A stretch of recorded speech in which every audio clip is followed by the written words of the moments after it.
Hey there, folks. Welcome to our cozy nook of tales and adventures. Today, like every episode, we're unlocking the doors of imagination to explore new worlds, meet fascinating characters, and experience unique emotions. I promise to take you on an unforgettable journey through the power of words. So get comfy, grab your favorite drink, snuggle into that perfect spot, and get ready to lose yourself in a new story. Leave the outside world behind for a while, and dive with me into the depths of storytelling. If you enjoy our content and want to support the channel, consider hitting the subscribe button and giving the video a thumbs up. Now, without further ado, let's dive into today's story. The ancient halls of Eärendil, carved deep into the heart of the Silver Peak Mountains, had never known such silence. Where the rhythmic percussion of dwarven hammers once echoed against stone walls adorned with veins of precious metals, now only the whisper of an unnatural cold crept through the empty corridors. Frost flowers bloomed across intricate murals that had withstood millennia, their delicate patterns spelling doom in a language of ice. In the sacred chamber, 7 dwarf elders stood in a perfect circle around the empty pedestal, where the firestone of Eärendil, a gem that had burned with the heart of a captured star for 12 generations, had rested since the Age of Awakening. Its absence was a void that seemed to pull heat from the very air. "It has begun," whispered Balin Ironbeard, the eldest of the council, his breath forming clouds before him.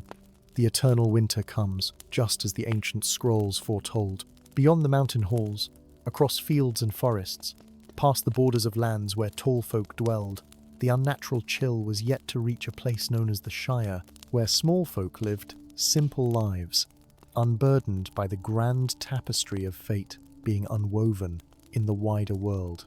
Frodo Baggins woke to the familiar comfort of his hobbit hole in Bag End, sunlight streaming through his round window in golden rivers that pooled on his wooden floor. This morning, like every morning for as long as he could remember, promised nothing more exciting than perhaps a particularly satisfying second breakfast, or an especially fine pipe of Longbottom leaf. He stretched his furry feet toward the fireplace, where embers from last night's fire still glowed softly.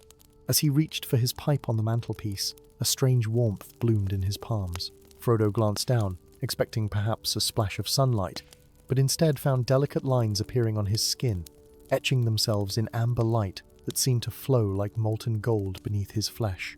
"What in the name of all good garden soil?" he muttered, rubbing at his hands. The markings only glowed brighter, forming intricate patterns he somehow recognized yet had never seen before. When he extended his hands toward the dying embers, the fireplace roared to life with flames that danced in shapes no natural fire should form dragons and warriors, mountains and star-stelling stories in their brief, flickering existence before settling into ordinary flames.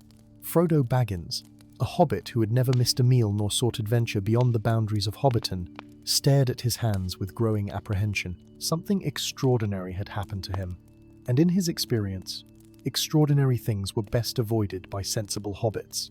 That very afternoon, as clouds unnaturally thick and grey began gathering over the distant mountains, a stranger arrived at Bag End. He was a dwarf, his beard braided with silver clasps that clinked softly as he bowed at Frodo's round door. "Balin Ironbeard, at your service," he said, eyes grave beneath bushy brows white as winter frost. "And you, Frodo Baggins, are needed far beyond the borders of your comfortable shire." Frodo tried to hide his marked hands, but the dwarf's keen eyes missed nothing. "The signs have awakened in you," Balin said, not a question, but a solemn confirmation. The fire runes of the ancient keepers. Over tea that grew cold as Balin spoke, Frodo learned of the Firestone's theft, of the unnatural winter already gripping the dwarven kingdoms and spreading outward like a plague of ice. He learned of Lord Valerian, once a noble sorcerer, corrupted by his obsession with elemental magic, who had stolen the stone to harness its power during the coming great eclipse. "In 7 days' time," Balin explained, "the 3 moons will align, and darkness will cover the realms for 7 hours. If Lord Valerian holds the stone during this time, he will become as unstoppable as winter itself." "But what have I to do with any of this?" Frodo asked, though the warming glow in his palms already whispered the answer. "The fire runes choose their bearer, Master Baggins. They have not appeared on any living being since the breaking of the First Age. You are the flame-bearer now, perhaps the only one who can approach the stone without being consumed by its power." Frodo thought of his pantry, well stocked for the coming week. He thought of his garden, needing attention with the spring planting. He thought of his comfortable bed and his books and his afternoon walks that asked nothing more of him than the energy to put one foot before the other. "I cannot," he said simply. "I'm just a hobbit." "And perhaps," Balin replied, "that is precisely why the runes have chosen you." That night, Frodo dreamed of ice creeping across the green hills of the Shire, of his friends and neighbours frozen in mid-step, their faces forever caught in expressions of surprise as winter claimed them.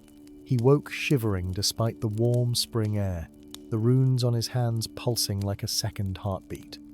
By morning, he had packed a small bag with sensible hobbit necessities, handkerchiefs, seed cakes, an extra waistcoat, and his mother's old map of lands beyond the Shirelands he had never expected to see with his own eyes. "I'll come," he told Balin, who waited patiently at his gate, "but I make no promises of heroics. I'm accompanying you to solve this inconvenience on my hands, nothing more." The dwarf's eyes twinkled momentarily.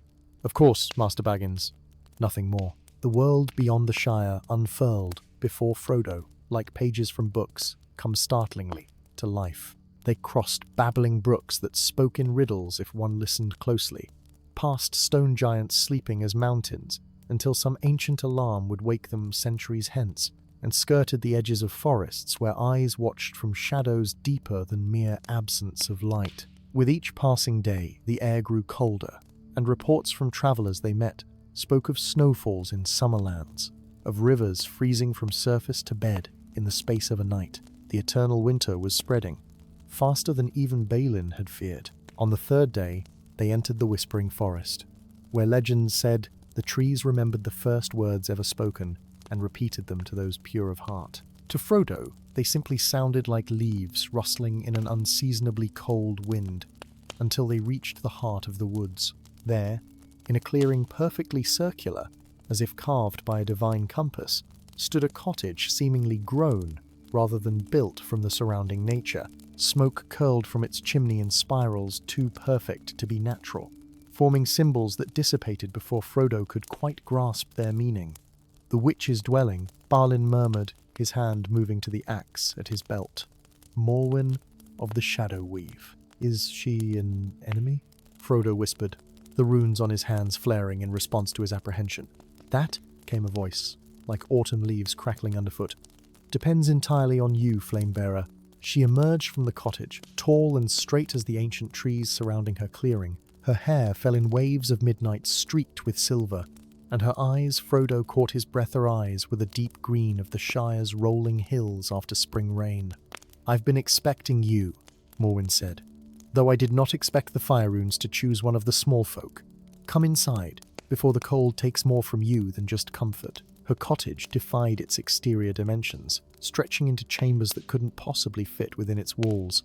Herbs hung from rafters, filling the air with aromas that made Frodo think of home despite their unfamiliarity. In the center, a fire burned in a pit without wood or coal, flames dancing in hues no fire should possess. "You fear me?" Morwen observed, gesturing for them to sit at a table that seemed to have grown from the floor itself. "All do. It's easier to fear a woman who lives alone in the woods than to understand her." "The dwarven histories speak of your interference in the War of Embers," Balin said stiffly, "of enchantments that turned allies against one another." Morwen's laugh was like distant wind chimes. "History is written by survivors, Master Dwarf, rarely by truth-tellers." She turned to Frodo. "But it is you who interests me now. Show me your hands." Reluctantly, Frodo extended his hands, the runes now pulsing in time with the strange fire in the center of the room. "The blood of the keepers," Morwen breathed, genuine surprise crossing her ageless features. After all these centuries, she looked into Frodo's eyes with an intensity that made him want to shrink into his chair. "Do you know what you truly are, little hobbit? What your people once were?" Before Frodo could answer, she turned to a shelf and retrieved an ancient scroll, its edges crumbling despite the protective enchantments that shimmered around it. "The prophecy of the returning flame," she explained, carefully unrolling it on the table. "Written when the world was young and the stars still spoke directly to mortals." The script was unlike any Frodo had seen, yet as he stared at the flowing symbols, they seemed to rearrange themselves into words he could understand. "When winter eternal threatens the lands, When darkness consumes the three lights above, the forgotten children shall remember their hands, and fire shall return to those born of love. The small ones, keepers of earth and hearth, shall rise once more to their ancient station, for in their smallness lies their worth, the power to prevent annihilation. The small ones? Frodo asked, a chill unrelated to the spreading winter running through him. Hobbits, Morwen confirmed. Your people were not always simple farmers and merchants, Frodo Baggins. In the First Age, before the breaking of the world, hobbits were the keepers of the flame guardians of the sacred fires that kept darkness at bay. Balin's eyes widened. Impossible. The histories make no mention. Because history forgets those who step aside, Morwen interrupted. When the breaking came, your ancestors chose peace over power, Frodo. They retreated from the world of grand magic and wars, seeking only to tend the earth and enjoy its simple pleasures. They forgot who they were or chose to forget. All except the blood, which remembers even when minds do not. Frodo stared at his hands, the runes shifting and flowing like liquid fire beneath his skin. You're saying I'm some kind of guardian? That's absurd. I can barely guard my pantry from my younger cousins. Morwen smiled, a genuine warmth transforming her severe features. And that humility is exactly why the fire still trusts your kind, when it has rejected so many others who sought to command it. That night, as Balin slept and Frodo lay awake watching the strange fire that required no fuel, Morwen taught him the first secrets of the flame, how to call it forth, how to shape it with thought rather than breath, how to let it warm without burning. The Firestone was not stolen by chance. She told him as amber light danced between his fingertips like playful sprites. Lord Valerian has watched the heavens for centuries, waiting for the precise alignment that approaches. The great eclipse will magnify all magic, dark, and light alike. What will he do with such power? Frodo asked, closing his hands and extinguishing the flames with a thought. Morwen's expression darkened. Valerian believes winter is the purest state of existence, perfect, preserved, unchanging. He would freeze the world in an eternal moment, thinking it mercy to end the pain of growth and change and loss. That's madness, Frodo whispered. Madness born of grief, Morwen corrected. He lost everything to fire, once family, home, future. Now he worships only the ice. The next morning they departed with provisions Morwen had prepared, and a map marking the path to Valerian's Fortressa Palace of Ice, built atop the ruins of what had once been his family home. Remember, she told Frodo as they left her clearing, the fire responds to your heart as much as your will. Fear will dampen it, courage will feed it, but love will transform it into something not seen since the world was young. The journey northward grew more perilous as the unnatural winter intensified. Snow fell from skies that should have been clear summer blue, and creatures driven mad by the sudden cold attacked travelers without provocation or hunger to drive them. With each challenge, Frodo's control over the fire grew stronger. He learned to create rings of warmth that kept them from freezing during the increasingly bitter nights, to send forth scouts of flame that illuminated the path ahead without consuming the increasingly brittle vegetation. On the sixth day, with the eclipse approaching and 3 moons growing visibly closer in the daytime sky, they reached the foot of Frost Peak, where Valerian's palace glittered like a massive diamond against the snow-covered mountainside.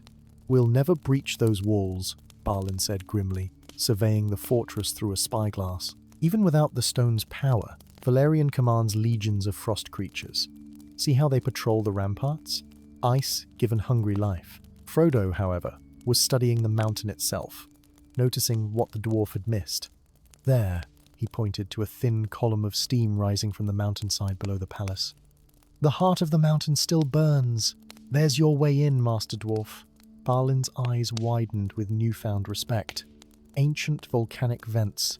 They would lead directly beneath the fortress. He clapped Frodo on the shoulder. Perhaps there's more to hobbits than even the witch knows.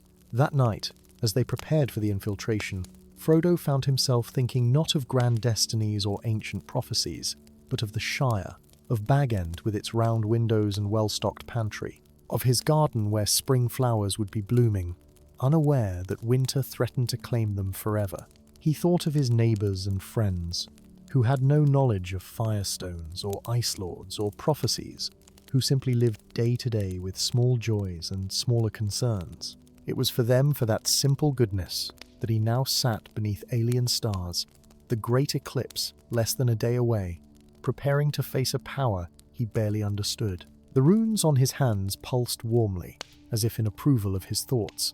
Not grand heroism, but simple love of home and hearth. Perhaps that was the true meaning of the prophecy's words, for in their smallness lies their worth. As the first light of dawn touched the eastern sky, Frodo Baggins of the Shire, reluctant bearer of ancient magic, guardian of a power he never sought, looked up at the fortress of ice with determination replacing fear in his heart. "Well then," he said to Balin, who was checking his axe one final time, "shall we go remind this Lord Valerian what a proper summer feels like?" And together, the Hobbit and the Dwarf began their ascent toward destiny, fire awakening at Frodo's call, ready to challenge the heart of winter itself. Story 2. Beyond the Crystal Mountains, where the sky hung perpetually twilight, purple and no birds dared sing, a sound like the world itself breaking echoed across the voidlands. The ancient Prisona massive obsidian fortress, suspended in midair by chains forged of starlight and sacrifices, huddled. A fissure, no wider than a whisper, but deeper than despair, appeared along its eastern wall, releasing a tendril of shadow that writhed with sentient malevolence before dissipating into the barren landscape below. In the watchtower nearest the breach, the last of the wardens clutched his heart and fell to his knees. "The seal weakens," he gasped to empty air, for there was no one left to hear. "After 1,000 years, the Shadow Lord stirs." The warden dragged himself to an ancient mirror framed in bones freely given by creatures now extinct. With trembling fingers, he traced a pattern of forgotten runes upon its surface. The glass rippled like disturbed water, then cleared to reveal a distant green land of rolling hills and round doors set into grassy mounds. "Find the last of the bloodline," the warden whispered, as life ebbed from him. "Find the Gamgee heir." And with that final command, his essence flowed into the mirror, his body crumbling to dust that scattered on the perpetual wind that moaned around the Fortressa wind, that carried whispers of ancient hunger finally awakening. In the fertile heart of the Shire, Samwise Gamgee knelt among his prize-winning tomatoes, humming contentedly as he teased weeds from the rich soil. The morning sun warmed his shoulders, and the earthy scent of growing things filled his lungs. This was his place in the world, his garden, his home, his simple life of tending plants and preparing meals, and occasionally listening to tales of the world beyond, safely distant from any possibility of personal involvement. "That's right, my beauties," he murmured to the ripening vegetables. "You'll be the centerpiece at the harvest festival, you will. Old Sandyman won't know what hit him this year." The gentle breeze suddenly stilled, and the shadows beneath Sam's prized oak tree deepened, coalescing into a form that was almost but not quite Hobbit-shaped. Sam's hands froze mid-weeding, soil crumbling between suddenly nerveless fingers. Samwise came a voice like dry leaves rustling underground. "My boy." Sam scrambled backward, nearly crushing a seedling in his haste. "Who's there?" he demanded, brandishing his trowel like a weapon. "Show yourself proper or be off." The shadow stepped forward, and Sam's breath caught in his throat. The figure was translucent, shimmering at the edges like heat above summerstones. But the face belonged to old Hamson Gamgee, Sam's grandfather, dead these 15 years past. "Grandpa?" Sam whispered, trowel drooping. "That can't be you. You're." "Dead, yes," the apparition agreed with a familiar dry chuckle, "and should be resting peacefully, with the world as it should be. But the seal is breaking, Samwise, and old obligations must be honored." Sam shook his head, backing toward the comforting round door of his hobbit hole. "I don't know what you're talking about, but whatever it is, it's not for me. I'm just a gardener." The ghost's expression grew solemn. "You are the last of the Guardians, though neither you nor your father ever knew it. The knowledge was hidden to protect you, to give your generation the peace mine never had." He gestured to the garden around them. "Why do you think you have such a way with growing things?" The Guardians were keepers of life before they became jailers of darkness. "Guardians? Jailers?" Sam's voice cracked. "Grandpa, you're not making any sense. Beyond the lands you know, beyond even the maps in Bilbo's books, lies a prison older than the kingdoms of men," the spirit explained. his form growing more substantial as darkness gathered. 1,000 years ago, the Shadow Lord was bound there after nearly destroying the world. The seal that holds him weakens now, and only the scepter of Azuriel can restore it. "And what's that got to do with me?" Sam asked, though the dread building in his chest suggested he already knew the answer. "The Guardians of the Seal were chosen from among your ancestors, Samwise. The blood of binding flows in your veins. Only you can wield the scepter to mend what is breaking." Sam laughed, a sharp, frightened sound. "Me? Leave the Shire? Go off on some adventure? No, you've got the wrong Hobbit. That's more Mr. Frodo's line." The ghost of Hamsin Gamgee moved closer, and suddenly Sam felt the garden around him fade, replaced by visions of creeping darkness, of fields withering and waters turning foul, of creatures with teeth like needles and eyes like dying stars slipping through cracks in the world. "If the Shadow Lord escapes," his grandfather's voice intoned, "this is the fate of everything, even your beloved Shire, even your precious garden." When the vision cleared, Sam found himself on his knees, tears streaming down his face, the taste of ash in his mouth, though nothing around him had changed. "Not yet. Where?" he asked, voice hollow. "Where do I even start looking for this scepter thing?" Relief washed over his grandfather's spectral features. The scepter was broken into 3 parts and hidden at the corners of the world. "The map to the first fragment lies beneath the roots of your oak tree, sealed in crystal these past 7 generations." The ghost began to fade, his voice growing distant. "Hurry, Samwise. The cracks widen, the chains strain. You have until the new moon." "Wait," Sam called. "How will I know what to do? I've never even left the Shire." But the shadow was gone, leaving only a whisper on the suddenly cold breeze. "Trust your gardener's hands, Samwise. They know more of healing than you realize." That night, after digging beneath the ancient oak and finding a crystal sphere containing a map written in script, he somehow understood despite never having seen its like before. Samwise Gamgee packed a bag with practical Hobbit necessities: 6 handkerchiefs, a small cooking pot, seed cakes that would last a week if rationed properly, a change of clothes, his gardening shears because who knew when they might come in handy. He left a note for the neighbours to water his tomatoes, and departed before dawn, following the map eastward, toward the rising sun and the first fragment of a scepter he could scarcely imagine. The borderlands beyond the Shire grew progressively wilder and stranger with each passing day. Forests where trees whispered secrets to one another in languages no Hobbit was meant to hear. Fields where flowers bloomed in geometrically impossible patterns. Mountains that seemed to shift their position when viewed from different angles.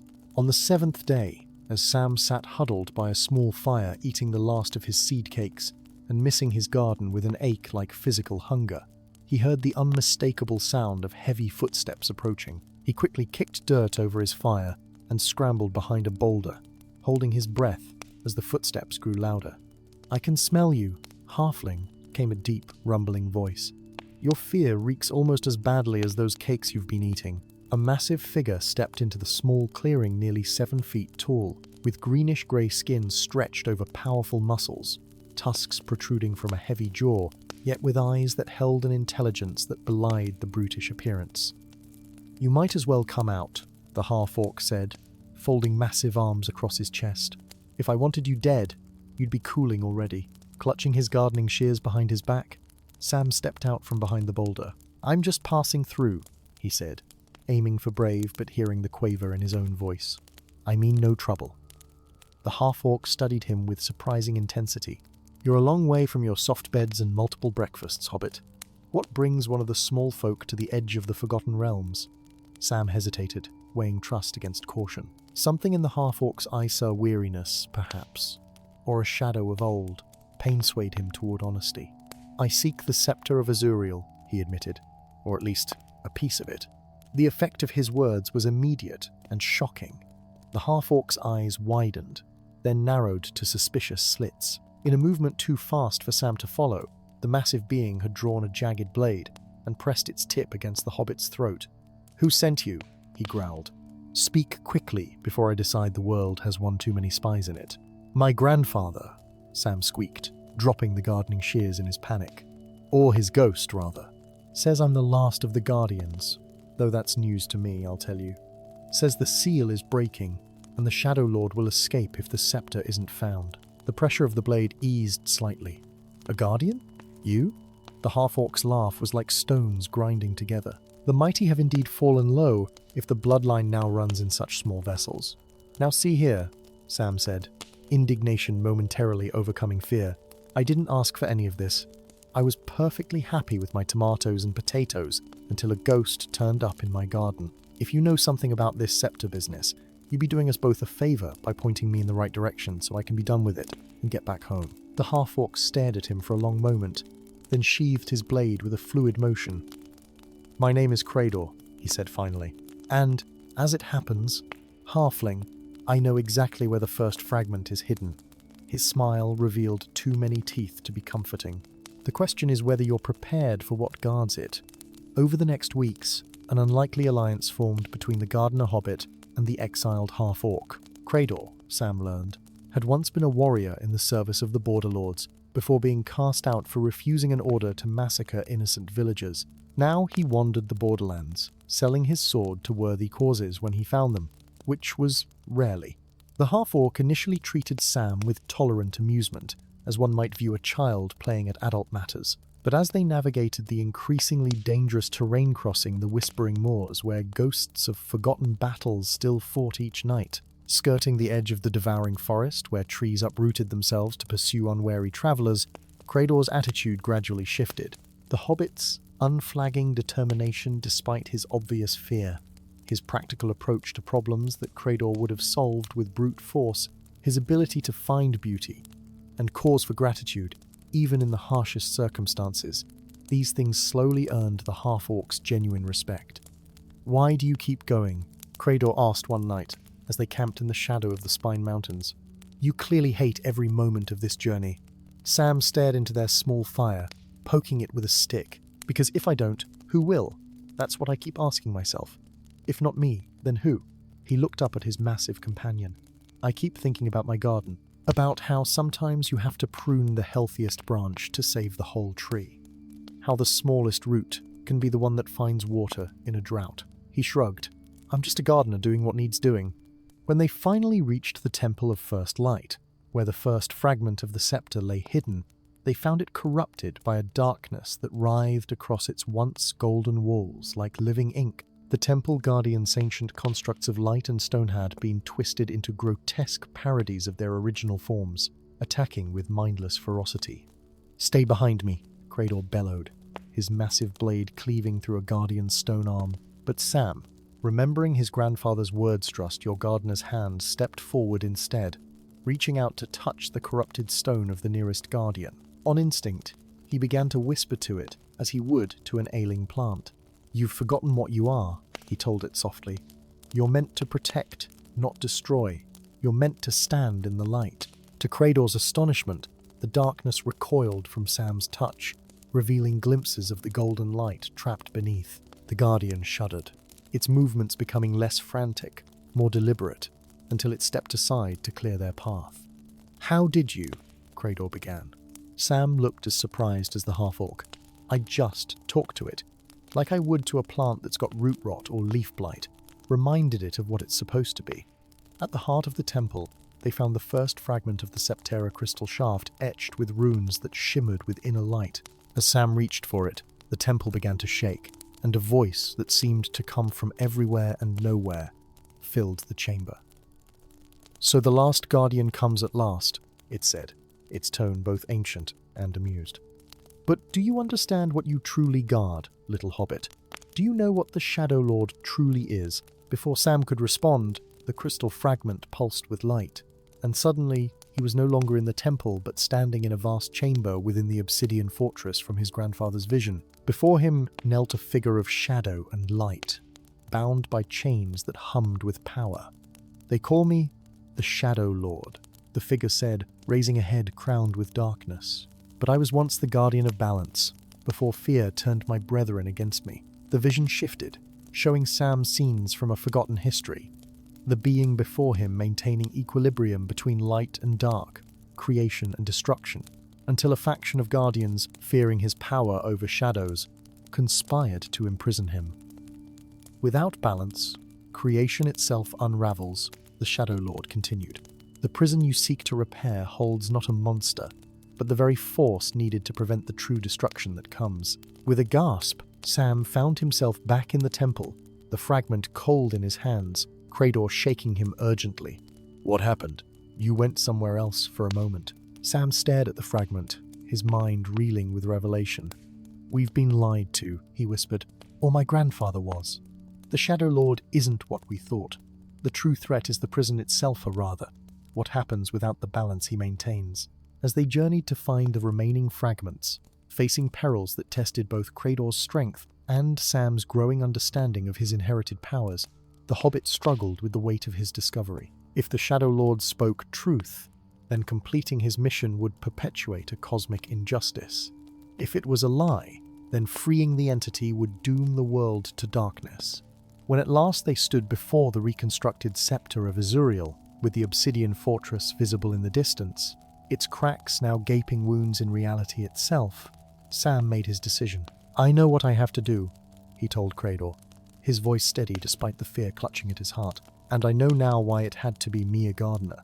Someone who understands that growth requires both light and shadow, that death and life are part of the same cycle." "What will it cost you?" Credor asked quietly, seeing the resolve in the Hobbit's eyes. Sam managed a small smile. "Everything I hoped to return to. But that's the thing about sacrifice, it only means something if what you're giving up matters to you." As the Hobbit stepped forward, scepter in hand, toward the fortress that had held an ancient balance prisoner for a millennium, he thought not of cosmic forces or ancient betrayals, but of his garden back in the Shire, of how sometimes, to save what matters most, you must be willing to uproot what you've always known, turn the soil of your certainties, and plant something entirely new in its place. The choice he faced would require the greatest sacrifice a Hobbit could machinot his life. But the simple existence he loved transformed into something eternal and binding. For to restore true balance, the last guardian would have to become something more than mortal, the living embodiment of the seal itself, forever walking the boundary between shadow and light. In that moment, Samwise Gamgee Hobbit, gardener, reluctant Hera stepped forward to embrace a destiny larger than the small dreams he had once cherished, armed with nothing more than courage, compassion, and hands that knew how to heal what was broken. Story 3. The night sky above Eldoria had never known such splendor, such terror. 5 moons, each a different hue, hung impossibly close in perfect alignment. Crimson Pyralis, Azure Aquarian, Emerald Sylvanus, Golden Solarium, and Amethyst Umbranox. Their combined light cast prismatic shadows that danced across the ancient stones of the Celestial Observatory, where the kingdom's most learned astronomers stood in silent awe. Some wept, others prayed, but all knew what the alignment foretold.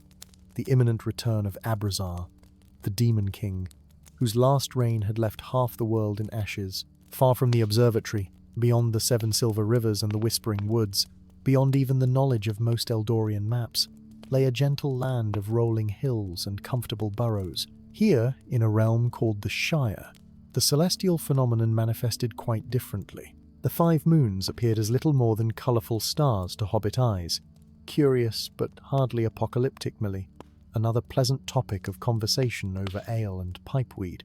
In his cosy Hobbit hole, Peregrine took Pippin to his friends, was more concerned with preparations for his cousin's birthday feast than with celestial alignments.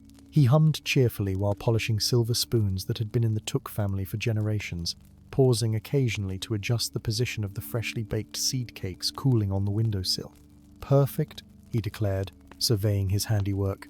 "Just enough for 11s tomorrow, if I'm careful." The Hobbit yawned and stretched, deciding that a quick bath before bed would be just the thing. He filled his copper tub with steaming water, added a sprinkle of dried lavender, and eagerly sank into the fragrant warmth. It happened as he was scrubbing his left ankle, sudden, searing pain that made him yelp and splash water across the tiled floor. Pippin yanked his foot from the water, expecting to find a burn or perhaps a mischievous cinder that had somehow found its way into his bath. Instead, he discovered an intricate pattern materializing on his skin, just above his ankle bone. The design shimmered with pearlescent light, forming the unmistakable image of 5 interlocked circles. "Well, that's not normal," Pippin muttered, rubbing at the mark. When it refused to fade, he tried soap, then vigorous scrubbing with his best bath brush. The mark not only remained but seemed to glow brighter with each attempt to remove it. Deciding that mysterious glowing marks were problems best addressed on a full stomach, Pippin toweled himself dry, dressed in his nightclothes, and headed to the kitchen to contemplate the situation over a midnight snack. He had just bitten into a particularly fine blackberry tart when his front door, which he was certain he had locked, swung open with a bang. A tall figure ducked beneath the round doorframe, filling Pippin's entryway with his imposing presence. The stranger wore a travel-worn cloak of midnight blue, his face partially concealed by a hood, but the gleam of steel at his hip was unmistakable. "Peregrine Took?" the man asked, his voice deep and resonant. Pippin swallowed his mouthful of tart with difficulty. "Possibly," he hedged. "Depends on who's asking and why they're breaking into my home at this hour." The stranger pushed back his hood, revealing a weathered face framed by dark hair streaked with silver. A scar ran from his left temple to the corner of his mouth, giving him a permanent half-smile that didn't reach his eyes. "My name is Zarek," he said, studying the Hobbit with undisguised skepticism. "And if the mark has appeared on you, as the prophecy foretold, then we have precious little time." His gaze dropped to Pippin's ankle, where the mark now pulsed with gentle light. "So it's true. The dynasty has chosen a halfling." "Now, see here," Pippin began indignantly. "I don't know anything about marks or dynasties, but it's exceedingly rude to barge in and start insulting someone's height in their own home." Zarek's laugh was brief and humorless. "No offense intended, little master, but when the seers spoke of the marked one who would wield the crown of 5 moons against the returning darkness, I expected," he gestured vaguely, "more." "Well, I'm dreadfully sorry to disappoint," Pippin replied, crossing his arms. "But I'm quite content with my current lack of crowns and returning darknesses. Thank you very much. So if you'd be so kind as to leave..." "The moons have aligned," Zarek interrupted, his expression grave. "Abrazar stirs in his prison realm. Within a fortnight, he will break free, unless the crown is restored and used to renew the ancient bindings. And this concerns me because..." Zarek pointed to the glowing mark. "Because the ancient dynasty has chosen you as its vessel. Only you can gather the 5 fragments of the crown and reunite them. Only you can channel their power." Pippin looked from his ankle to the intimidating man and back again. "There must be some mistake. I'm just a hobbit. I've never even left the Shire." "The mark doesn't make mistakes," Zarek said firmly. "Gather what you need. We leave at dawn." The world beyond the Shire unfolded before Pippin's eyes like pages from a storybook come to life. Forests where trees whispered ancient secrets to one another, mountains that scraped the belly of the clouds, rivers that flowed with water so clear it seemed like liquid crystal, and everywhere signs of the coming darkness. Villages abandoned, their inhabitants fled from shadows that moved of their own accord, fields where crops withered overnight, black and twisted as if burned by invisible flames, the skies where 5 moons hung ever closer, their light growing dimmer by the day. "The first fragment lies within the caverns of Echo," Zarek explained as they made camp on their 3rd night of travel, "a place where sound itself becomes solid." Pippin, who had been mentally cataloguing all 6 meals he'd missed that day, looked up from the meager stew bubbling over their fire. "And how exactly am I supposed to find it?" "I imagine there are rather a lot of echoes in a place called the Caverns of Echo. The mark will guide you," Zarek said, stirring the stew with more force than necessary. "As for how you'll claim it, that remains to be seen." The mercenary had warmed to Pippin slightly during their journey, especially after the Hobbit had demonstrated unexpected resourcefulness when they encountered a band of shadow-touched wolves. While Zarek had drawn his sword, Pippin had simply reached into his pack, pulled out a small pouch of dried herbs, and tossed it into their fire. The resulting aromatic smoke had driven the wolves away, whimpering and sneezing. "Old Bilbo's recipe," Pippin had explained with a shrug, "for keeping unwanted visitors out of your garden. Works on most things with a keen sense of smell." Now, as they approached the yawning mouth of the caverns, Pippin felt the mark on his ankle pulse warmly, like a second heartbeat. Inside, stalactites and stalagmites formed a forest of stone teeth, glistening with moisture that caught the light of Zarek's torch. "Remember," the mercenary whispered, "in the caverns, every sound you make returns threefold. Some say the echoes here remember every word ever spoken within." Pippin nodded, tiptoeing carefully across the slick stone floor. The deeper they ventured, the stronger the pull from his mark, guiding him through a labyrinth of identical passages until they reached a vast circular chamber. The fragment, a thunderous voice boomed from the walls themselves, echoing endlessly. "Who seeks the crown of water?" The hobbit stumbled back, colliding with Zarek. "What do I do?" he hissed. "Answer it," the mercenary urged. "Truthfully. The guardian of Aquarian can hear the ripples of deceit in your voice." Pippin squared his shoulders, summoning courage he wasn't entirely sure he possessed. "I am Peregrine Took," he declared, wincing as his voice multiplied into hundreds of overlapping Pippins. "I bear the mark of the ancient dynasty, and I seek the fragment to stop Abrazar." Silence fell, so complete it seemed to have weight. Then, slowly, the crystal fragment began to glow with azure light. Water materialized from nowhere, swirling around the crystal in a vortex that rose to the ceiling before collapsing inward, leaving the fragment hovering in the air before Pippin. "Approach, marked one," the voice commanded, gentler now. "Prove your worthiness." Pippin stepped forward, guided by instinct rather than knowledge. When he extended his hand toward the fragment, water surrounded him in a perfect sphere, suspending him weightless within its embrace. Knowledge poured into his mind like a tidal wave, memories not his own. Wisdom from the ancient water shapers who had crafted this fragment eons ago. When the waters receded, he stood dripping but triumphant. The fragment of Aquarian clutched in his hand, its power thrumming through him like a cool stream.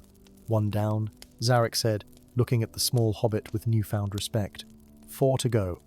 Each fragment presented unique challenges. In the Ember Forge, Pippin withstood heat that would have melted iron to claim Pyralis, the fragment of fire. From the heart of the oldest tree in the living grove, he coaxed Sylvanus, the fragment of earth. Atop the Spire of Dawn, where gravity itself grew confused, he captured Solarium, the fragment of light. With each acquisition, the mark on his ankles spread further across his skin, the interlocking circles filling with the colors of the fragments he'd claimed. And with each fragment, Pippin changed not physically, but in the quiet confidence with which he now moved through the world. The final fragment, Umbranox of Shadow, proved the most elusive and dangerous. Its resting place lay within the void citadella structure that existed half in their world and half in the realm where Abrazar had been imprisoned. "You cannot accompany me inside," Pippin told Zarek as they stood before the citadel, its black stones seeming to absorb light rather than reflect it. "The prophecy is clear on this. The marked one must face the final guardian alone." Zarek clasped the hobbit's shoulder, his scarred face solemn. "You're not what I expected," Peregrine Took, "but you may be exactly what the world needs." Inside the citadel, shadows moved with predatory intent, reaching for Pippin with tendrils that brushed against his skin like cold silk. At the heart of the structure, he found not a crystal fragment like the others, but a swirling vortex of darkness. From within the vortex, a figure emerged, tall and regal, with horns that spiraled from his temples and eyes that burned like dying stars. "So," Abrazar said, his voice like gravel over velvet, "this is the vessel the dynasty has chosen, a halfling." He circled Pippin, studying him from every angle. How desperate they must be. Pippin stood his ground, though his knees threatened to buckle. "I've come for the fragment of shadow. Have you indeed?" Abrazar's laugh was surprisingly melodious. "And what if I told you that the fragment you seek is also the key to my prison? That by claiming it, you would set me free?" "I would say you're lying," Pippin replied, though doubt crept into his voice. "Am I?" The Demon King gestured, and the walls of the citadel became transparent, revealing a sight that made Pippin's blood run cold. Beyond, in what should have been open sky, loomed a vast crystalline structure, like an immense faceted diamond containing countless worlds and stars. And throughout this cosmic prison, cracks were spreading, radiating from a central point where a cloaked figure worked feverishly, siphoning energy from the very fabric of reality. "Behold the true enemy," Abrazar said, the Grand Vizier of the Mage Council, who even now prepares to shatter the boundaries between dimensions and reshape all existence in his image. Pippin's mind reeled. "But the prophecy, it said you would return to destroy the world." "Prophecies can be misinterpreted," Abrazar replied, "or deliberately twisted by those with something to gain." He extended his hand, revealing a pulsing orb of darkness. "This is Umbranox, the fragment of shadow. Take it, complete the crown. Then decide for yourself who the true threat is." With trembling fingers, Pippin accepted the fragment. Immediately, shadow enveloped him, showing him visions of the passed-off Abrazar not as destroyer but as guardian, wielding the complete crown against cosmic threats that would have annihilated all existence. Of his imprisonment by a council fearful of his power, of the vizier's centuries-long plot now nearing fruition. When the visions cleared, Pippin found himself outside the citadel, all 5 fragments hovering before him, arranging themselves into a circle. "What happened?" Zarek demanded. "Did you?" He broke off, staring at the forming crown. "You did it." "I did," Pippin agreed, watching as the fragments fused into a circlet of intertwined metals, each section glowing with its respective power. "But I also learned the truth. Abrazar isn't our enemy." He quickly recounted what he'd seen, watching disbelief, then dawning horror crossed Zarek's face. "If this is true," the mercenary said slowly, "then the council has been manipulating us all, and the vizier must be stopped," Pippin finished. "And to do that, we need Abrazar's help." The hobbit lifted the completed crown, its weight both substantial and strangely familiar in his hands. According to prophecy, placing it upon his head would channel its power to renew Abrazar's prison. But what if that power could be directed elsewhere? "I hope I'm not making a terrible mistake," Pippin murmured. As the 5 moons reached their perfect alignment overhead, bathing the world in multicolored light, Peregrine took Hobbit of the Shire, bearer of the ancient dynasty's mark, and most reluctant of heroes, placed the crown of 5 moons upon his head. Power surged through him, elemental forces ancient beyond reckoning, answering to his will. With newfound clarity, he perceived the cosmic prison and the viziers working. With a thought, he redirected the crown's energy, not to strengthen Abrazar's bonds, but to shatter them precisely. The sky trembled. Reality itself seemed to hiccup. And before Pippin and Zarek appeared the full, unbound majesty of Abrazar, no longer confined to the shadowy projection of the citadel. "You have chosen wisely, little one," the Demon King said, inclining his horned head. "Now, shall we pay the vizier a visit? I believe he and I have some unfinished business." Pippin removed the crown, feeling both relief and loss as its power receded from his mind. "I've done my part," he said firmly. "Saved the world, or at least given it a fighting chance. Now, if you don't mind, I'd very much like to go home. I've missed far too many meals, and there's a birthday party I'm already scandalously late for." Abrazar's laughter shook the ground beneath their feet. "As you wish, Marked One. Your path has crossed with cosmic forces, yet you remain steadfastly yourself. That is rarer than you know." With a gesture, he opened a shimmering portal through which Pippin could see the familiar rolling hills of the Shire. "The mark will fade now that your task is complete," Abrazar added. "But should the universe require your services again—" "It can find someone else," Pippin interrupted firmly. "I've had quite enough adventure to last a lifetime, thank you very much." As he stepped through the portal, seed cakes and spiced ale already on his mind, Peregrine Took couldn't help but smile at the thought of the stories he'd tell, stories no one in the Shire would ever believe, about 5 moons and ancient crowns, and a hobbit who had, quite accidentally, changed the fate of all existence. And perhaps that was for the best. After all, the most extraordinary heroes are often those who never sought to be heroic at all. Story 4. In the shadowed valleys of Drakemore, where ancient pines clutched the mountainsides like talons and mist clung to stone like memories unwilling to fade, the dragons were vanishing.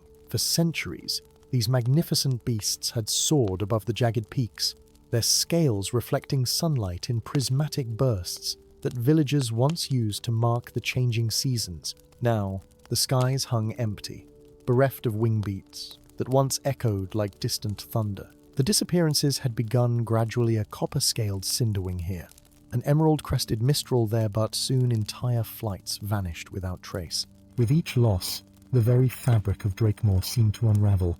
Springs ran dry, crops withered in fields, and a strange lethargy crept over the land like a slow poison. For the dragons were not merely creatures of flesh and flame, they were vessels of ancient magic that sustained the realm itself. Far from these troubled lands, beyond the withered heath and the misty mountains, beyond even the knowledge of most mapmakers, lay a gentle country of rolling hills and cozy burrows. And there, in a comfortable hobbit hole filled with books, maps, and a modest collection of silver spoons, lived Bilbo Sokola, a hobbit whose greatest adventures thus far had been navigating the politics of family dinner parties.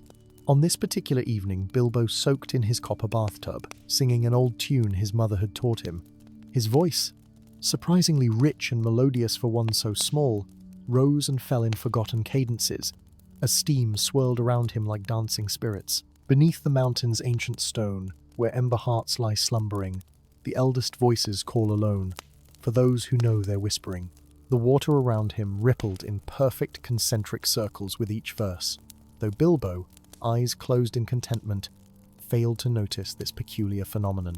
Neither did he notice the faint luminescence that briefly traced the contours of his throat, nor how the candle flames throughout his home swayed in rhythm with his song. These oddities might have remained forever unremarked had fate not chosen that precise moment to intervene. A thunderous knock rattled Bilbo's round green door, startling him mid-verse. Grumbling about interrupted baths and the audacity of unexpected visitors, he hastily wrapped himself in a plush robe and padded to the entrance, leaving wet footprints on his polished wooden floors. Upon opening the door, Bilbo found himself face to face with a figure so tall that the visitor had to stoop considerably beneath the round doorframe. The stranger wore robes of midnight blue, embroidered with silver constellations that seemed to shift subtly in the lamplight. A hood concealed most of the visitor's features, save for a silver-streaked beard and eyes that shimmered with colors no human eyes should possess. Bilbo Sokola, the visitor's voice resonated like distant bells. "Yes, though I'm not buying anything, thank you," Bilbo replied, attempting to close the door. The stranger's staff which, Bilbo only now noticed thrust forward, preventing the door from shutting. "I am Thaladir, court astronomer of Drakemore, and I have travelled a great distance to find you." "Me? Whatever for? There must be some mistake. I'm just a hobbit." Thaladir's unusual eyes narrowed.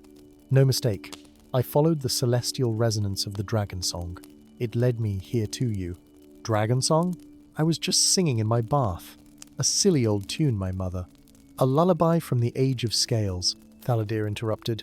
"A melody known only to dragon singers, those rare souls born with the ability to communicate with dragonkind through music." Bilbo laughed nervously. "I think you've had a wasted journey, Master Thaladir. There are no dragons in the Shire, and I'm certainly no dragon singer."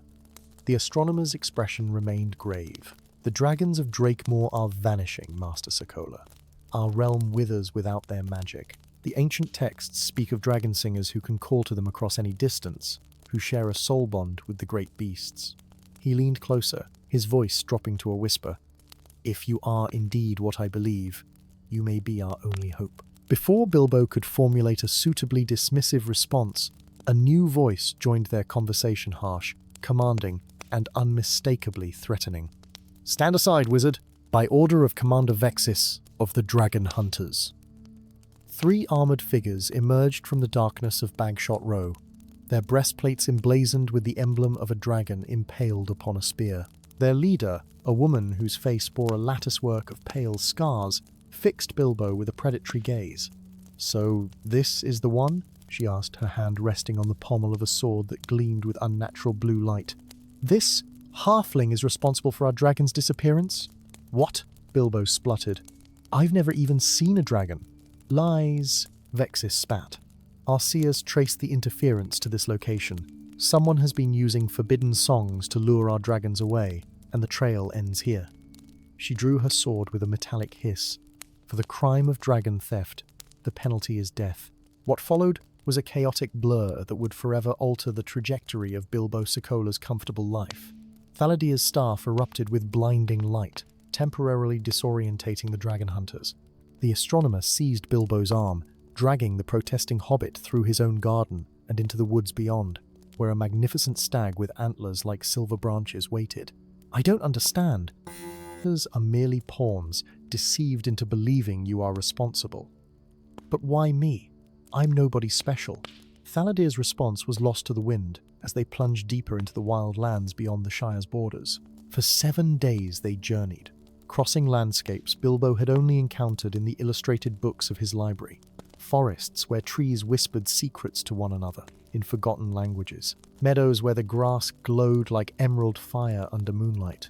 Mountains whose peaks seemed to pierce the very fabric of the sky. Throughout their travel, Thaldir taught Bilbo fragments of draconic lore, how dragons were not merely creatures but embodiments of elemental magic, how their presence maintained the balance of natural forces, how their songs, inaudible to most mortals, wove the very essence of creation into being. The ability to hear and speak their language through music is incredibly rare, the astronomer explained as they made camp beneath a weeping willow whose tears crystallized into tiny diamonds upon hitting the ground. In ancient times, dragon singers served as intermediaries between dragons and other races, but the gift was thought lost centuries ago. Yet you think I have it? Based on a bath time song? What you were singing was no common tune, Master Sokola. It was the Ember Call, a melody used to wake dragons from their deep slumber beneath mountains. Bilbo frowned. My mother taught me that song. And where did she learn it, I wonder? The question lingered unanswered as they resumed their journey toward the heart of Drakemore, a vast caldera where, according to Thaldir, the last wild dragon was rumored to dwell. They reached the caldera at dusk on the 7th day. Steam rose from fissures in the blackened earth, carrying the sharp tang of sulphur and something else, an ancient primal scent that stirred something deep within Bilbo's blood. If the dragon still lives, your voice will call her forth, Thaldir said, remaining at the caldera's edge, as Bilbo reluctantly ventured forward. And if she eats me instead? The hobbit asked, only half joking. Then I was mistaken about you being a dragon singer, and I apologize for the inconvenience. Oh, very reassuring, Bilbo muttered, edging toward the center of the massive volcanic bowl. When he reached what appeared to be the deepest point, Bilbo cleared his throat nervously. The melody came to him unbidden, not the lullaby from his bath, but something older, something that seemed to flow from his very bones rather than his memory. His voice echoed across the caldera, each note hanging in the air like visible threads of gold. The steam vents fell silent. The very air seemed to hold its breath. Then the ground beneath Bilbo's feet shuddered. A massive crack appeared, widening rapidly as something vast and ancient heaved itself upward from the depths below. Nyrith, last of the wild dragonesses, erupted from the earth in a shower of obsidian shards and molten stone. Her scales gleamed like burnished copper in the fading light, her wingspan blocking out the emerging stars as she circled the caldera once before, landing directly before the trembling hobbit. Massive jaws filled with teeth the size of daggers opened before him. Bilbo squeezed his eyes shut, certain he was about to become the shortest-lived dragon singer in history. "You are not what I expected, little morsel," came a voice like thunder contained within velvet. The words resonated not in Bilbo's ears, but directly within his mind. "But your song speaks the old tongue truly." Bilbo cracked one eye open. You're not going to eat me." The dragon made a sound like mountains chuckling. "Not yet. First, you will tell me why you have awakened the last of Drakekind with the calling song." And so, with knees still quaking, Bilbo explained everything: the vanishing dragons, the accusations against him, Thaldir's belief in his abilities. Throughout his rambling explanation, Nyrith's enormous eyes, orange as the heart of a dying sun, remained fixed upon him with predatory intensity. "My kin have not simply vanished," she finally said. "They have been taken. I feel their presence still, but distant, muted, imprisoned." "By whom? The dragon hunters?" "The hunters are but teeth in another's maw." The dragon lowered her massive head until her snout was mere inches from Bilbo. "I will take you to where the scent of treachery is strongest. There, perhaps, your song may reach my captive brethren where mine cannot." Before Bilbo could protest, massive talons enclosed around him with surprising gentleness, and the ground fell away as Nyrith launched into the night sky. The royal alchemical citadel of Drakemore rose from the valley floor like a twisted spine, its towers of black glass spiraling toward the heavens in defiance of natural law. Within its labyrinthine depths, Bilbo and Nyrith, the latter having transformed into a more manageable size through ancient dragon magic, discovered the horrifying truth. Lord Varanth, the royal alchemist, had developed a method to extract the elemental essence from living dragons, literally distilling their magical nature into a golden liquid he called draconium. This substance, when consumed, granted temporary access to draconic powers, fire breath, enhanced strength, even limited flight. "He's selling it to the nobles," Bilbo whispered as they watched from a hidden alcove while Varanth demonstrated his elixir to richly dressed courtiers. "They're becoming dragon, like themselves. At the cost of my kind's lives," Nyrith growled, smoke curling from her nostrils. "Each dose he creates requires the total essence of one dragon. They are not killed worse. Their physical forms remain as empty husks, while their spirit and magic are consumed by these parasites." In the chamber's center stood a massive crystalline apparatus, within which dozens of dragons floated in suspended animation, tubes drawing glowing essence from their immobilized forms. Among the captives, Bilbo spotted Commander Vexis, observing the process with cold efficiency. "We have to free them," Bilbo said, his earlier fear replaced by righteous indignation. "How? Even at my full size, I cannot defeat so many armed guards, and the extraction chamber is warded against dragonfire." Bilbo's hand unconsciously rose to his throat. "My song. If I truly am a dragon singer, perhaps I can reach them, awaken them from within." "It would require a song of tremendous power," Nyrith cautioned. "The oldest songs are dangerous. Little Hobbit, they can consume the singer if his spirit isn't strong enough to channel their magic." "Well," Bilbo said with a nervous smile, "hobbits are known for their stubborn spirits, if nothing else." That night, as the twin moons of Drakemore aligned in an event known as the Dragon's Eye, Bilbo stood upon the highest parapet of the citadel. Below him, Lord Varanth prepared for his grandest demonstration yet, the complete extraction of Nyrith's essence, which the alchemist believed would yield enough draconium to transform King Rathorn himself into a dragon hybrid of unprecedented power. What the alchemist didn't realize was that the captured Nyrith was merely an illusion conjured by the real dragoness, who now hid among the shadows of the extraction chamber, waiting for Bilbo's signal. Taking a deep breath, the Hobbit began to sing.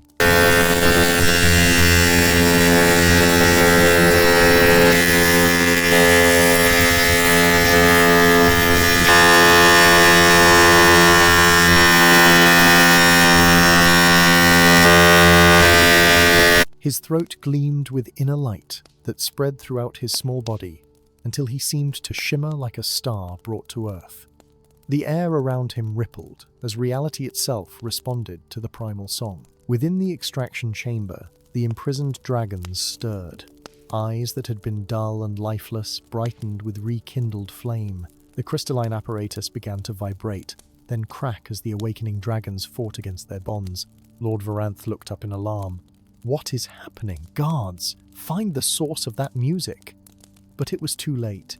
As Bilbo's song reached its crescendo, the Hobbit's form briefly shifted. His shadow cast upon the wall was no longer that of a small halfling, but of a massive winged creature, whose roar joined with his final note in perfect harmony. The extraction chamber exploded in a blaze of multicolored dragonfire as the captives broke free, their restored essence flooding back into their physical forms. Nyrith revealed herself, growing to her full magnificent size as she led her liberated kin in a devastating counterattack against their captors. Amidst the chaos, Bilbo collapsed, his small form drained by the powerful magic he had channeled. As consciousness faded, he witnessed a startling sight. Lord Varanth, attempting to flee with his precious draconium, suddenly clutched his throat as golden liquid erupted from his mouth, transforming into miniature dragons that flew back to their rightful owners. Commander Vexis, witnessing this miraculous reversal, looked up to where Bilbo lay. For a moment, their eyes met across the distance, and understanding passed between them. When Bilbo awoke, he lay upon a bed of warm stones within a massive cavern. Around him, dragons of every hue and size observed him with eyes that gleamed with ancient intelligence. "He wakes," Nyrith announced, her mental voice echoing through the assembled draconic congress. "What happened?" Bilbo asked weakly, his throat raw, as if he'd swallowed fire. "You freed us all." Another dragon responded, this one sapphire, scaled and regal. "In doing so, you completed the awakening ritual without even knowing it." "Ritual? What ritual?" Nyrith lowered her massive head to regard him closely. "The ritual that reveals a dragon singer's true nature. For you see, little Hobbit, dragon singers are not merely those who can speak to dragons, they are dragons. Or at least, partly so." "That's absurd," Bilbo protested. sitting up despite his dizziness. "I'm a hobbit. I have a hobbit hole and hobbit parents and hobbit feet." He wiggled his large furry toes as evidence. "Yes," Nyrith agreed. "But somewhere in your ancestry, a dragon chose to live as a smaller being, to experience life from another perspective. That essence has been diluted through generations, dormant until awakened by the proper song." The sapphire dragon nodded. "We sensed it the moment you sang. Your dragon soul recognized our own, calling to the ancient bond between all Drakekind." Bilbo's mind reeled with implications. Was this why he had always felt slightly out of place even among his own kind? Why he yearned for adventures while simultaneously fearing them? Why fire and song had always spoken to him in ways he could never articulate? "What happens now?" he asked quietly. "That is for you to decide," Nyrith answered. "You may return to your shire, to your books and your comfortable life, or you may stay in Drakemore, learn the ancient ways, discover the full potential of your dual nature." Bilbo closed his eyes, thinking of his cozy hobbit hole with its well-stocked pantry and familiar comforts. Then he thought of the sky as seen from Dragonback, of melodies still unsung, of a heritage he had never imagined. "Could I perhaps do both?" he suggested. "Visit Drakemore sometimes, learn what I can, but still keep my home in the Shire." The dragons exchanged glances that somehow conveyed both amusement and approval. "A true hobbit answer," Nyrith said, with what might have been a draconic smile. "And perhaps the wisest. For you are indeed both dragon and halfling, neither aspect should be denied." And so began the extraordinary dual life of Bilbo Sokola. Respectable hobbit of Bag End by most appearances, but also the first dragon singer to walk the world in 1,000 years. When neighbours commented on his occasional absences or the strange melodies that sometimes drifted from his windows on quiet evenings, he would merely smile and speak of visiting distant relatives. Only the dragons knew the full truth, that when the skies above the misty mountains filled with the sound of ancient songs carried on a hobbit's voice, it was not merely music, but the joyful communion between two natures, finally reconciled within one remarkable soul. Story 5. The silver towers of Telesteria pierced the sunset sky like needles through cloth, their crystalline spires refracting light into impossible patterns that danced across the cobblestone streets below.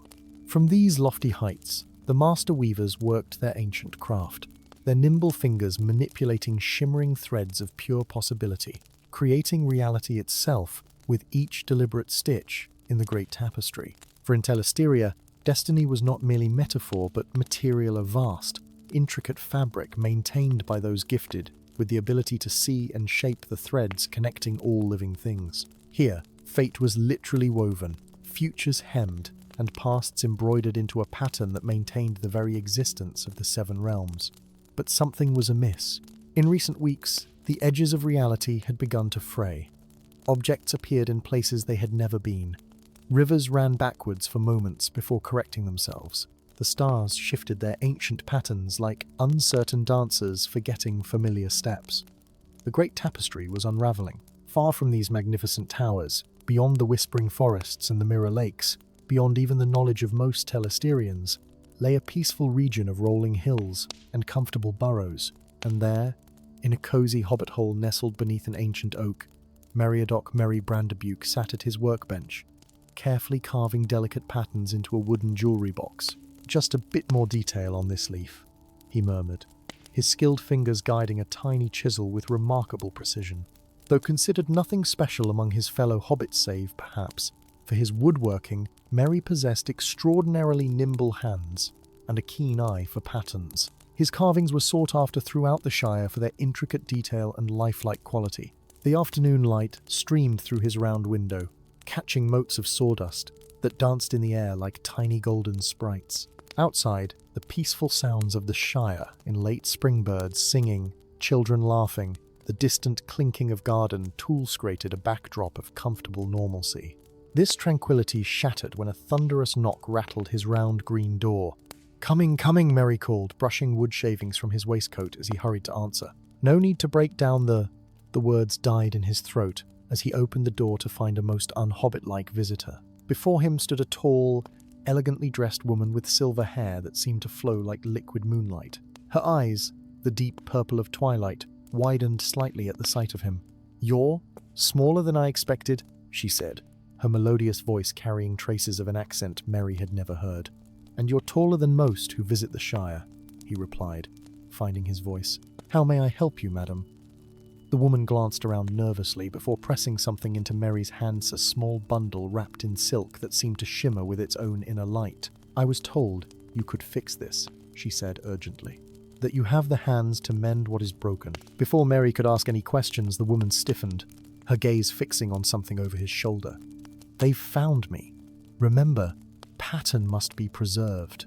With that cryptic statement, she turned and fled, her figure dissolving into silver mist before she'd taken 10 steps down the garden path. Bewildered, Merry retreated inside, carefully unwrapping the mysterious bundle on his workbench. Inside lay a square of fabric, unlike any he had ever seen, a tapestry sample no larger than a dinner napkin, yet containing patterns of such complexity that they seemed to shift and change even as he looked at them. Golden threads interwove with silver, crimson melded into azure, and throughout the piece ran filaments of a material that seemed to capture light from another world entirely. But the tapestry was damaged, a ragged hole had been torn through its center, and from this wound threads were actively unraveling, the intricate pattern disintegrating before his eyes. "Well now," Merry murmured, reaching for his finest needle, "let's see what can be done about this." As his fingers touched the fabric, something extraordinary happened.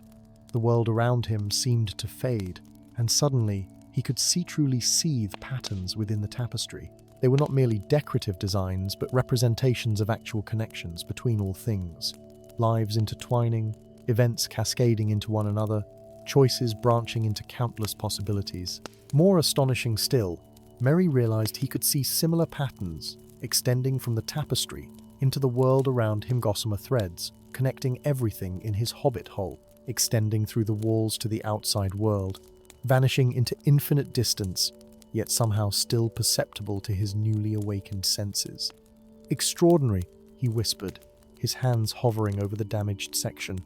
Instinctively, he began to work, his fingers moving with a certainty that transcended conscious thought.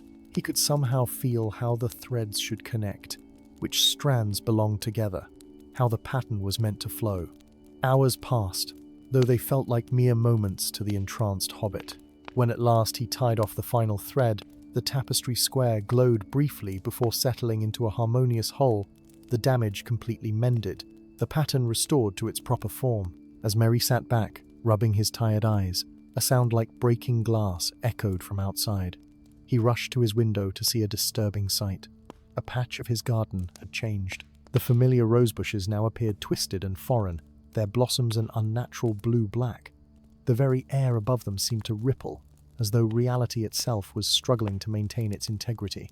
A second crash drew his attention to the road, where a group of tall, armored figures surveyed the area with cold precision. Leading them was a severe-looking man with a silver badge depicting an elaborate loom pinned to his chest. "Find the thief," the man commanded. "The forbidden sample must be recovered before more damage is done."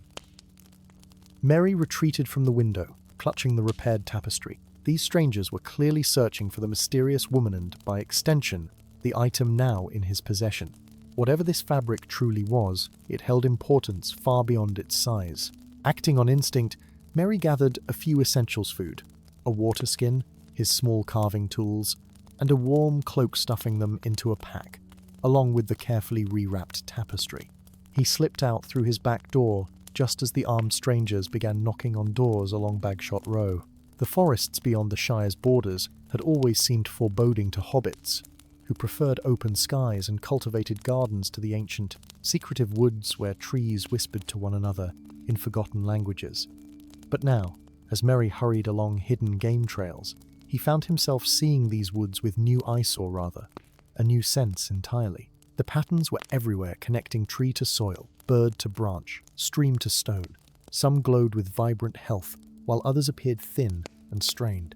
And in places, particularly as he travelled eastward, Merry began to notice alarming disruption stangles and breaks in the patterns, places where the very fabric of existence seemed worn thin. On the third day of his flight, as he made camp in the hollow of a massive oak, Merry sensed, rather than heard, someone approaching. His hand went to the small carving knife at his belt, a poor weapon, but better than nothing. "Put that away before you hurt yourself," Halfling came a sardonic voice from above. "If I meant you harm, you'd never have heard me coming." A figure dropped from the branches, landing with feline grace. Tall and lean, clad entirely in grey-green leather that seemed to absorb light rather than reflect it, the newcomer regarded Merry with eyes the colour of burnished copper. A jagged scar ran from his left temple to the corner of his mouth, giving him a perpetually cynical expression. "Thorn, at your service," he said with a mock bow. "Shadow thief, bounty hunter, and your new best friend." "I don't recall requesting friendship," Merry replied warily. Thorn's laugh was like dry leaves rustling. "No, but you're carrying something that interests certain powerful people who've offered an obscene amount of gold for its return." He dropped to a crouch, bringing himself closer to Merry's eye level.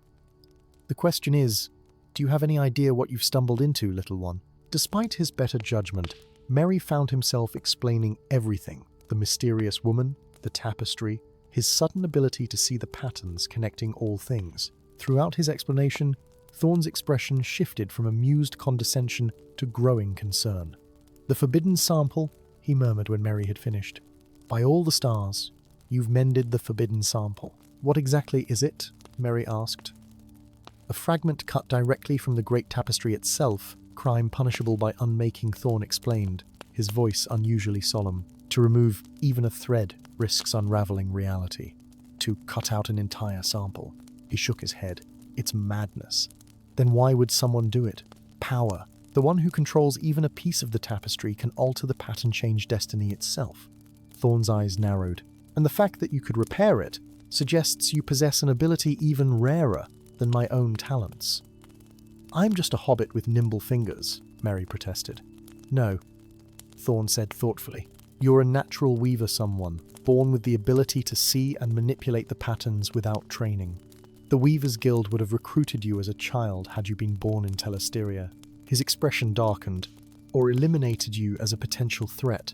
Before Merry could respond, the ground beneath them trembled. In the distance, a sound like tearing cloth echoed across the forest, followed by an unnatural silence. "Another disruption," Thorn said grimly. "They're growing worse. Come, little weaver.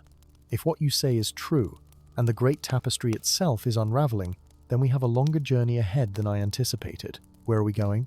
Merry asked, shouldering his pack. "To the one place that might have answers," Thorn replied. "The forbidden archives beneath the Weaver's Citadel, the very heart of Telesteria." The journey to Telesteria revealed a world increasingly coming undone. They passed villages where buildings phased in and out of existence, meadows where flowers bloomed and withered in seconds, streams that flowed with water that transformed into liquid light and back again. With each disruption, Merry's sensitivity to the patterns grew stronger. He began to understand how they functioned, how each thread represented a life or a natural force, how their intersections created events, how their tensions and harmonies shaped the very nature of reality. Thorn proved a surprisingly valuable companion. The Shadow Thief possessed an encyclopedic knowledge of hidden paths and secret ways, guiding them past dangers both natural and unnatural. Though he maintained a facade of cynical self-interest, Merry noticed how the man's eyes widened with each new reality breach they encountered, how his habitual smirk gave way to genuine concern. "I was hired to recover the sample," Thorn admitted one evening as they camped beside a lake whose waters reflected a sky that wasn't there. "But I'm beginning to think returning it to my employer would be a very bad idea." "Who hired you?" Merry asked.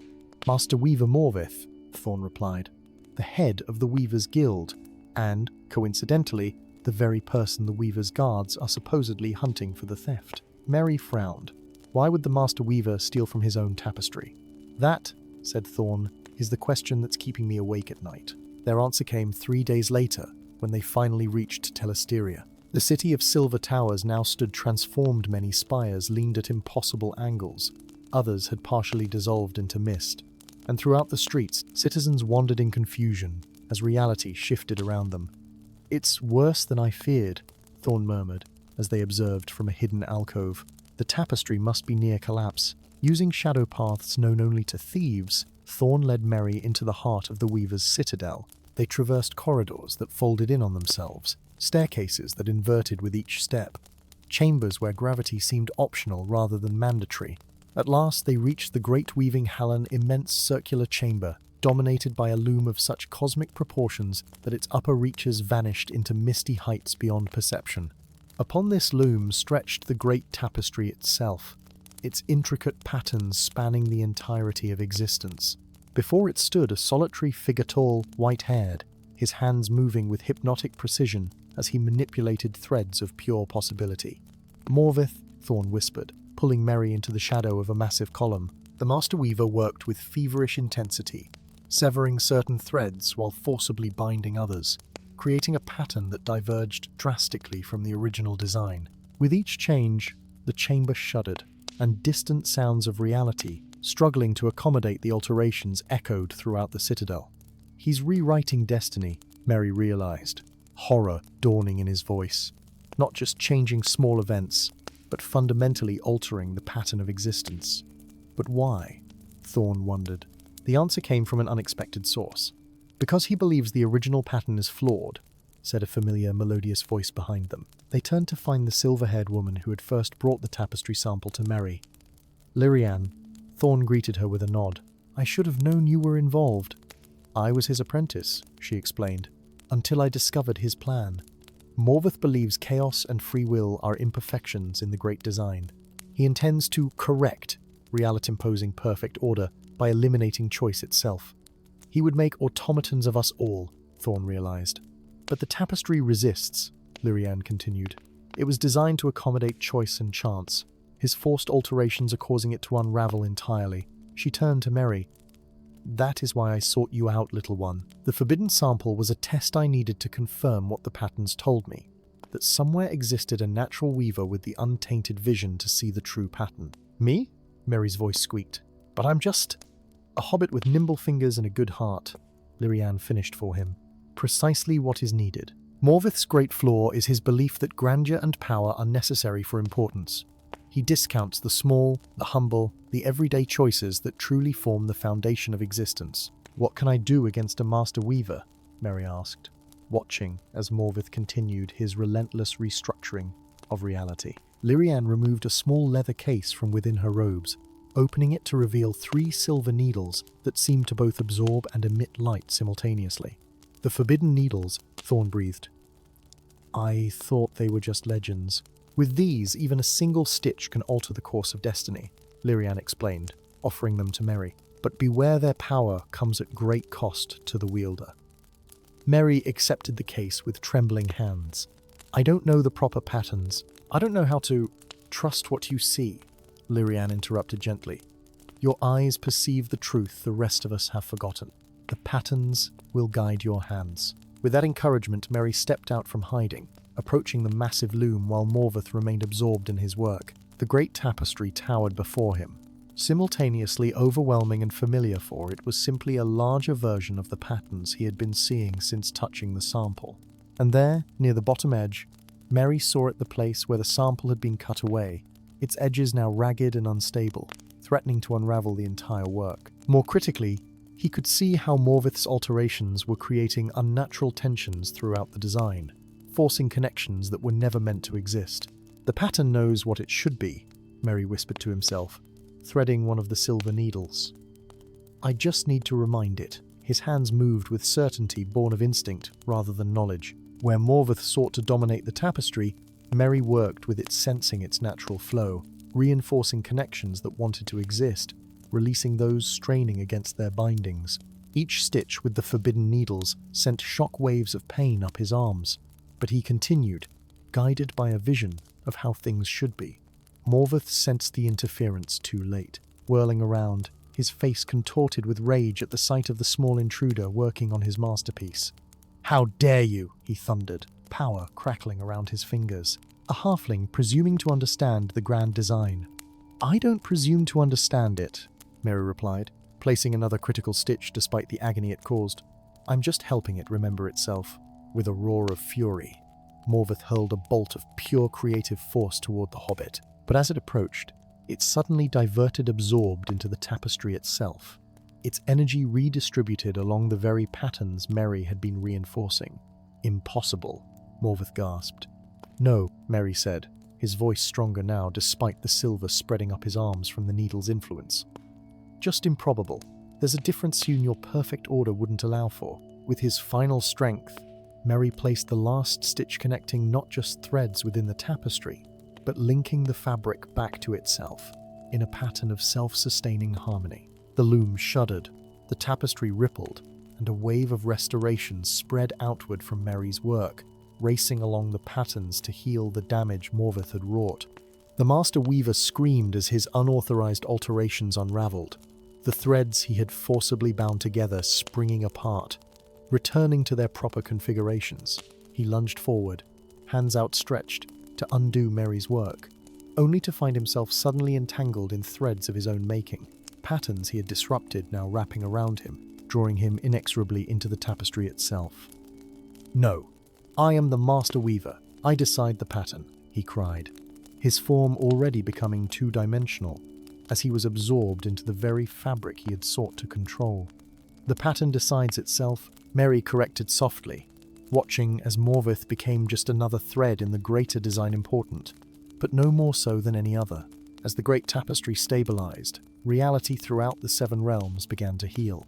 The silver towers of Telesteria straightened, the disruptions in the natural world calmed, and the connections between all things strengthened once more. Merry sank to his knees, exhausted beyond measure. The forbidden needles had taken their toll. His hands now bore intricate silver traceries that would never fade, marking him forever as one who had altered destiny itself. "It's done," he whispered, as Thorn and Lyrian rushed to his side. "You've saved us all, little weaver," Lyrian said, tears streaming down her face. "The tapestry is whole again." "Not quite," Merry said with a tired smile. "It still needs tending. Patterns shift, threads fray. That's the nature of existence." He looked up at the vastness of the great tapestry, seeing how it extended beyond the citadel, beyond Telesteria, connecting all things in all realms. It needs caretakers, not masters. In the days that followed, as Merry recovered his strength, a new approach to the great tapestry was born. No longer would a single master weaver dictate the pattern of reality. Instead, a diverse council including representatives from all seven realms would serve as guardians of the design, intervening only when necessary to prevent catastrophic unraveling. And among them, often overlooked at first glance due to his small stature, sat a hobbit with silver-traced hands and extraordinarily nimble fingers. Meriadoc Brandebuke, once a simple woodcarver from the Shire, now the first pattern reader of the Weavers' Council, the one who could see the true design beneath the superficial, the essential connections that others missed. For in the vast tapestry of existence, it is often the smallest threads that prove most crucial to the integrity of the whole, and sometimes the most humble hands are those best suited to the grandest work of all, preserving the delicate balance between order and chaos, destiny and choice, pattern and possibility. Story 6.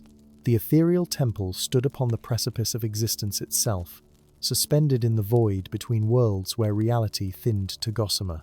Its alabaster towers stretched impossibly upward, capturing light from 1,000 different realms and refracting it into cascades of prismatic brilliance. For 12,000 years, the temple's sacred halls had housed the Sword of Twilight, a weapon forged from the dying breath of the first sunset, capable of cleaving the barriers between dimensions. In the wrong hands, it could unravel the delicate weave that separated order from chaos. And now, it was gone. The Keepers of the Veil had discovered the theft at the exact moment between day and night, when the sword traditionally hummed its twilight song, a melody that maintained the boundaries between the divided realms. Only silence had greeted their expectant ears. By morning, shadowy tears had begun appearing throughout the kingdoms, dark rifts through which creatures of twisted form and malevolent intent now slithered into the world of light. The Shadow Realm had begun its long-prophesied invasion. Far from these cosmic concerns, in a land of gentle rolling hills and circular doors set into grassy mounds, Fredegar Bolger Fatty to his friends was having a perfectly ordinary afternoon. The rotund hobbit hummed contentedly as he organized his pantry, categorizing preserves by type, sweetness, and how well they complemented various baked goods. Blackberry jam for scones, strawberry preserves for biscuits, and this lovely apple butter for morning toast, he murmured, placing each jar with meticulous precision. His substantial girth made navigating the narrow pantry somewhat challenging, but Fredegar moved with the practiced grace of one performing a beloved ritual. Outside his round window, the Shire basked in late summer splendor. Golden sunlight dappled through leaves, casting playful shadows across his garden, where tomatoes ripened to plump perfection. The distant sounds of children's laughter and the rhythmic clip of garden shears created a symphony of peaceful domesticity. Fredegar had just settled into his favorite armchair with a plate of seed cakes and a cup of chamomile tea when the air before him shimmered like heat rising from sun-baked stones. The comfortable hobbit nearly upset his precious tea as the shimmer coalesced into a figure of terrifying majesty. Towering within the confines of the modest hobbit hole stood a warrior whose armor seemed forged from thunderclouds and mountain stone. A helm crafted from the skull of some ancient beast obscured most of his features, save for eyes that burned like dying stars. Where his feet touched the polished wooden floor, frost patterns spiraled outward.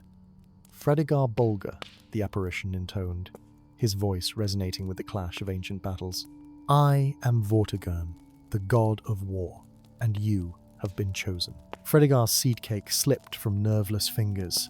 "There must be some mistake," he squeaked, pressing himself deeper into his armchair as though hoping it might swallow him whole.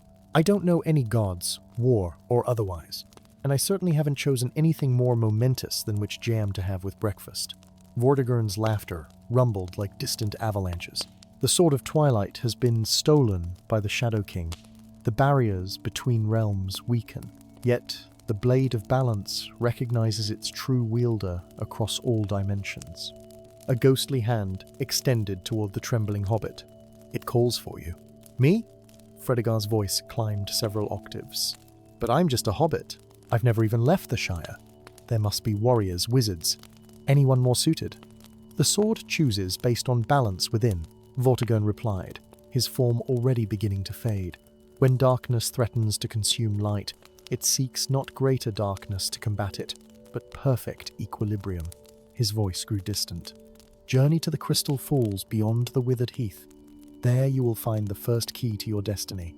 Make haste, Fredegar Bolger. The realms unravel with each passing twilight." With that, the apparition dissolved into motes of light that swirled once around the stunned hobbit before vanishing altogether, leaving behind only a lingering scent of steel and storm. Fredegar remained frozen in his chair for several long moments, his tea growing cold beside him. Eventually, he shook his head vigorously. "Absolutely not," he declared to his empty home. "I'm not going anywhere, especially not to any withered heath or crystal falls. I have preserves to organize."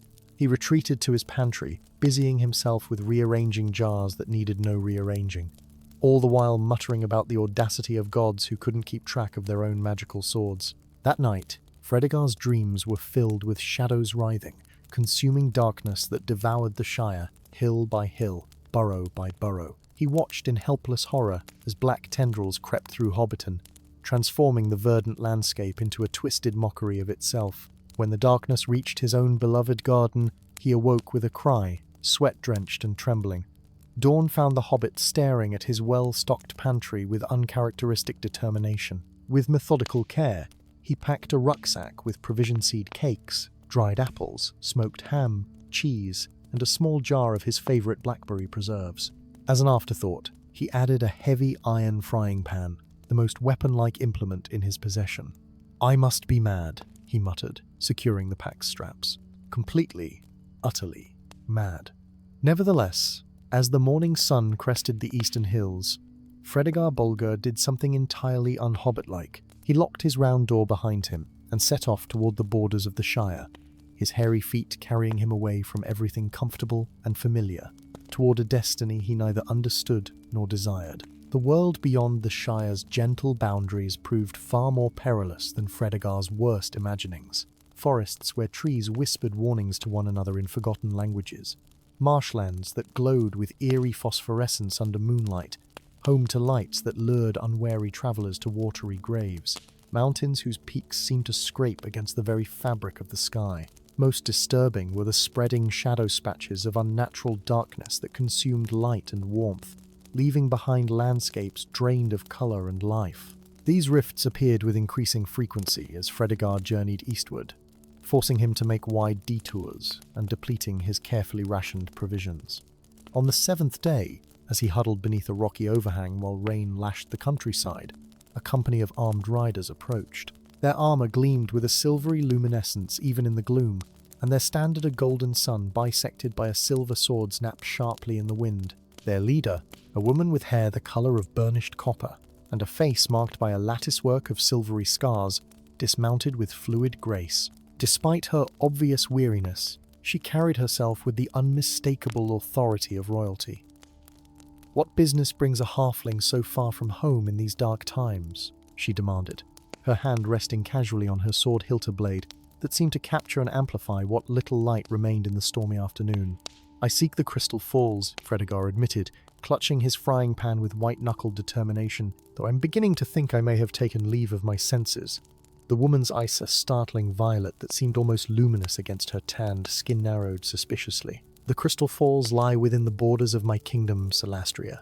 None seek them without purpose, I was told." Fredegar hesitated, realizing how absurd his explanation would sound. "The god of war appeared in my pantry and said I needed to find them. Something about a stolen sword and barriers between worlds. He expected laughter, perhaps even arrest as a madman or spy. Instead, the scarred woman dropped to one knee before him, her expression transformed by shock and reverence. 'The chosen vessel,' she whispered, just as the prophecy foretold. 'When shadows consume the light, look not to the mighty but to the small, for balance favors the humble heart.' She pressed a fist to her chest in salute. 'I am Princess Seraphina of House Solari, guardian of the Eastern Threshold. My blade and my life are yours to command.' Fredegar blinked rapidly, his mouth opening and closing several times before he managed to stammer, 'I think there's been a misunderstanding.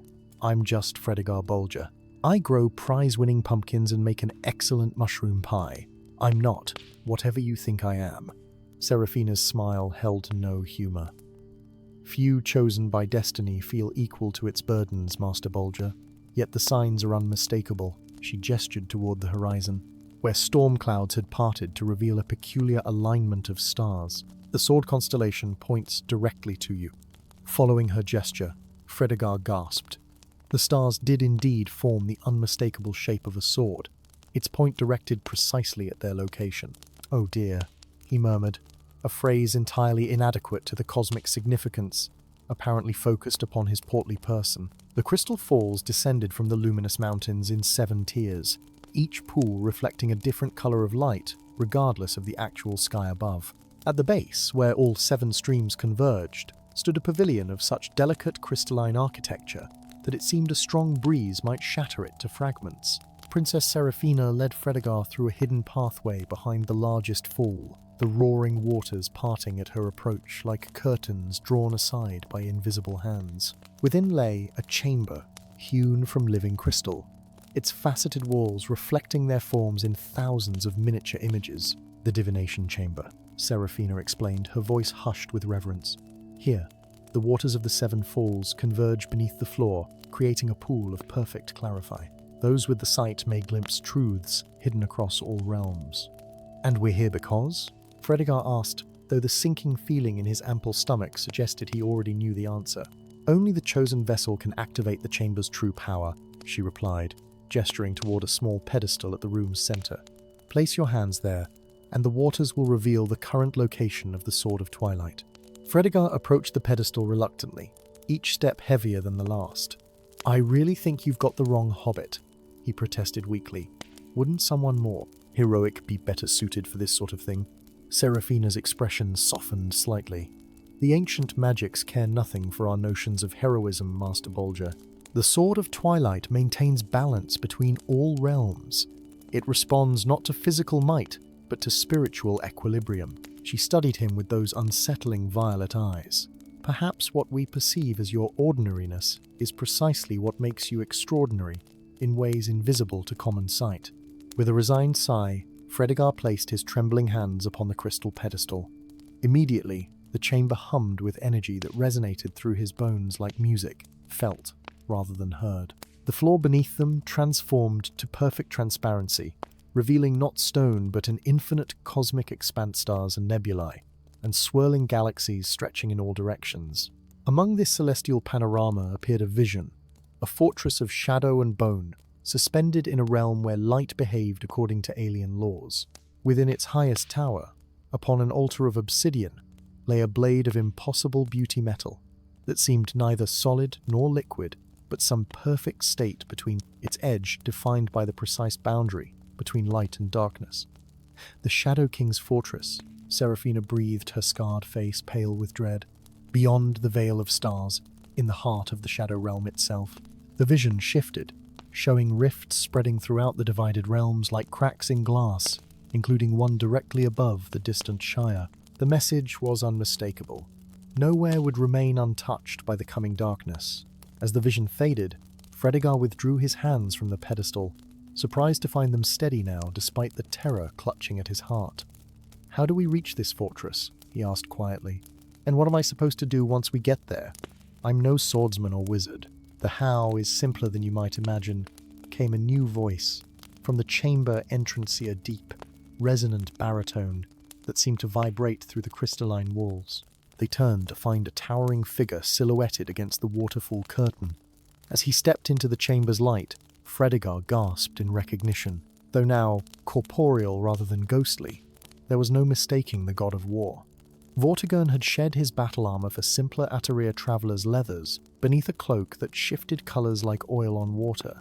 Without his fearsome helm, his face surprised Fredegar, weathered and lined with age, yet bearing eyes of such ancient wisdom that the hobbit found himself unable to hold their gaze for long. "The Sword of Twilight creates its own paths," Vortigern explained, approaching with footsteps that made no sound.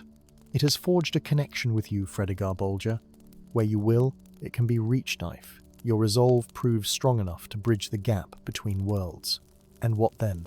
Fredegar demanded, surprising himself with his boldness. "What am I meant to do against this Shadow King that all your gods and warriors cannot?" Vortigern's smile was tinged with sadness. "The Shadow King was once my brother in arms, before grief twisted his purpose. He believes that by merging all realms into shadow, he will eliminate suffering through uniformity."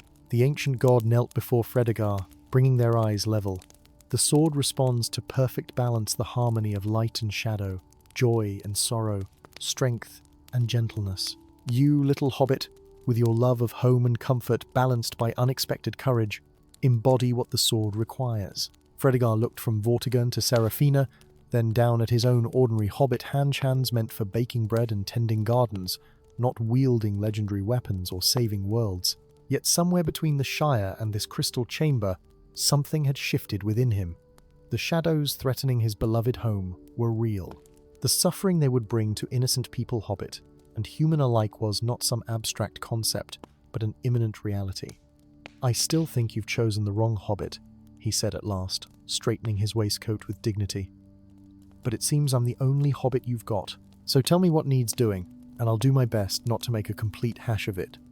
As twilight approached, casting the crystal falls in hues of amber and violet, an unlikely trio prepared for a journey beyond the boundaries of conventional reality, a warrior princess sworn to protect the light, an ancient god seeking to correct a cosmic imbalance, and a plump hobbit armed with nothing but a frying pan and the quiet courage of one who fights not for glory but for the simple goodness of ordinary things worth preserving. For in the grand tapestry of destiny, it is often the smallest threads that prove most crucial to the pattern's integrity, and sometimes the most reluctant heroes are those who understand most clearly what truly deserves saving. Story 7. In the ancient forest of Elmswood, where time flowed like honey and shadows held memories older than kingdoms, a transformation beyond nature's reckoning had begun. Tree by tree, flower by flower, the verdant landscape was turning to crystal, not in the manner of winter frost that retreats with morning sun, but a complete transmutation, living matter becoming luminous, faceted stone that captured sunlight and fractured it into kaleidoscopic patterns across the forest floor. Beautiful, yet hauntingly so, but the crystallized plants no longer grew, no longer breathed, and the phenomenon was spreading day by day, mile by mile, threatening to turn all of Arborea into an exquisite, lifeless monument to what once flourished. Far from these troubled woods, in the peaceful realm known as the Shire, Hamfast Gamgee, affectionately known as Old Gamgee, despite being merely in his 50 snelt in the soft loam of his prized garden, His weathered hands, marked by decades of honest toil, moved with surprising delicacy as he separated seedlings destined for different plots. The morning sun warmed his back as birdsong punctuated the rustle of leaves and the distant sounds of Hobbit children playing. "There you are, my beauties," he murmured to the tender shoots. "You'll grow strong here, yes you will." Hamfast had a way with plants that bordered on the magical, though he would scoff at such notions. Plants simply made sense to him, in a way people often didn't, their needs straightforward, their gratitude evident in every bloom and fruit. His gardens were legendary throughout the Shire, not that he boasted of it. Pride wasn't the Hobbit way, especially about something as natural as coaxing life from soil. "Master Gamgee," called a voice breaking his reverie. Young Tom Goodbody came hurrying up the path, waving frantically. "There's a merchant come from the east with rare herbs and seeds. Says he's never seen the like of them in these parts." Hamfast wasn't one for excitement or novelty, but rare herbs were rare herbs. With a sigh that poorly disguised his interest, he brushed soil from his knees and followed the eager young hobbit to the modest marketplace of Hobbiton. The merchant's cart stood apart from the usual vendors, its wooden frame carved with intricate vines and leaves that seemed almost to move in the dappled light. The merchant himself was no hobbit too tall by half, with eyes the colour of new leaves and hair like autumn wheat. "Ah, the famous gardener of Bag End," the merchant said with a bow that seemed both respectful and subtly mocking. "I've saved my most special specimen for one with hands such as yours." From beneath the cart, he produced a small clay pot containing what appeared to be a glass flower petals of perfect transparency, with just a hint of rainbow iridescence at their edges. It was beautiful in the way of delicate things destined to break. "A crystal bloom from the edges of Elmswood," the merchant explained. "They say it's the last living flower of its kind, caught between states. Perhaps you could save it." Something in the merchant's eyes a challenge, perhaps, or a test-made Hamfast reach for his coin pouch before his good sense could intervene.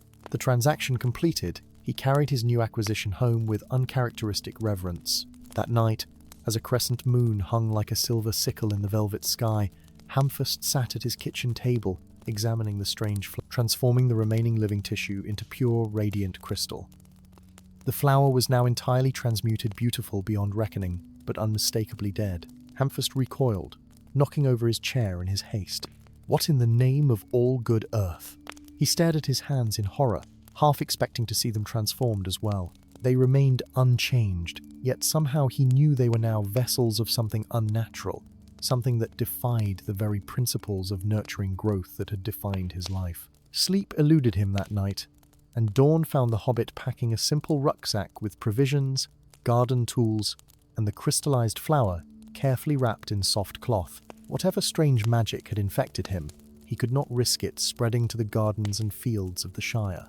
He left a brief note for his son Sam, promising to return once he'd sorted out a gardening matter of grave importance, and slipped away as the first smoke began rising from morning hearths. His destination was clear: Elmswood, where this unnatural transformation had begun. Perhaps there he could find answers and, more importantly, a cure. The journey to Elmswood took Hamfast through lands increasingly unfamiliar to Hobbit sensibilities. Rolling hills gave way to craggy highlands, comfortable woods to ancient forests, where trees stood like silent sentinels, their canopies so dense that midday resembled twilight. He avoided travellers when possible, terrified of what his touch might do to living things. On the seventh day, at the edge of a crystallized meadow where butterflies transformed mid-flight now hung frozen in the air like exquisite ornaments, Hamfast encountered his first elf. Prince Thalon of the Sylvan Realm stood a full 2 feet taller than the stout hobbit, his silver armor catching the fractured light from crystallized trees and transforming it into an aura of shimmering power. His face might have been carved from marble, all elegant angles and perfect proportions, but his eyes held the weariness of one who has witnessed too much beauty corrupted. "So," the prince said, his voice melodious despite its gravity. "Another pilgrim seeking the source of the crystallization." Hamfast bristled at being called a pilgrimate, sounded far too adventurous for a respectable hobbit, but nodded nonetheless. "Not seeking it exactly," he admitted. "Running from it, if I'm honest." He held up his hands. "My touch spreads it now, you see." The elf's eyes widened, his composure momentarily shattered. "You accelerate the transformation? How long have you had this ability?" 3 days? 4? Time runs strange when you're avoiding everything living, Hamfast replied, unconsciously wiping his hands on his trousers. Prince Thalon studied him with renewed intensity. My father, the Elven king, lies dying from a wasting illness. Our seers believe the essence of the crystal knot, the corrupted form spreading through our realm, but its pure source could save him. He gestured to the path ahead. I journey to find the heart of this phenomenon, the crystal garden spoken of in ancient texts. And what would an ordinary hobbit gardener have to do with such matters? Hamfast asked warily. Perhaps nothing, the prince conceded. Or perhaps everything. The prophecy speaks of hands that heal becoming hands that crystallize, leading to the garden's heart. I believed it referred to elven hands, but perhaps I was mistaken. Hamfast wanted nothing more than to refuse, to continue his solitary quest for a cure, but something in the elf's desperate dignity resonated with him. A father dying while his son searched for salvation, it stirred the simple, steadfast compassion at the core of hobbit nature. I know a thing or two about gardens, he said with a sigh, and it seems I know something about crystallizing things now too. Lead on, Master Elf. The deeper they ventured into Elmswood, the more prevalent the crystallization became. Entire groves stood transformed, the faceted trees creating cathedral-like chambers where light danced in patterns that almost resembled written language. Wildlife had fled, leaving an eerie silence broken only by the occasional musical chime when breeze stirred crystal leaves. Hamfast and Thalon formed an unlikely partnership. The elf's ancient knowledge complemented the hobbit's practical understanding of growing things. Together they began to discern patterns in the crystallization, how it followed the paths of underground springs, how certain plants resisted longer than others, how the transformed matter retained perfect memory of its living form. It's not destroying, Hamfast realized as they examined a crystallized rabbit, frozen in mid-leap, yet detailed down to individual fur strands. It's preserving, like it's trying to keep everything exactly as it is, forever. A kind of immortality, Talon agreed grimly. But without growth or changer, static eternity. On the 12th day, they discovered the saucer-hidden valley at Elmswood's heart, accessible only through a narrow ravine, lined with crystal formations that sang in harmonic tones as they passed. The valley beyond defied comprehension. The crystal garden stretched before them, a wonderland where reality itself seemed fluid. Crystal flora of impossible design reached toward a sky that rippled like disturbed water. Pathways of opalescent stone wound between pools of liquid that flowed upward into floating spheres. And at the center stood a palace of such architectural impossibility that the eye struggled to follow its spiraling towers and gossamer bridges. The Fey realm, Tylon whispered, awe and fear mingling in his voice. Not seen by mortal eyes for 12 centuries, the veil between worlds has thinned.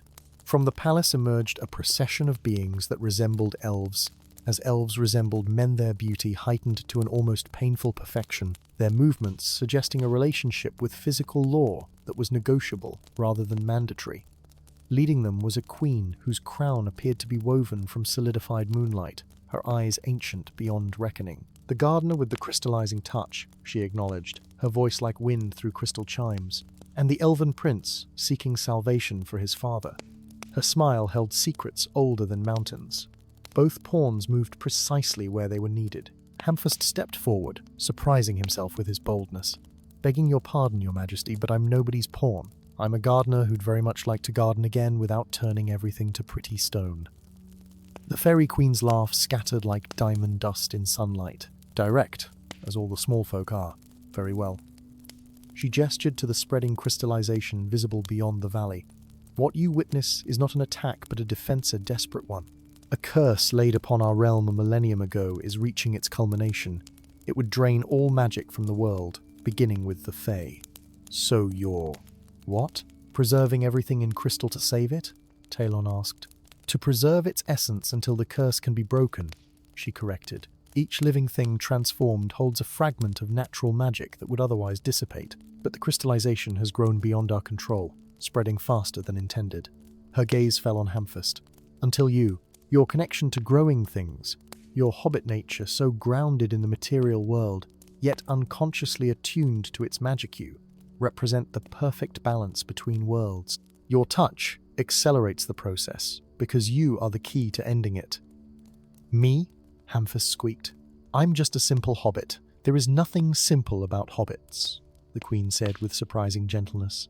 Your people chose to forget their ancient connection to the Earth's magic, preferring comfortable lives of hearth and harvest.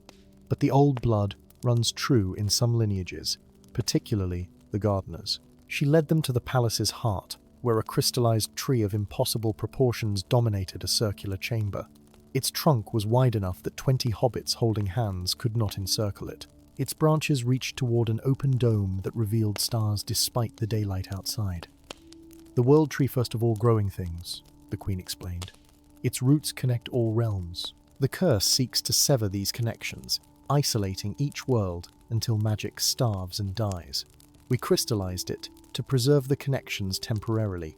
She turned to Hamfist. Only one with your dual nature feet planted firmly in simple earth, yet hands capable of channeling transformation can reverse the process. You can draw the crystal back into yourself, becoming a living conduit for the magic. And what happens to him? Tylon demanded, surprising Hamfist with his protectiveness. The Queen's expression softened with something like regret. The magic must go somewhere. If he accepts it, he will never again touch living things without transforming them. He would become a being of crystal himself, immortal but unable to experience the simple pleasures of his former life. Hamfist stared at his soil-stained hands, calloused from decades of digging, planting, harvesting hands that had coaxed life from the earth year after year. Hands that might never again feel soil crumbling between his fingers, or the tender stem of a seedling being transplanted. And if I refuse? He asked quietly. The crystallization continues until all of Arborea becomes an exquisite, lifeless monument, she answered. Including your beloved Shire. Hamfist closed his eyes, seeing in his mind's eye the rolling green hills of home, the thriving gardens he had tended, the simple joy of growing things. The thought of never touching a living plant again cut deeper than any blade. Can I at least save the Elven King first? He asked, glancing at Thalon. Since we've come all this way. The Fairy Queen nodded, breaking a small crystal branch from the world tree and handing it to the Elven Prince. This will cure your father and strengthen the remaining magic in your realm. Thalon accepted the gift with profound gratitude, then turned to Hamfist. I misjudged you, Master Hobbit. There is more greatness in small garden tenders than in many who wear crowns. Hamfist shrugged uncomfortably at the praise. It's not greatness. It's just, well, someone has to do the job at hand, don't they? With resignation that gradually transformed into resolve, he approached the crystal world tree. Placing both hands against its gleaming trunk, he felt an immediate connection as if he'd plunged his fingers into the very essence of growth and change and preservation, contradictory forces held in perfect balance. What do I do? He whispered. Accept the transformation, the Queen instructed. Let it flow through you, rather than from you. Become the conduit between crystal and living matter.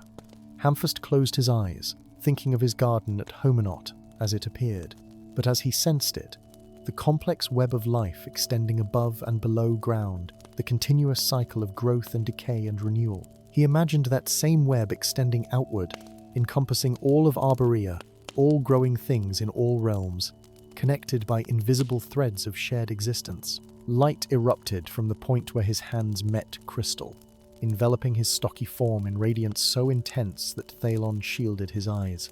The light spread outward in pulses, racing along the palace's crystal architecture, leaping into the garden beyond, then farther, stiller, cascading wave of transformation that reversed the crystallization with each passing moment. Throughout Elmswood, crystal trees softened into living wood, frozen brooks resumed their bubbling journey. Animals trapped in crystalline stasis blinked and continued their interrupted movements, as if nothing had occurred.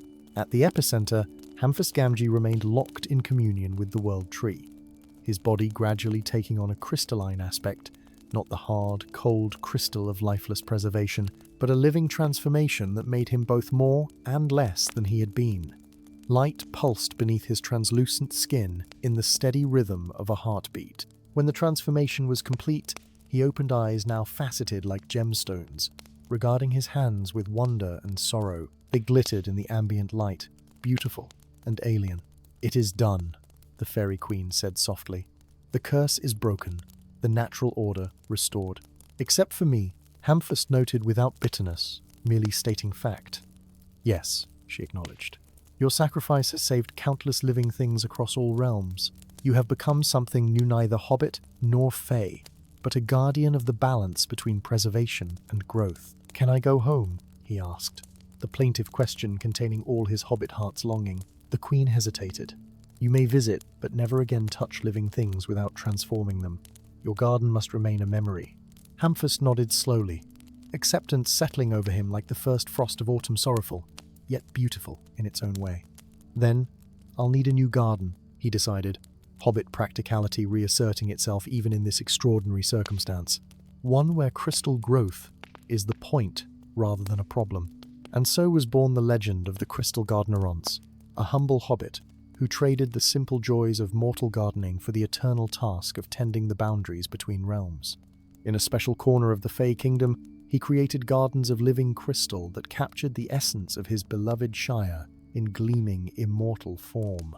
Sometimes, on special nights when the boundaries between worlds grew thin, hobbits in the Shire would glimpse spectacular lights dancing above distant hills' crystalline fireworks that illuminated the sky with impossible colours. The old-timers would nod knowingly and raise a tankard.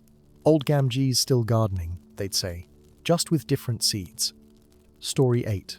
The Stormhold Archipelago writhed beneath skies that had forgotten the meaning of peace. For 20 years, the tempest had raged, without respite, a perpetual maelstrom of thunderheads and lightning that danced across the heavens like luminous serpents. Waves taller than the highest towers of ancient Numenor crashed against shores of volcanic black sand, while winds keen enough to slice flesh from bone howled through the narrow passages between islands. Ships that ventured into these waters rarely returned, and those that did carried crews forever changed by what they had witnessed in the storm's heart. It had not always been thus. The elders of Port Tempest, the last inhabited outpost at the archipelago's edge, still spoke of blue skies and gentle breezes, of prosperous trade routes and bountiful fishing. They spoke, too, of the 7 bearers, those chosen by ancient powers to carry the elemental talismans that maintained harmony between sea and sky. But 20 years ago, on a night when all 7 moons aligned in a celestial pattern not seen for a millennium, the bearers had vanished without trace, and with them, the talismans that kept the world in balance. The storm had begun that very night. Far from these troubled waters, in a gentle land of rolling hills and burrows, a hobbit named Dobby P. Lev stood at the edge of Bywater Pond, squinting at his fishing line with the focused patience only his kind could muster. Unlike most hobbits, who regarded large bodies of water with suspicion bordering on superstitious dread, Dobby found comfort in the gentle lapping of waves against the shore, and the mysterious promise of what might lie beneath the surface. "Just one more trout," he murmured, adjusting his grip on the hand-carved fishing rod. "One more for old Widow Proudfoot's supper, and then home for tea." The late afternoon sun cast long shadows across the water, transforming its surface into a mirror of molten gold. A perfect day in the Shire, unmarred by concerns more pressing than whether the fish would bite or if rain might arrive before harvest season. A perfect day, that is, until the water at Dobby's feet began to glow with an unearthly blue luminescence. The hobbit stumbled backward, dropping his fishing rod in shock as the pond's surface churned like water reaching a boil. From its depths emerged what appeared to be a perfect sphere of water, hovering at eye level, defying all natural laws as it pulsed with internal light. "Bless me," Dobby whispered, his hairy feet rooted to the spot in terrified fascination. Within the sphere, images formed a storm-racked archipelago, a ship with tattered sails, and 7 gleaming objects scattered across a map. The vision zoomed closer, on one talisman a pendant shaped like a cresting wave, half buried in sand on a distant shore. A voice, ancient as the sea itself yet somehow familiar, resonated not through the air but directly within Dobby's mind. "The 7th bearer's bloodline continues. The storm calls for its master." Before Dobby could respond, the sphere collapsed, drenching him in water that felt impossibly cold, as though drawn from ocean depths never warmed by sunlight. The shock sent him tumbling backward into darkness. When he awoke, Dobby found himself not on the familiar shores of Bywater, but on the heaving deck of a ship amid a tempest that defied comprehension. Rain lashed horizontally, stinging his face like needles. Thunderclaps shattered the air with such force that his small body lifted momentarily from the sodden planks. All around, sailors scrambled in orchestrated panic, securing lines and shouting commands that the wind shredded before they could reach their intended recipients. "It's a wake!" came a terrified cry from the bow. "Leviathan approaches starboard!" Dobby crawled to the ship's rail, his hobbit instinct screaming for solid ground even as curiosity compelled him forward. What he saw in the churning depths would haunt his dreams forever after a serpentine form of such colossal proportions that its full length could never be discerned, only suggested by the periodic emergence of scaled coils that dwarfed the ship itself. An eye larger than a wagon wheel breached the surface momentarily, regarding the vessel with ancient malevolence before disappearing beneath the waves. The impact when it struck felt like the end of the world. Timbers shrieked and splintered. Bodies and cargo went airborne. Dobby found himself flung into the maelstrom, the breath knocked from his lungs as freezing water enveloped him. Death seemed certain as the weight of the ocean pressed upon him, drawing him deeper into lightless depths. Yet strangely, inexplicably, he did not drown. A cocoon of calm surrounded his small form, the water near his body remaining mysteriously oxygenated. Patterns of blue light, similar to those that had appeared in Bywater Pond, now traced themselves across his feet in intricate whirls and eddies. Through the darkness, he perceived another vessel approaching, not sinking from above, but rising from below, its hull, adorned with luminescent coral and figurehead, carved to resemble a woman with her finger pressed to her lips in the universal gesture for silence. Strong hands grasped Dobby, pulling him through a hatch in the strange vessel's side, depositing him sputtering and disoriented on a dry floor amid murmurs of amazement and disbelief. "A halfling, here in the deep waters?" came a woman's voice, rich with authority and barely suppressed wonder. The prophecy spoke of many possibilities, but this I did not foresee. When his vision cleared, Dobby found himself surrounded by the most unlikely crew he could imagine. Humans with skin marked by elaborate tattoos that seemed to shift like currents, a dwarf whose beard contained living coral polyps, 2 elves with eyes the impossible blue-green of tropical shallows, and at their center, a tall woman whose coat seemed woven from material that rippled like the surface of disturbed water, her hair bound in complicated knots that reminded Dobby of sailors' work. "Captain Lyra of the Vento Cortante," she introduced herself, crouching to meet his eyes level. "And you, little one, have caused quite a stir in the patterns of fate. The storm marks on your feet, they've been dormant for generations, haven't they? Waiting for the right catalyst." Dobby looked down at his hairy hobbit feet in confusion. The intricate blue patterns continued to pulse faintly, following the rhythm of his heartbeat. "I don't understand," he managed, fighting waves of nausea as the vessel moved in ways no proper ship should. "I was fishing in the Shire. There was a glowing ball of water. And then, the calling," interjected an ancient man from the shadows. His skin so weathered, it resembled parchment left too long in salt air. "It seeks the Seven when the need is greatest. And now, it seems, it has found the last bloodline, though, much diminished in stature." Captain Lyra shot the old man, a quelling glance before returning her attention to Dobby. "You are a descendant of the Seventh Bearer, the one who controlled the aspects of water and storm," she explained. 20 years ago, all 7 bearers disappeared, and with them, the talismans that kept the great storm contained. "Contained?" Dobby echoed. "Not created?" A sad smile crossed Lyra's face. "The storm has always existed, little one. It is as old as the world itself, primordial force of such magnitude that, left unchecked, it would consume all lands, returning the world to the chaotic seas from which it first emerged. The talismans were created to harness its power, to establish boundaries it could not cross. But what does this have to do with me? I'm just a hobbit. I've never even sailed on anything larger than a rowboat." The dwarf with coral in his beard chuckled. "And yet you survived the embrace of the deep waters. The Leviathan's attack would have killed any ordinary being." Captain Lyra nodded. "The blood remembers what the mind forgets. Your ancestor was Marin Pei Leve, a traveller who came to your shire from these waters many generations ago, seeking peace after centuries of guardian duty. The responsibility passed from his line.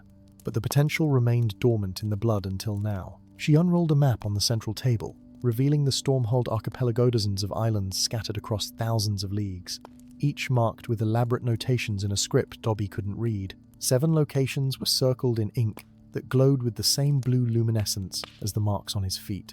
The talismans must be recovered, Lyra continued, and the bearer's circle restored. Only then can the storm be properly contained once more. And you think Dobby swallowed hard against rising panic. You think I should be one of these bearers? I can't even swim properly. The talisman doesn't require swimming prowess, the ancient man said with surprising gentleness. It requires balance, understanding, respect for the elemental forces beyond mortal comprehension. The original bearers weren't chosen for physical might, but for their capacity to serve as conduits without being consumed by the power flowing through them. Dobby looked around at the expectant faces surrounding him, these strange outcasts, who had apparently dedicated their lives to finding the lost talismans and restoring balance to the world. Their hope was palpable and terribly misplaced in his estimation. "I just want to go home," he said quietly, "back to my fishing spot and my cozy hobbit hole. I'm not cut out for saving the world." Captain Lyra's expression softened with understanding, but her words offered no comfort. "The calling has awakened your heritage. The storm marks have manifested. Even if we returned you to your shire this very moment, the connection has been established. The storm would find you, Dobby Pay Lev, no matter how deeply you burrowed into your hobbit hole." And in his heart, Dobby knew she spoke truth. The pull he felt toward the marked spots on the map was undeniably a yearning that transcended conscious thought, like a tide responding to lunar influence. "What would I have to do?" he asked finally. The journey aboard the Vento Cortantia ship, designed to sail both above and beneath the waves, through ancient magic, took Dobby to the far corners of the Stormhold archipelago. Each island presented unique challenges: mountains that floated among the clouds, jungles where plants thought and moved with predatory intelligence, ruins of civilizations so ancient that their very stones whispered forgotten languages. With each recovered talisman, spear of lightning, the crown of clouds, the bracelet of tides, the ring of winds, the storm's fury intensified, as though it sensed the threat to its unbridled freedom. Ghost ships crewed by the drowned dead pursued them through fog-shrouded passages. Leviathans larger and more terrible than the one that had sunk Dobby's first vessel patrolled the deeper waters. And throughout, the small hobbit found himself changing. The storm marks spread gradually across his body, tracing patterns of elemental power across his skin. His natural hobbit resilience served him well, but more surprising was his growing affinity for the sea itself. How he could sense changes in current and pressure, how water responded to his touch and will. The crew, initially skeptical of such a small bearer, grew to respect and even depend upon his unique perspective. Where they saw only danger in the storm's manifestations, Dobby sometimes perceived patterns, even a strange form of beauty. His hobbit practicality provided solutions that more traditionally trained sailors would never consider.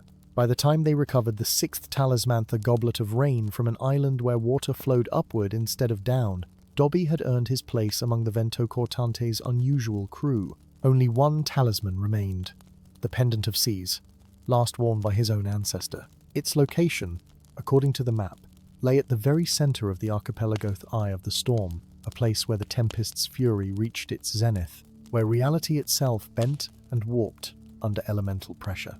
As the Vento Cortante approached this final destination, Captain Lyra gathered her crew on deck. Despite the howling winds and lashing rain, a pocket of relative calm surrounded the ship, Dobby's growing power providing a buffer against the worst of the storm's rage. "What we have learned in our journey changes everything," she told them solemnly.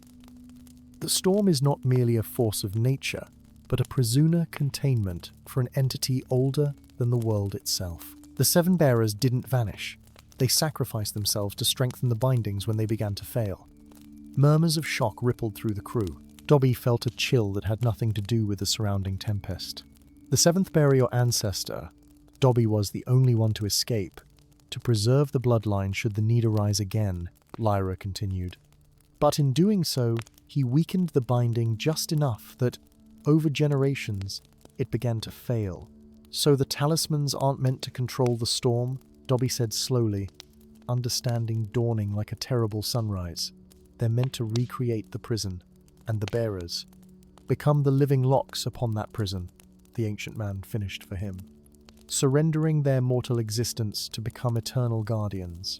Silence fell upon the deck, broken only by the omnipresent howl of the storm. The choice before them was clear in its terrible simplicity. Restore the binding with 7 new bearers who would sacrifice their mortal lives, or allow the ancient entity to break free entirely and reclaim the world. There must be another way, Dobby insisted, Hobbit stubbornness rising to the fore, some compromise that doesn't require such sacrifice. Captain Lyra's eyes reflected the surrounding lightning. Perhaps there is. The texts speak of a third option, though none have ever attempted it. One bearer, accepting all 7 talismans into themselves, might establish a different kind of bond with the entity, not imprisonment, but partnership, containment through cooperation rather than subjugation. But the power would consume any mortal who attempted it, the ancient man warned. The elemental forces would tear body and soul asunder. Unless, Dobby said thoughtfully, that mortal had a nature already resistant to corruption, something in their very being that prized balance and moderation above power for its own sake. All eyes turned to the small hobbit, standing barely waist-high to the humans, yet somehow occupying more space than his physical form should allow, the storm marks now covering his exposed skin in intricate patterns of elemental harmony. In that moment, Dobby Pay Leave understood why the calling had chosen him, not despite his hobbit nature, but because of it. Hobbits, with their love of simple pleasures and instinctive distrust of excessive power, their connection to earth and growing things, their resilience in the face of forces beyond their comprehension, possessed exactly the temperament needed to negotiate with a primordial entity without being consumed by its vastness. As the vento cortante pierced the eye of the storm, reaching the perfectly calm center where water and air hung in impossible equilibrium, Dobby made his choice, not for glory or power, but for balance, for the simple belief that all things, even ancient cosmic entities, deserved understanding before judgment. The final talisman, the pendant of Seashung, suspended in the exact center of the eye, waiting for the last bearer's touch. When Dobby's fingers closed around it, accepting its power along with the responsibility it represented, the storm recognized its own.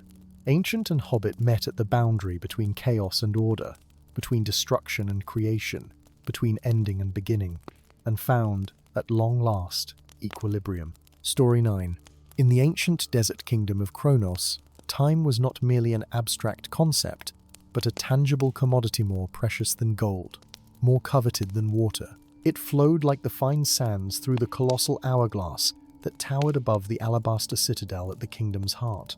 The clock of sand, as it was known, stood 300 feet tall, its twin glass chambers connected by a narrow waist of pure crystal that regulated the flow of temporal grains with mathematical precision. For 12,000 years, the clock had maintained its perfect rhythm, ensuring that time flowed evenly throughout the realm. In some districts of the sprawling capital, wealthy chronolords purchased additional hours to extend their days of pleasure and power. In others, the desperately poor sold weeks of their lives for enough coin to feed their families, aging visibly as they stumbled home with their meager earnings. But now, something was terribly wrong. The sands in the upper chamber had begun to clump and stick, creating unpredictable surges and stoppages in the flow of time throughout the kingdom. In the Plaza of Moments, flowers bloomed and withered in seconds. In the Sapphire Quarter, conversation stretched for days, a single word hanging in the air for hours before its companion followed. The master chronometricians worked feverishly at the clock's base, their golden instruments detecting fluctuations they couldn't explain or control. Far from these troubles, in a land of gentle green hills and cozy underground dwellings, Lobelia Socola Bolsero stood on her doorstep, tapping her foot with characteristic impatience. The round yellow door of her hobbit hole was freshly painted, her garden meticulously trimmed, and her schedule for the day planned down to the minute. She consulted her prized pocket watch for the 3rd time in as many minutes, its polished silver case gleaming in the morning sun. 11 minutes late, she muttered, glaring down the lane where her neighbor had promised to appear with a basket of mushrooms in exchange for her renowned blackberry preserves. Completely unacceptable. Lobelia's reputation for punctuality was legendary throughout the Shire. She scheduled her meals, her gardening, her social calls, and even her complaints with military precision. The other hobbits found it exhausting, but none could deny that Lobelia's garden produced the earliest spring flowers and the latest autumn blooms, as though the plants themselves feared the consequences of disappointing their fastidious caretaker. With an exasperated huff, Lobelia opened her pocket watch once more. The delicate hands shimmered oddly, seeming to bend and waver like reflections in disturbed water. She tapped the glass face with a manicured fingernail. "Ridiculous craftsmanship," she muttered. "I knew I shouldn't have trusted that clockmaker from Bree." As she stared at the wavering hands, the watch's face began to glow with a golden light that grew in intensity until it was painful to behold. Lobelia felt a peculiar tugging sensation behind her navel, as though an invisible hook had caught her and was pulling insistently. "What in the name of?" she began. But her words were lost as the world around her dissolved into swirling golden particles. The sensation of falling overwhelmed her, though she could not tell in which direction she fell or for how long. When reality reassembled itself, Lobelia found herself standing in a vast plaza, paved with tiles of amber and obsidian arranged in spiral patterns that seemed to shift when viewed from different angles. The air was hot and dry, tasting of spice and ancient stone. Towering buildings of white marble and gold surrounded the plaza, their architecture defying conventional understanding of what structures should be able to support. And dominating everything, rising into clouds tinged with metallic hues, stood the impossible clock of sand. "Another one," came a bored voice to her right. "The dimensional ruptures are becoming more frequent." Lobelia whirled to find a tall, slender man regarding her with mild curiosity. His clothing appeared to be made from some flowing material that changed color with each movement, and a complicated apparatus of brass and crystal was strapped to his left forearm. "Where am I? Who are you? What have you done with my garden?" Lobelia demanded, clutching her pocket watch like a weapon. "You are in Kronos, the Eternal City. I am Darian, a temporal adjuster, and I have done nothing with your garden, which I assume remains wherever you left it." He consulted the device on his arm. "Interesting. You've brought a significant temporal anomaly with you." "I've brought nothing but my watch and my dignity," Lobelia snapped, drawing herself up to her full height, which still left her barely reaching the man's waist. "And I demand to be returned home immediately. I have appointments to keep." Darian's laugh held no humor. "Time works differently here, little one. Your appointments may have passed centuries ago, or they may not occur for millennia yet." He gestured toward the colossal hourglass. "The clock of sand regulates all, or it did until recently." Before Lobelia could form a suitably cutting response, a commotion erupted nearby. A woman stumbled through the plaza, her movements jerky and uncoordinated. Bystanders backed away as she approached, fear evident in their expressions. The woman's face bore the unmistakable signs of accelerated aging, skin wrinkling and unwrinkling in waves, hair graying and then returning to youthful color in patches. "Time sickness," Darian explained quietly. "The clock's disruptions affect the vulnerable first. Soon it will spread to everyone." Overcome with unexpected compassion, Lobelia stepped forward as the suffering woman collapsed nearby.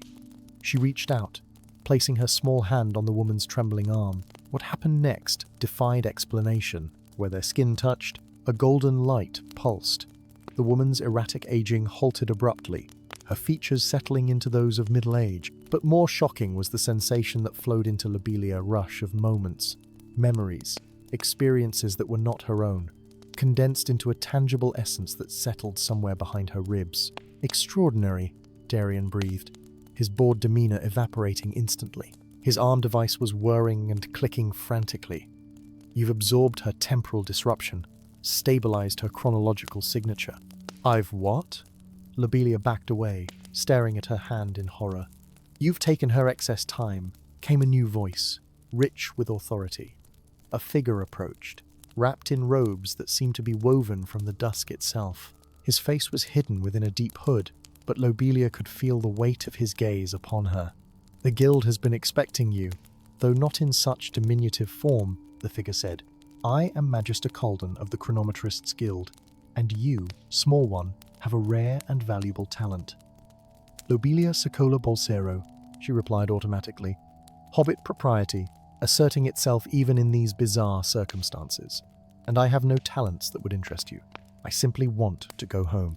"Impossible at present," Calden said, gesturing toward the clock. "The temporal barriers are in flux, but perhaps we can strike a bargain that serves us both." He produced a scroll sealed with wax the color of sunset. "The eternal key has been stolen from our sacred chambers. Without it, the clock cannot be recalibrated, and time itself will eventually unravel." "What does this have to do with me?" Lobelia asked, though a sinking feeling suggested she already knew the answer. "The key resonates with those who can manipulate time directly, those like yourself," Calden explained. "Help us recover it, and we will return you to your home at the precise moment you left, as though none of this had occurred." Lobelia's practical hobbit nature asserted itself.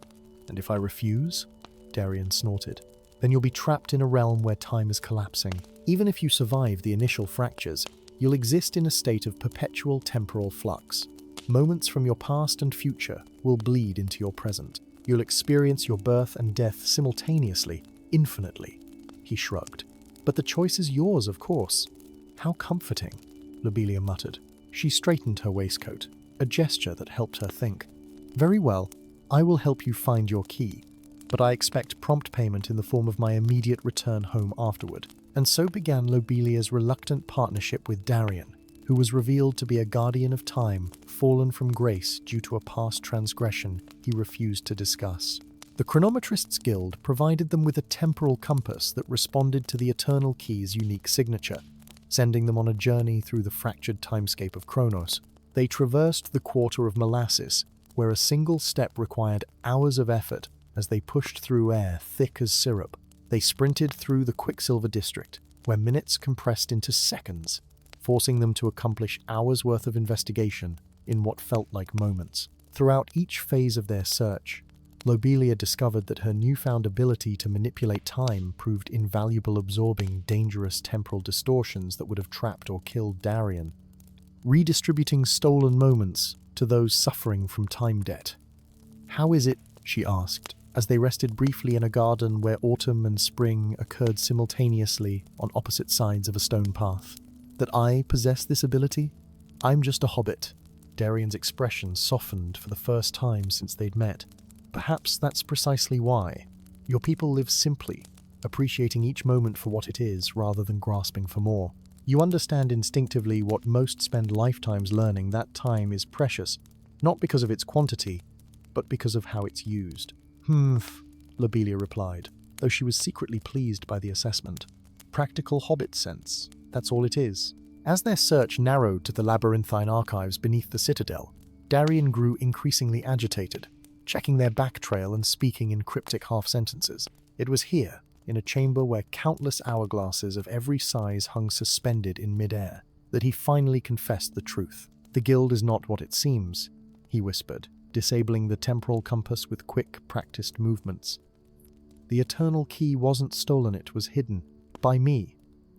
Lobelia's patience, never her strongest virtue, evaporated entirely. "Explain yourself this instant, or I shall be extremely cross." Darian's laugh held genuine amusement this time. "I believe you would be, at that." His expression grew serious again. "The Guild's Archimage Tempest plans to use the key not to repair the clock, but to reverse its flow entirely. He lost his daughter to a temporal accident decades ago, and has spent his life seeking a way to undo that single moment, regardless of the consequences. But that would unravel all of existence as we know it." "Yes," Darian finished grimly. "Every choice, every consequence, every moment that has shaped reality would be undone. Trillions of lives and experiences would be erased for the sake of one." A slow hand clap echoed through the chamber. From behind a particularly large hourglass stepped an elderly man, his beard so long it had been woven into the fabric of his robes. His eyes held the weariness of centuries, but burned with fanatical purpose. "Well done, Darian," said Archimage Tempest. "You've led our temporal anomaly directly to us, as planned." He extended a gnarled hand toward Lobelia. "Come, little time thief. Your gift is the final component I require." "You used me as bait," Darian realized, reaching for a weapon he no longer possessed. "Did you think we wouldn't track your movements? That we wouldn't realize your betrayal?" Tempest laughed bitterly. "We've been manipulating events since before this creature was pulled into our realm." With a gesture, the Archimage froze Darian in mid-motion. a bubble of suspended time encasing him like amber. He then turned his full attention to Lobelia. Your ability to absorb and redistribute time makes you the perfect conduit for the reversal process, he explained, his tone almost gentle. A regrettable sacrifice, but necessary. Lobelia Socola Bolsero had been called many things in her life: stubborn, difficult, exasperating, but no one had ever accused her of being a sacrifice. Hobbit indignation rose within her like a tide. Now see here, she said, drawing herself up to her full 4 feet of height. I understand grief. I understand wanting to change the past. But what you're proposing is simply poor time management on a cosmic scale. The Archimage blinked, momentarily confused by this unexpected response. Time flows as it should, Lobelia continued, warming to her subject. Forward, predictably, punctually. That's the proper order of things. Reversing it is not only dangerous, but deeply improper. With each word, she took a step closer to the bemused Archimage. The golden essence of borrowed time swirled visibly beneath her skin now, responding to her heightened emotions. Furthermore, she pressed on, I have afternoon tea scheduled for Thursday next, and I have every intention of being there. Before Tempest could respond, Lobelia reached out and grasped his hand knot with violence, but with the firm, no-nonsense grip of a hobbit who had made up her mind. The connection formed instantly, but instead of drawing time from him, she pushed. All the accumulated moments she had absorbed throughout her journey in Kronos, all the borrowed seconds and stolen hours, she channeled into the Archimage in a single overwhelming surge.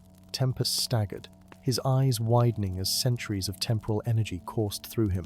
His form blurred, aging and youthing rapidly as his personal timeline struggled to accommodate the influx. The bubble around Darien popped as the Archimage's concentration shattered. The key, Darien gasped, recovering himself.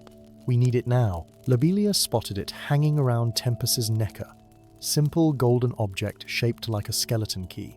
Unremarkable, except for the faint glow it emitted. With hobbit nimbleness, she darted forward and snatched it as the Archimage fell to his knees, still wrestling with the temporal overload. To the clock, Darien urged, taking her hand and pulling her through passages that seemed to bend and warp around them as the temporal distortions intensified. They emerged at the base of the colossal hourglass just as the sands in the upper chamber clumped completely, causing the flow to stop entirely.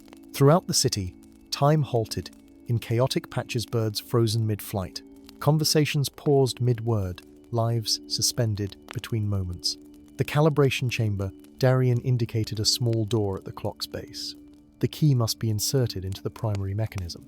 Inside, they found a complex arrangement of gears and pendulums, all motionless now. At the center stood a keyhole made of the same crystal as the clock's narrow waist. Lobelia approached with the key but hesitated. What happens to me when time restarts properly? Will I return home? Darien's expression was grave but honest. I don't know. The disruptions that brought you here may be sealed when the clock is repaired. Lobelia considered this, looking down at the key in her small hand. For a creature who had scheduled every moment of her life, the prospect of such uncertainty should have been terrifying.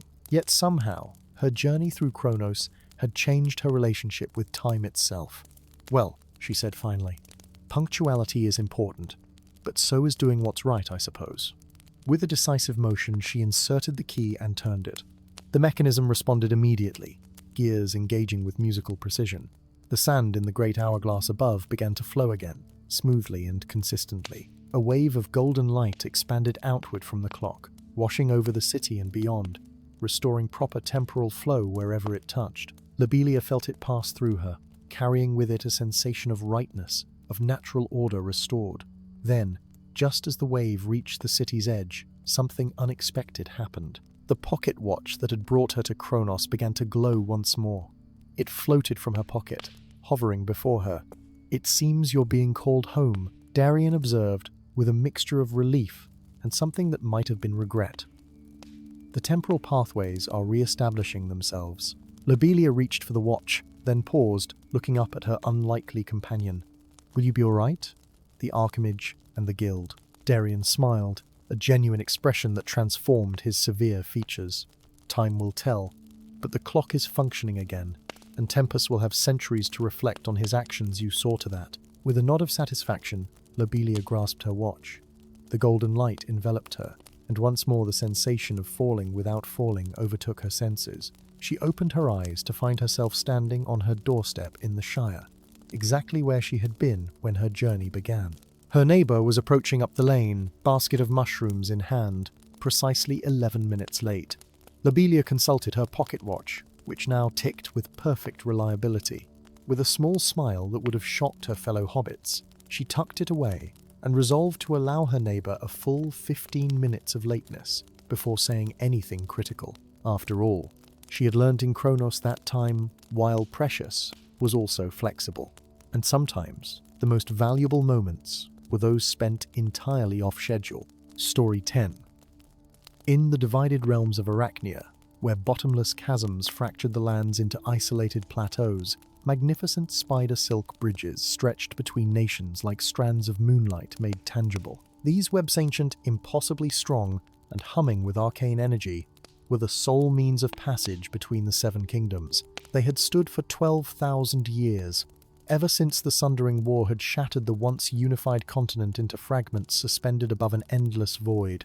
The webs were tended by the revered Silk Speakers, mystics who could commune with the guardian spider's massive, intelligent arachnids, the size of draft horses who continuously spun and repaired the vital connective tissue of civilization. For millennia, this sacred covenant between human and spider had endured, allowing commerce, diplomacy, and life itself to flourish in a world that would otherwise have devolved into isolated pockets of dying humanity. But now, for reasons no sage could determine, the ancient webs were failing.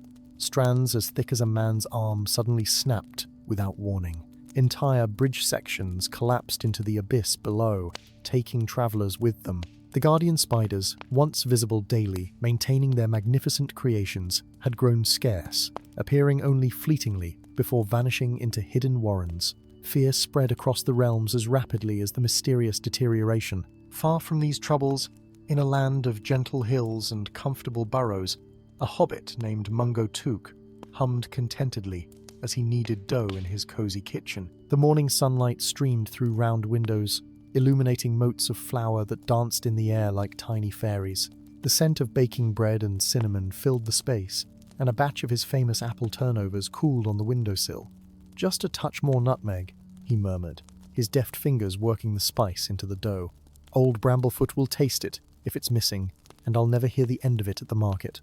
Mungo's pastries were legendary throughout the Shire.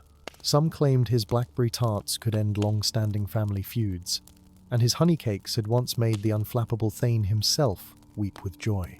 Baking was not merely Mungo's profession, but his calling, a form of everyday magic, performed with flour, butter, and an intuitive understanding of fire and time. He was preparing for the Harvest Festival, where his baked goods would compete against those of his friendly rival, Peony Proudfoot. Mungo had just slid another tray of seed cakes into his stone oven when he noticed something peculiar through his kitchen window: an unusually large spiderweb glistening in his garden, strung between his prized rose bushes. "That simply won't do," he muttered, wiping his hands on his flour-dusted apron. "Not with the garden competition tomorrow." Stepping outside, Mungo approached the web with the intention of carefully removing it without damaging his roses.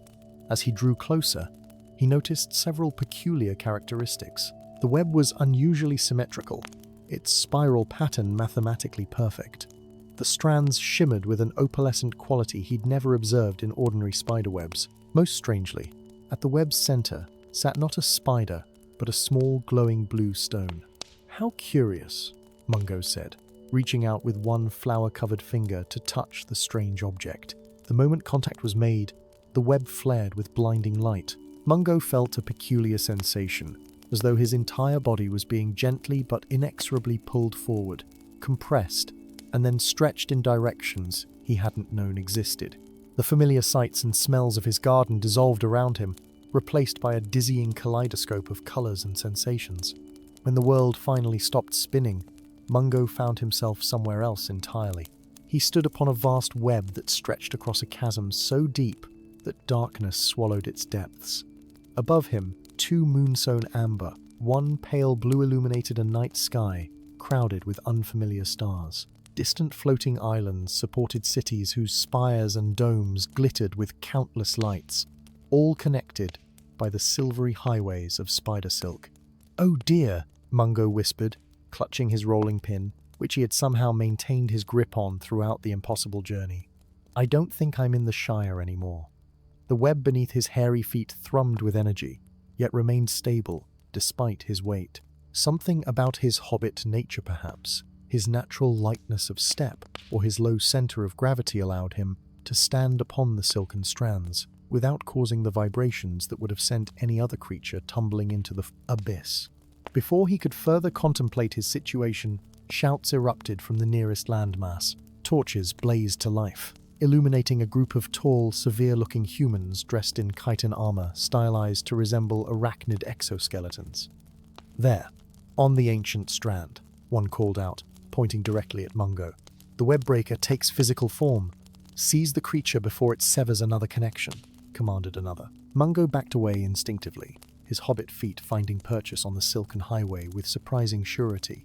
"There's been a mistake," he called out, his voice thin with fear. "I'm just a baker." But the guards were already advancing onto the web, their movements practiced and confident as they brandished barbed spears.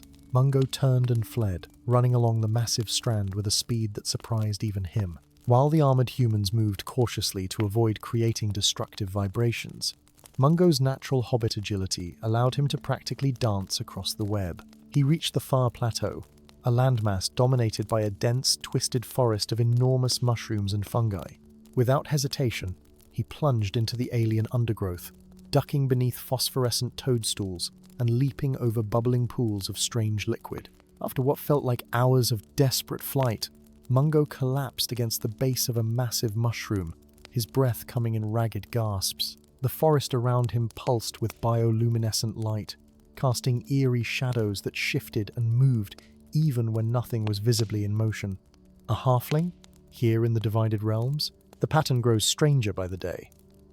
The deep, gravelly voice sent Mungo scrambling to his feet, brandishing his rolling pin like a weapon. From the shadows emerged a figure that momentarily stopped the hobbit's harter man of imposing height, his body covered in scars and hard muscle, wearing a patchwork of spider chitin fashioned into practical armor. Most alarming was the massive sword strapped to his back, its blade serrated like a spider's fang. "Stay back," Mungo squeaked, backing against the mushroom stalk. "I'm armed and I make very dangerous pastries." To his surprise, the intimidating stranger let out a bark of laughter. "Dangerous pastries? Well, that's a novel threat." He crouched down, bringing himself closer to the hobbit's eye level. "I am Drake, hunter of the eight-legged ones that grow too bold or venture where they shouldn't. And you, small one, are far from any land I've heard tell of halflings inhabiting. I'm a hobbit, not a halfling." Mungo corrected automatically. "Mungo Tuck, baker of Hobbiton in the Shire, and I have no idea how I came to be in this place." Drake's expression darkened. "Yet the Strand Wardens claim you're responsible for the breaking webs. Curious timing, wouldn't you say? The ancient connections fail, and suddenly, a creature from another realm appears." "That's ridiculous," Mungo protested. "I only just arrived, and by accident, I might add." Before Drake could respond, a rustling sound from above sent him into immediate action. In one fluid movement, he drew his massive blade and pushed Mungo behind him. Descending from the mushroom canopy came a spider the size of a pony, its carapace gleaming like polished obsidian, 8 eyes glowing with malevolent intelligence. "Shadow Spinner?" Drake hissed. "Venomous. Don't let it touch you." The creature launched itself at them with frightening speed. Drake swung his blade in a deadly arc, but the spider was craftier than it appeared, shooting a strand of silk that wrapped around the hunter's ankle and yanked him off balance. As Drake fell, the spider leaped toward his exposed neck, fangs dripping with iridescent poison. Without thinking, Mungo reached into his apron pocket and pulled out a seed cake he'd been saving for a snack. With perfect hobbit accuracy, he hurled it directly into the spider's open maw. The effect was immediate and astonishing. The creature froze mid-lunge, its legs stiffening as the poison-laden seed cake for Mungo always carried a few treats laced with spider-repellent herbs to protect his garden took effect. It crashed to the ground, twitching. Drake stared in disbelief, first at the incapacitated spider, then at the small hobbit, clutching a rolling pin in one hand and brushing crumbs from the other. "Dangerous pastries indeed," he murmured. a newfound respect in his voice. This unlikely beginning forged an unexpected alliance. Over the following days, Drake explained the crisis facing Arachne, how the great webs had begun failing months ago, severing ancient connections between the realms, how trade had collapsed and fear had risen, how the guardian spiders had retreated into seclusion. The Strand Wardens blame outsiders because they have no other explanation, Drake told Mungo as they made camp beneath an enormous shelf fungus. But I've studied the breaks. They're not random damage, they're deliberate sabotage. But who would want to destroy the only connections between these lands? Mungo asked, ingeniously using his baker's skills to turn local fungi and stored herbs into a surprisingly palatable stew. Drake's expression grew grim. There are whisper-souled legends of the time before the Sundering War. They speak of the primordial queen, first and greatest of all spiders, who ruled Arachnia before humans ever set foot here. It's said she retreated into the depths of the void when her children chose to ally with humanity rather than feast upon them. And you think she's returned? That she's breaking the webs? I think someone is trying to bring her back, Drake corrected. The severed strands all vibrate at a specific frequency when they break, like a summoning call that travels deep into the abyss. Their investigation led them through the strangest corners of Arachne vertical cities built on web platforms suspended over the void, markets where weavers sold tapestries that captured memories, temples where devotees meditated while hanging upside down in elaborate web cradles. Throughout their journey, Mungo discovered that his hobbit nature granted him unique advantages in this world. His ability to move across webs without creating vibrations allowed him access to places Drake could never reach. His keen eye for patterns, developed through years of creating intricate pastry design, helped him identify subtle anomalies in web structures that others missed. Yet the people of Arachnia regarded him with suspicion and fear. "Webbreaker," they whispered as he passed. Children were hurried indoors, and merchants refused to trade with Drake as long as the ill-omened creature accompanied him. It was in the ancient library of silken scrolls that they finally discovered the truth. While researching the primordial queen, Mungo found an illustration that sent a chill down his spine, a detailed drawing of a creature that looked remarkably like a hobbit, labeled in ancient script as the Harbinger, herald of the Queen's return. "This can't be right," he protested, showing the scroll to Drake. "Hobbits have nothing to do with spiders. We live in our comfortable holes, tend our gardens, and bake our breads. We're not harbingers of anything." But further research revealed a disturbing possibility. The text described how, thousands of years ago, a small band of the Queen's most devoted servants had been sent out from Arachnia to distant realms, their bloodlines meant to eventually produce the perfect vessel for her resurrection. "Your fear of spiders," Drake said slowly, "is it common among your people?" Mungo nodded. "Almost universal. We hate the creatures, always destroying their webs when we find them in our homes or gardens. A buried memory, perhaps," Drake suggested. A racial instinct warning of an ancient connection. The final piece fell into place when they infiltrated the hidden temple of the Cult of the Eight Eyes, a secret society dedicated to the primordial queen's return. In their innermost sanctuary, a massive circular chamber ringed with 8 obsidian pillars, they discovered hundreds of broken web strands collected from across the realms, arranged in a pattern that mimicked a summoning circle. At the center stood a robed figure, chanting before a pulsing cocoon of web that grew larger and more defined with each strand added to the circle. "The High Speaker," Drake whispered, recognition and betrayal mingling in his voice, leader of the Strand Wardens themselves. As they watched from hiding, the High Speaker suddenly stiffened and turned directly toward their position. "The Harbinger has arrived," he intoned, his voice echoing unnaturally. "The Queen has called you home, child of her scattered brood." A strange sensation overcame Mungoa, pulling from within, as though something in his blood recognized and responded to the call. Horrified, he felt his feet moving forward of their own accord, stepping out from concealment, despite Drake's desperate attempt to hold him back. "What have you done to me?" Mungo demanded, fighting against the inexorable pull with every ounce of his hobbit's stubbornness. The High Speaker smiled coldly. "Nothing that wasn't already in your nature, small one. The Queen's blood runs thin in your veins, diluted by countless generations, but present nonetheless. One of your ancestors fled to your distant shire, hoping to escape destiny. But blood calls to blood, and the pattern completes itself regardless of individual desire.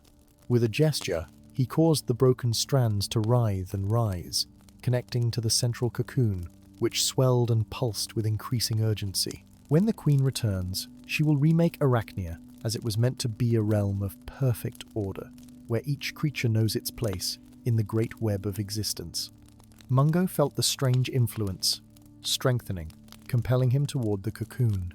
Fighting against it with everything he had, he reached into his apron pocket and found his last seed cake, the one with the strongest spider-repelling herbs he'd brought from his garden. "I may have spider blood," he admitted, his voice strained with effort, "but I'm still a hobbit baker first." With his remaining strength, he hurled the cake not at the high speaker, but at the cocoon itself. The effect was catastrophic and immediate. The silken structure convulsed violently, its carefully constructed patterns disintegrating as the foreign substance corrupted its magical properties. The high speaker screamed in rage and disbelief.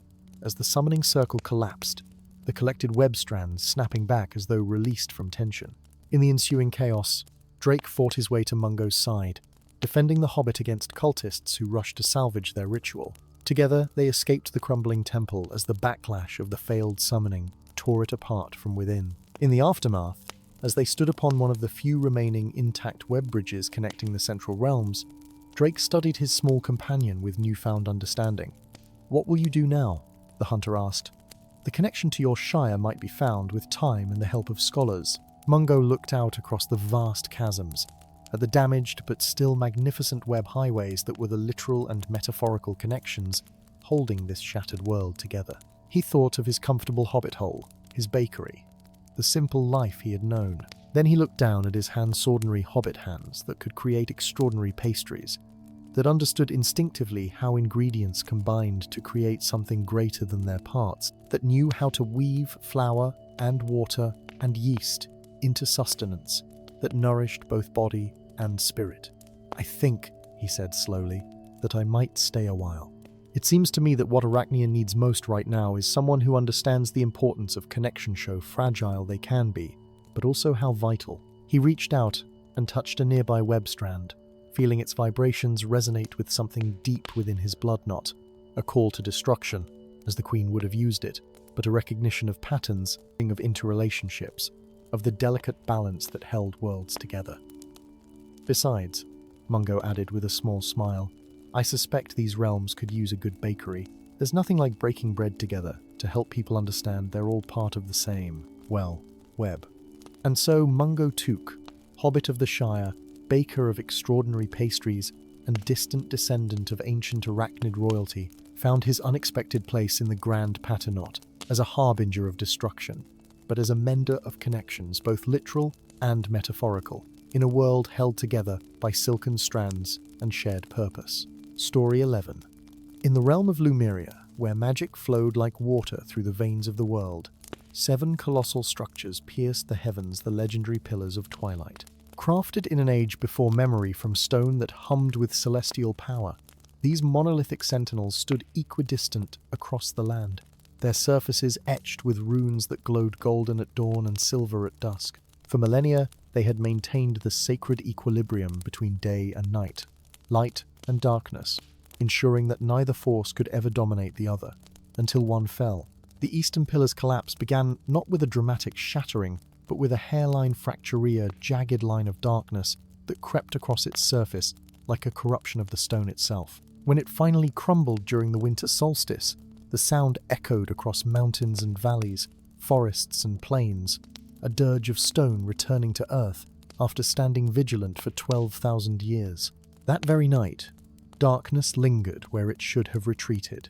Villages on the eastern borders reported sunrise delayed by minutes, then hours. Within a week, permanent shadows stretched across the eastern provinces, deepening with each passing day. Creatures that had dwelled only in myth emerged from these lengthening shadows, beasts with too many eyes. Entities composed of living darkness, predators that hunted the unwary with silent precision. Far from these troubles, beyond the whispering woods and the misty mountains, beyond even the knowledge of most Lumerians, lay a gentle land of rolling hills and cozy burrows. Here in the Shire, Folco Boffin climbed the highest hill above Hobbiton each clear night, hauling his brass telescope and star charts with the determined persistence only hobbits could muster. Unlike his kin who treasured the comforts of hearth and home, Folco's heart yearned for the mysteries written in starlight. While respected for his knowledge of weather predictions and planting calendars, his fellow hobbits regarded his nightly vigils with good-natured bafflement. What sensible creature would choose the cold company of distant stars over a warm bed and second supper? Tonight, Folco adjusted his telescope with practiced precision, his breath forming silver clouds in the chill autumn air. The stars blazed overhead with uncommon brilliance, as though attempting to communicate some urgent message in their ancient, luminous language. "Something's changed," he murmured, making notations in his leather-bound journal. The constellations had shifted subtly from their usual positions, not by much, but enough that his carefully calculated charts no longer matched the heavens above. More troubling was the eastern horizon, where a band of absolute darkness blotted out stars that should have been visible. So absorbed was Folco in his observations that he failed to notice the approach of a tall figure until a shadow fell across his notes. He yelped in surprise, nearly knocking over his precious telescope. "Careful, Master Hobbit," came a melodious voice. "That's fine craftsmanship you're endangering." Folco gaped at the visitor slender, with silver hair that seemed to capture and reflect the starlight. Her eyes, a deep violet that no hobbit had ever possessed, studied him with intensity that made him want to check if his waistcoat was properly buttoned. "Who are you?" he managed, clutching his star charts protectively. "And what business brings you to the Shire at this hour?" "I am Selene of the Umbral tribe," she replied, her accent lending musical qualities to even these simple words. "I seek the one who can see starlight in darkness, the astrolabe bearer foretold in our oldest prophecies." Folco snorted with unmistakably hobbitish skepticism. "Well, you won't find anyone like that here. We're simple folk who prefer our magic in fireworks and our mysteries confined to who took the last seed cake." "Good evening to you." He began packing his equipment, pointedly ignoring the strange visitor. But as he turned to leave, the woman reached out and grasped his wrist, her expression grave. "Look to the east, Starseer," she commanded softly. "Tell me what you see." Something in her tone compelled Folco to obey. He gazed eastward, beyond the sleeping hills of the Shire, toward the distant mountains. And there where no hobbit eyes should be able to distinguish anything in the darkness, she saw it. A creeping shadow that devoured the light of distant stars, advancing like a slow tide across the night sky. "A darkness," he whispered, suddenly cold in a way that had nothing to do with the autumn chill. "It's moving, growing." Selene's grip tightened momentarily. "You see it, as I knew you would." She released him, her expression softening. "The pillars of twilight are failing, Master Hobbit. The balance between light and dark frays with each passing day. Without intervention, eternal night will consume all lands, even your peaceful Shire." Folco shook his head stubbornly. "That has nothing to do with me. I'm just an amateur astronomer, not some bearer or seer or whatever grand title you've mistakenly attached to me." "Yet you see what others cannot," Selene insisted. "The stars speak to you in their silent language, and you understand enough to know something is terribly wrong." She gestured toward his meticulously detailed charts. "Those are not the work of an amateur, but of one whose soul resonates with celestial light." Before Folco could formulate a properly dismissive response, a sound like distant thunder rolled across the hillsecks, except no storm clouds marred the star-studded sky. The ground beneath them trembled momentarily. "Another pillar weakens," Selene said, her voice tight with urgency. "Time grows short."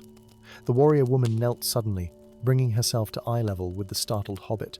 "I do not ask this lightly, Folco Boffin. My people have searched for one with your gift since the eastern pillar fell. Only the astrolabe celestial can restore what has been broken, and only one who truly sees the stars can wield it." "How do you know my name?" Folco demanded, taking a step back. A small, sad smile crossed her face. "The stars told us in their fashion. They have watched you watching them, night after night, year after year. They know their faithful observer." Folco glanced back at the peaceful hobbit holes of Hobbiton, their round windows glowing with warm lamplight, smoke curling from chimneys like contented sighs. Then he looked again to the eastern horizon, where the unnatural darkness continued its slow, inexorable advance. "If what you say is true," he said slowly, hobbit practicality asserting itself, Then I should at least hear the details before refusing. That seems only sensible. Celine's violet eyes gleamed with something that might have been triumph, quickly masked. A wise choice. Stasia. Dawn found an unlikely pair departing the Shire's eastern border Satul, stern-faced warrior woman bearing twin curved blades, and a decidedly nervous hobbit clutching a brass telescope as though it might provide some protection against the wide world awaiting him. Folko had packed hurriedly. Star charts, clean handkerchiefs, seed cakes that would last a few days if carefully rationed, an extra waistcoat for formal occasions, because a proper hobbit must be prepared for all social eventualities, and his most precious possession, a small book of constellation myths his mother had read to him as a child. Their journey carried them through lands increasingly transformed by the growing darkness, meadows where flowers bloomed only minutes each day, before the weakened sunlight abandoned them, forests where trees stretched desperately toward the diminishing light, their branches contorted into poses of silent supplication, villages where people lit lanterns at midday, their faces bearing the haunted look of those who had not known proper daylight in too long. The imbalance grows worse the closer we get to the fallen pillar. Celine explained as they made camp one evening, though. Evening had little meaning in a place where darkness reigned nearly constant. The remaining 6 strained to compensate, but they were not designed to bear such burden. Folko nodded absently, his attention focused on the night sky. Even through the oppressive gloom, stars revealed themselves to his specialized vision, though fewer than there should have been, and positioned incorrectly for the season. The constellations are wrong, he observed, making notations in his journal by the light of their small fire. It's as though the very fabric of the sky is being stretched. Apt description, came a new voice from the darkness beyond their camp. Celine was on her feet instantly, blades drawn, positioning herself between Folko and the newcomer. But the voice's owner stepped calmly into the firelight, revealing an elderly man leaning on a staff topped with a crystal that glowed with soft blue radiance. His robes, once white, had faded to the grey of twilight skies, and his beard reached nearly to his waist. The constructor, Celine breathed, lowering her weapons and inclining her head with respect. "I was called that once," the old man agreed, settling himself beside their fire without invitation. "Now I am merely the witness." His gaze, sharp despite his apparent age, fixed on Folko. "So, this is the Starseer. Smaller than prophecy suggested." Folko straightened indignantly. "I'm quite average height for a hobbit. Thank you very much." A smile cracked the old man's solemn expression. "Indeed you are, Folko Boffin. Indeed you are." He leaned forward, the firelight casting deep shadows across his craggy features. "But are you equal to the task before you? That is the pressing question." "I still don't fully understand what that task is," Folko admitted. "Celine speaks of an astrolabe and failing pillars, but the details remain murky." The constructor nodded thoughtfully. "Then let us bring clarity." He raised his staff, and the crystal atop it flared with sudden brilliance. The light resolved into a detailed illusion hovering above the Fire Seven towering monoliths, arranged in a perfect circle around a central structure, resembling an enormous clockwork mechanism. The 7 pillars maintain the balance between day and night, ensuring that light and darkness take their proper turns upon the stage of existence, the old man explained. They are not merely stone, but living conduits of cosmic force. When the eastern pillar fell, the circle was broken. Now darkness encroaches where it should not, and with it come entities that were never meant to walk under stars or sun. The illusion shifted, showing creatures of nightmare emerging from pools of absolute darkness, things with too many limbs, mouths where eyes should be, forms that seemed to fold inward upon themselves in ways that defied natural geometry. "The Void Dwellers," Celine said grimly, "ancient enemies of light and life." "Indeed," the constructor agreed.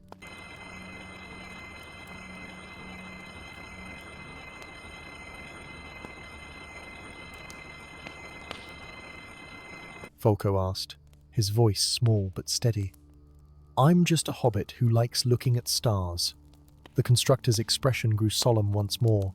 The astrolabe celestial was designed as a fail-safer means of rebuilding the pillars should they ever fall. It lies hidden in the observatory of First Light, beneath the broken eastern pillar.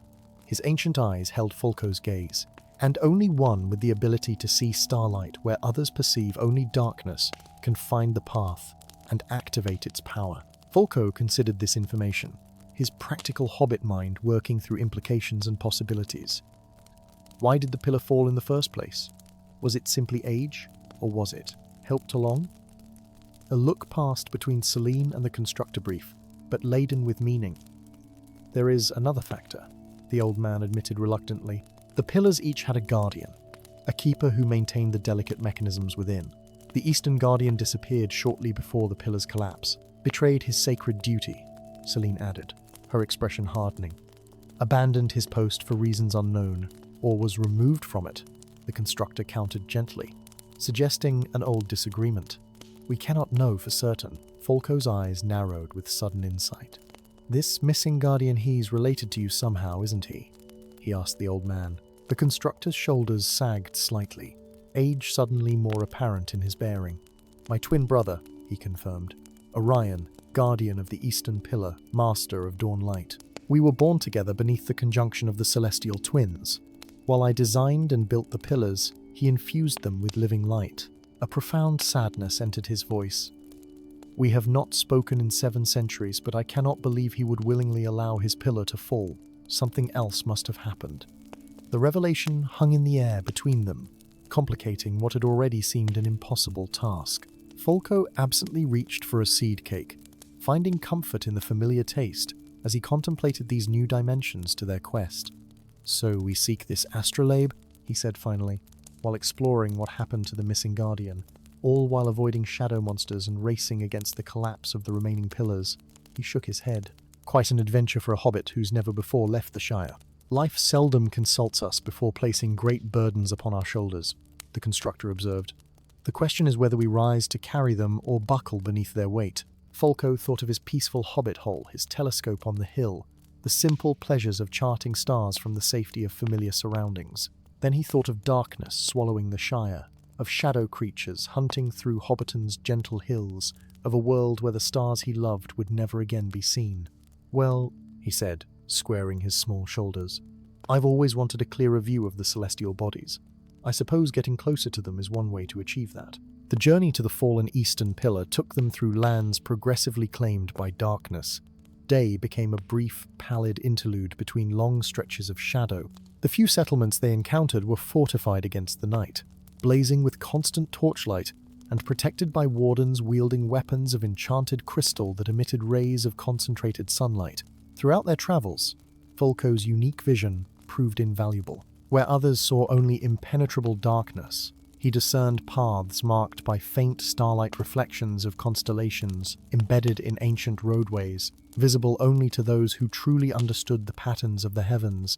His astronomical knowledge helped them navigate when the sun's position could no longer be relied upon, and his small size allowed him to scout paths too narrow for his larger companions. The constructor, whose true name was revealed to be Algaran, shared stories of the pillars' creation, how they had been raised in the aftermath of the First Shadow War, when darkness had nearly consumed the world, how each pillar contained mechanisms of incredible complexity that translated cosmic energy into the balanced rhythm of day and night, how they had stood unblemished for 12 millennia until the Eastern Pillar's recent, inexplicable failure.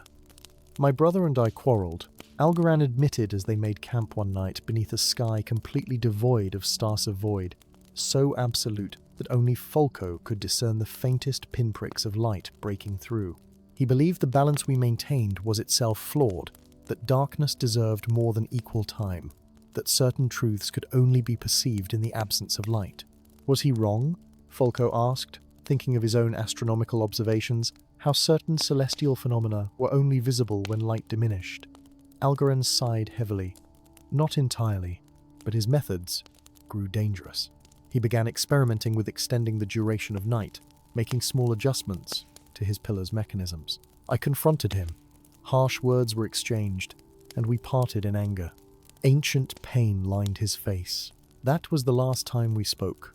When they finally reached the fallen Eastern Pillar, the devastation exceeded Folko's worst expectations.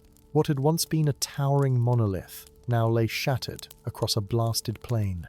The surrounding land had been transformed into a nightmare landscape, trees twisted into tortured shapes, The ground itself cracked, and seeping shadows that moved with deliberate purpose. At the heart of the destruction stood the ruins of the Observatory of First Light, once a gleaming dome of crystal and archaic metal, now a broken shell open to the eternally dark sky. "The astrolabe lies within," Algaran said, his voice barely audible above the constant wind that moaned through the shattered pillar fragments.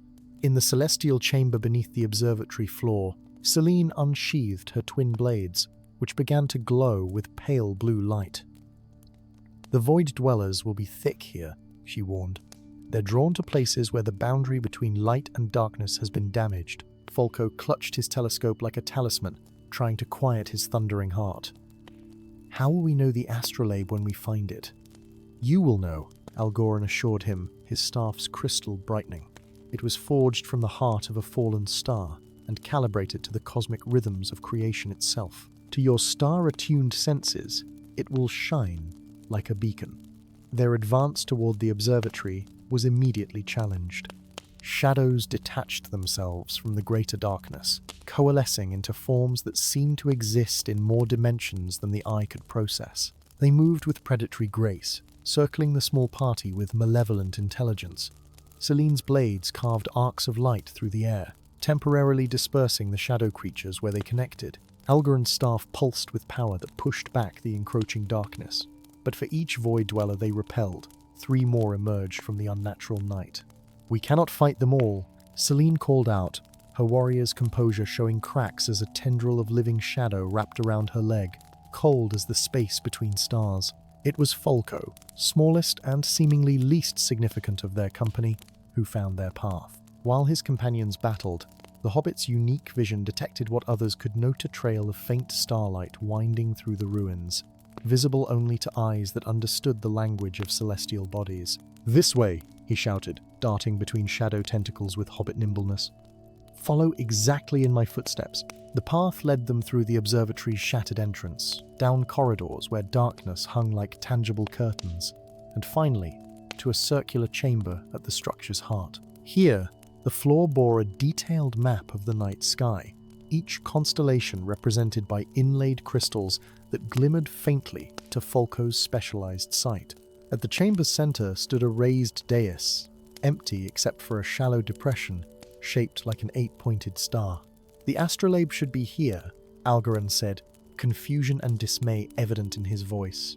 Unless someone removed it," completed a new voice similar to Algaran's in timbre, but colder, like starlight reflected off ice.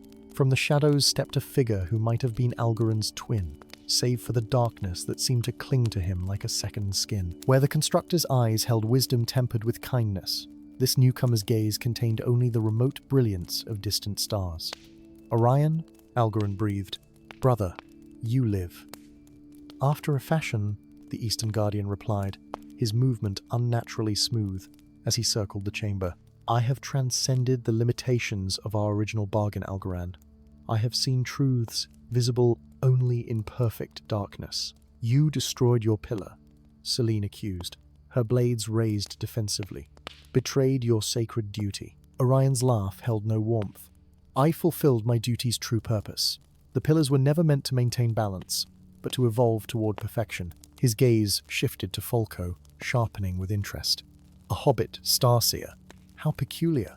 The prophecy spoke of one who could see light in darkness, but mentioned nothing of hairy feet." Folco, drawing on reserves of courage he hadn't known he possessed, stepped forward. "Where is the astrolabe?" "Perceptive little creature," Orion remarked, genuine appreciation coloring his voice. "The astrolabe celestial is exactly where it needs to be, recalibrating the remaining pillars to their true purpose." Understanding dawned on Algaran's face. "You're not destroying the pillars," he said slowly. "You're reprogramming them, changing the balance they maintain." "Illumination at last, brother," Orion said with a mocking bow. "I seek not destruction but revelation. In perfect darkness, all falsity falls away. All illusions dissolve. Only in the absence of light can we perceive reality as it truly is." He gestured expansively. "The remaining pillars are being adjusted as we speak. Soon eternal night will reign, and with it, ultimate truth." "You've been corrupted," Algaran said softly, grief evident in every syllable. The Void Dwellers have twisted your understanding. They have opened my eyes, Orion countered, as they would open yours, if you'd only embrace the perfection of darkness. While the twins confronted each other, Folco's attention had been drawn to the star map beneath their feet. Something about its arrangement tickled his astronomical knowledge. The constellations were positioned, not as they currently appeared, but as they had been at the moment of the world's creation, according to the oldest myths. And at the map's center, the depression seemed to pulse with a rhythm that matched his heartbeat. A Hobbit instinct older than thought prompted Folco to place his brass telescope, his most treasured possession, his constant companion during countless nights of stargazing into the star-shaped depression. It shouldn't have fit, being entirely the wrong shape and size, yet somehow the humble instrument transformed as it touched the ancient mechanism. Metal flowed like water, reshaping itself into an intricate device of lenses, gears, and crystalline components, the astrolabe celestial, responding to the pure intent of one who truly loved the stars for their own sake, not for the power they represented. "No," Orion cried, lunging forward as the astrolabe activated, projecting a dome of light above them that displayed the cosmos in perfect moving detail. "You don't understand what you're sacrificing." But Folco did understand. In that moment of connection with the celestial mechanism, he saw the truth that had eluded both brothers, that neither light nor darkness alone contained wisdom, but rather the eternal dance between them. Day needed night, as exhaling needed inhaling, as waking needed dreaming, as life needed death to give it meaning and boundary. His hobbit hands, so deft at adjusting telescope lenses and plotting star positions, manipulated the astrolabe's controls with intuitive precision. The projected cosmos above them shifted, realigning to patterns that felt right in ways he couldn't articulate but knew in his bones. "Balance," Folco said simply, his voice carrying unexpected authority. Not domination of either force, but harmony between them. The astrolabe pulsed with power that radiated outward in concentric waves, restoring what had been broken. Across Lumeria, the remaining pillars straightened, their runes glowing with renewed purpose. The fallen eastern pillars' fragments rose, reassembling themselves into their original formation. Throughout the land, the unnatural darkness receded, allowing stars to shine once more in their proper places. Orion fell to his knees, the shadow essence that had corrupted him burning away in the astrolabe's purifying light. What remained was an ancient, tired being who looked at his brother with eyes cleared of delusion. "I was wrong," he whispered, as Algarin knelt beside him. The darkness spoke with such conviction. "As darkness often does," Algarin replied, clasping his twin's hand. "But you've returned to the light." In the aftermath, as a proper dawn broke over Lumeria for the first time in months, Folco stood atop the restored observatory. His brass telescope returned to its original form, trained on the brightening horizon. Celine joined him, her warrior's stance relaxed in the growing daylight. "The constructor offers you a place among the Pillar Guardians," she informed him. Your understanding of balance impressed him greatly. Folco lowered his telescope, considering the offer with Hobbit pragmatism. "A generous proposal," he acknowledged, "but I think my place is back in the Shire, watching the stars from my hill." "You would return to obscurity after such deeds?" Celine asked, genuine curiosity in her voice. Folco smiled, thinking of his cozy hobbit hole, his garden, the simple pleasures of pipe smoke and seed cake eaten, while contemplating the night sky. "There is no obscurity in understanding one's proper place in the pattern," he replied. "The Shire needs its stargazer, just as Lumeria needs its guardians. Balance, you see, exists in all things seven, in knowing when an adventure should end and ordinary life resume." And so Folco Boffin, hobbit astronomer and unlikely saviour of cosmic equilibrium, returned to his peaceful home among the rolling hills of the Shire. If his neighbours noticed that he seemed changed by his walking holiday, more thoughtful perhaps, or more appreciative of both sunshine and starlight, they attributed it to the peculiarities that had always set him slightly apart. Only Folco himself knew the truth, that on clear nights when he trained his telescope on the eastern sky, he could just glimpse 7 points of light arranged in perfect heptagonal formation, maintaining the eternal dance between day and night. Light and shadow, knowing and mystery. And sometimes, when the alignment was just right, those distant lights seemed to pulse in patterns that only he could interpret, the pillars of twilight, acknowledging their smallest but most crucial guardian. Story 12. In the space between existence and imagination, where reality's edges blur into dream, stands the greatest repository of knowledge ever conceived, the Library of Worlds.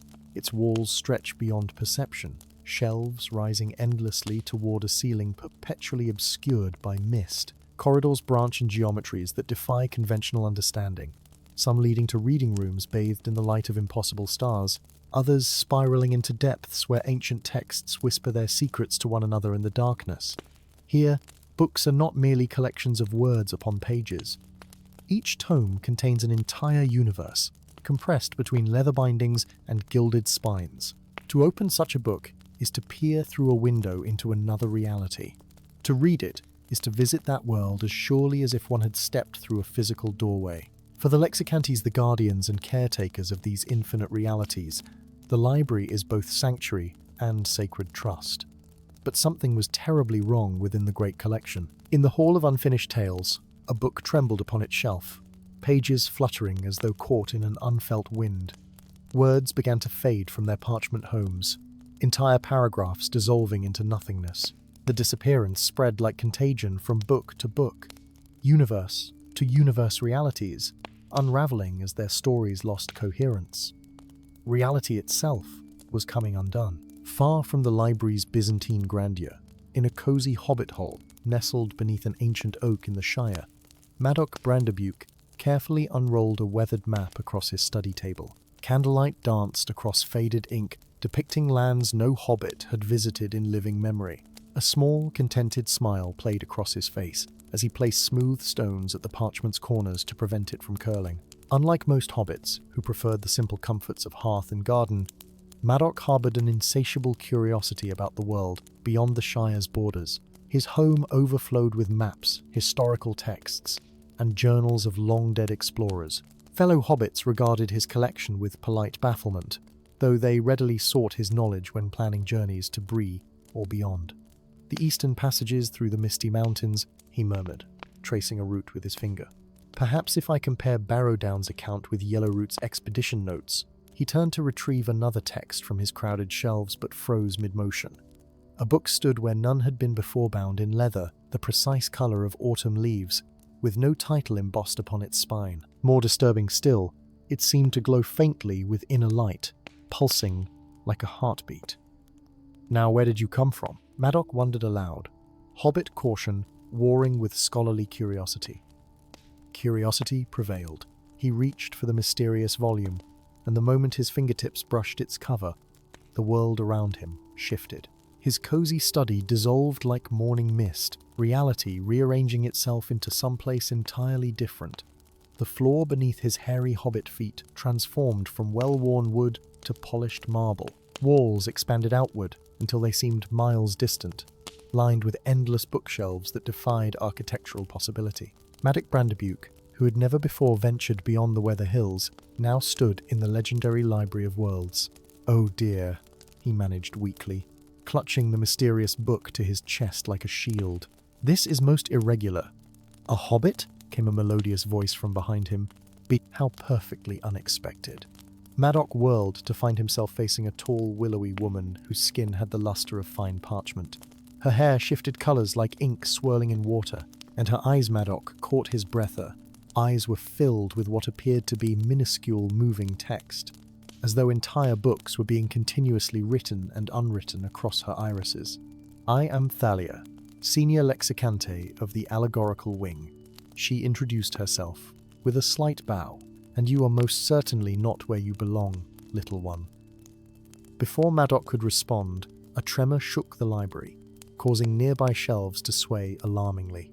Books toppled from their resting places, and as they struck the floor, they burst open to release swirling vortices of light and shadow glimpses into the worlds they contained. Thalia's expression transformed from curiosity to alarm.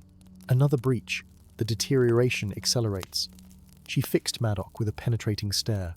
"How came you here, Hobbit? What power transported you across the boundaries?" Maddock held up the autumn leaf book with trembling hands. "This appeared in my study. I merely touched it, and..." The Lexicante snatched the volume from him with surprising speed. Her strange eyes widened as she examined its cover, then carefully opened it to a random page. "Impossible." she whispered. "This is your life book." "My what?" "Every living being's existence is recorded in the library," Thalia explained, her voice hushed with reverence and concern. "Choices, consequences, memories all, inscribed by reality itself as they occur. These volumes are stored in the existential archives, the most secure collection in the library." She turned the book toward him, revealing pages filled with elegant script. "This is yours. It should never have left its place, and certainly never appeared in your own world." Maddox peered at the text and felt a chill run through him. The words described, with perfect accuracy, his breakfast that very morning, his momentary indecision between blackberry and raspberry preserves for his scones, his silent debate about whether the day was fine enough for a pipe on the garden bench afterward. "But how?" he began. His question was interrupted by a sound like tearing silk, magnified 1,000-fold. From the shadows between distant shelves emerged a figure that seemed composed of absence rather than presents a silhouette cut from the fabric of reality itself, vaguely humanoid, but with proportions that shifted unnaturally as it moved. "The censor comes," Thalia hissed, pulling Maddox behind a massive reading desk. "We must not be found." "What is that thing?" the Hobbit whispered, his heart pounding like a frightened rabbit's. "Once a lexicante like myself, sworn to protect the library's collections, now corrupted, believing that stories must be edited for the greater good." Her voice hardened with ancient anger. "It devours narratives it deems unworthy, erasing them from existence entirely." As they watched from hiding, the censor glided between the shelves, occasionally extending a limb that more resembled a blot of absolute darkness than an arm. When it touched a book, the tome would shudder before its text began to fade, words lifting from pages to be absorbed into the creature's formless mass. "It's destroying them," Maddox gasped. "Worse than destruction," Thalia corrected grimly. "The worlds within those books are being unmade, their histories rewritten, their futures foreclosed, their very essence consumed to feed the sensor's power." Another tremor rocked the library, more violent than the first. Cracks appeared in marble floors that had remained unblemished for millennia. The autumn leaf book in Thalia's hands shuddered, and to their horror, words began to lift from its pages, dissolving into nothingness.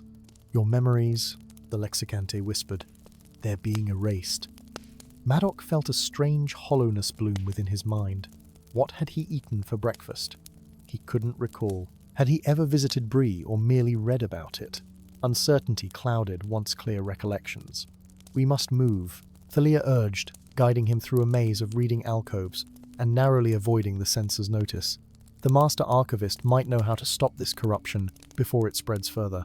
Their journey deeper into the library revealed the full extent of the crisis. Entire sections stood empty, shelves bare where countless volumes had once rested.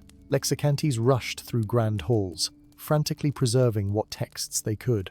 In one vast rotunda, a swirling vortex had formed where a book had completely unraveled, the reality it contained collapsing into a singularity of undefined potential. They found the master archivist, not in his expected sanctum, but huddled in a forgotten corner, surrounded by stacks of ancient scrolls. The venerable keeper of the library resembled a man composed of bookbinding material, skin like fine vellum, hair like threads of a sewn spine, eyes that shone with the gleam of freshly applied gold leaf. "Thalia," he acknowledged without looking up from his scrolls. "You bring a visitor from one of the collections. Unusual protocol during a crisis of this magnitude." Master Archivist. His lifebook manifested physically in his world. "Bringing him here," Thalia explained urgently. "And now its contents fade." This information finally drew the archivist's full attention. He examined Maddox with eyes that seemed to read every detail of his being. "A hobbit," he mused. "Creatures of remarkable narrative stability. Your kind rarely feature as protagonists in the grand cosmic tale. Yet when you do, reality itself seems to bend around your simple courage." He gestured toward the autumn leaf book. "May I?" As the archivist examined Maddox's lifebook, the hobbit felt increasingly insubstantial, as though he himself might begin dissolving at any moment. Memories continued to slip away his parents' faces, the location of his favorite fishing spot, the name of his childhood pet. "The damage is extensive," the archivist pronounced gravely. "But there is a pattern to these erasures. They're not random deterioration, but targeted excisions. though someone is deliberately editing your narrative. The censor, Thalia suggested, perhaps, or perhaps whoever controls the censor. The archivist's expression grew troubled. I fear our ancient enemy has returned the anti-narrative, the entity that seeks to reduce all stories to a single controlled tale. A new voice joined their conversation, resonant and somehow familiar to Madoc, though he couldn't place why. You're right, old friend. The editor has returned. From behind a bookshelf stepped a figure unlike any Madoc had seen. He appeared to be a young man, but his features shifted subtly, as though multiple faces were superimposed upon one another. His clothing similarly refused to settle on a single style, alternating between armor, robes, peasant garb, and royal finery with each movement. Quill, Thalia breathed, recognition and wariness mingling in her tone. A character, the archivist explained to Madoc. One who gained self-awareness and escaped from his narrative. I prefer independently realized fictional entity, Quill corrected with a wry smile. And I bring grave news. The editor doesn't merely control the censor, he created it from fragments of stories he's already consumed. He seeks the author primordial, believing that by consuming the creator's essence, he can rewrite all realities, according to his vision of perfection. Madoc, despite his fading memories and the cosmic scale of events unfolding around him, found his Hobbit practicality asserting itself. That's all very dire, I'm sure, but what has it to do with me and my book? Quill's shifting features settled momentarily into an expression of profound sympathy. Your book contains a map, Master Hobbita map, the editor cannot read but desperately seeks.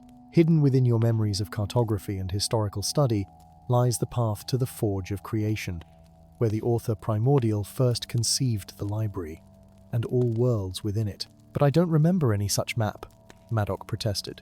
That's precisely the point, the archivist interjected. The knowledge was hidden within your narrative specifically because hobbits exist somewhat outside the grand patterns. Your people's focus on small, everyday concerns makes you overlooked by cosmic entities, the perfect hiding place for world-shaking secrets. Another violent tremor shook the library, and this time, shelves began to collapse entirely. Through the resulting gaps, Madoc glimpsed impossible vistas worlds being unmade, realities dissolving like sugar in rain. We have little time, Thalia urged. If the Hobbit holds the key, we must protect him while finding a way to restore his lifebook. We'll need to journey through the narratives, Quill decided. Find fragments of his memories preserved in stories that intersect with his own. The editor cannot erase all copies of reality, the echoes remain, like reflections in broken mirrors. And so began Madoc Brandebuke's extraordinary journey through the Library of Worlds. With Thalia's knowledge, the archivist's guidance provided through an enchanted bookmark, and Quill's ability to move between narratives, they travelled from book to book, story to story. They walked the glittering spires of crystal cities where mathematics was a form of magic. They crossed desert plains where sphinx-like creatures posed riddles that reshaped local geography when answered. They navigated oceans where islands were actually the exposed thoughts of a sleeping god. In each world, they recovered fragments of Madoc's memory's insignificant moments that contained pieces of the hidden map. The censor pursued them relentlessly, growing more substantial with each narrative it consumed. Worlds collapsed in their wake, forcing them to move ever faster through dwindling collections. Throughout their desperate quest, Madoc discovered something unexpected about himself. His Hobbit perspective, practical, grounded, focused on immediate concerns rather than grand cosmic patterns, sallowed him to perceive connections others missed. Where Thalia saw only abstractions and Quill became lost in narrative complexities, Madoc recognized simple truths that linked seemingly disparate stories. It's like making a good stew, he explained, as they huddled in the margin of an epic poem, resting before their next transition. You don't focus on each ingredient separately. You understand how they come together, how they enhance one another. When they finally assembled enough memory fragments to reconstruct the hidden map, they discovered a devastating truth. The path to the Forge of Creation led not to some distant corner of the library, but to its very foundation, and the route passed directly through Madoc's own reality. The Shire, the Hobbit whispered in dawning comprehension. The forge was hidden in the Shire all along. Of course, Quill breathed. What better place to hide the power of creation than in a land where its inhabitants desire nothing more than to live simple, unchanging lives? where ambition rarely extends beyond growing the perfect tomato or brewing the finest ale. Their return to Madoc's reality revealed a Shire transformed by the editor's influence. The once vibrant landscape appeared muted, as though painted in watercolors that had been left in the rain. Hobbits moved through their daily routines with mechanical precision. All individuality and spontaneity leached away. The editor's vision of perfect narrative was one of controlled predictabilities without surprise or genuine emotion. The ancient oak above Madoc's hobbit hole had transformed. Its trunk split open to reveal a passage spiraling downward, illuminated by light, unlike any found in Middle-earth. Here was the entrance to the Forge of Creation, hidden for millennia in plain sight. As they approached, the censer materialized before them, now grown so powerful that reality itself bent around its presence. Behind it stood a figure of terrible symmetry, the editor, whose features seemed perfectly average in every way, devoid of any characteristic that might distinguish him or make him memorable. The final chapter's approach, the editor intoned, his voice neither high nor low, neither harsh nor melodious a voice designed to be forgotten even as it was heard. All narratives converged to their proper conclusion. The battle that ensued was fought not with swords or spells, but with the power of narrative itself. The editor wielded erasure and revision, attempting to write Madoc and his companions out of existence. Thalia countered with preservation techniques passed down through generations of lexicantes. Quill shifted between character archetypes, becoming hero, trickster, sage, and guardian as needed. Yet it was Madocsmore, overlooked Madoc with his fading memories and hobbit sensibilities, who discovered the editor's weakness. For in his obsessive pursuit of narrative control, the editor had forgotten narrative's true purpose. "Stories aren't meant to be perfect," Madoc declared, standing firm despite the cosmic forces swirling around him. "They're meant to be lived, with all their contradictions and complications, their unexpected turns and unsatisfying moments. That's what gives them meaning." He held up his autumn leaf lifebook, now thin and fragile with so many pages missing. "You can erase my memories, rewrite my past, even change who I am. But you cannot erase the fact that I lived, that I experienced, that I matter a divan, if only in the smallest of ways." The simple truth in Madoc's words resonated with the Forge of Creation itself.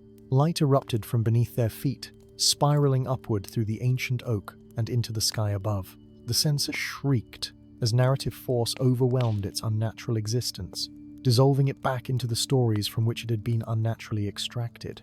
The editor fought desperately to maintain control, but found himself subject to the very rules of narrative he had sought to manipulate.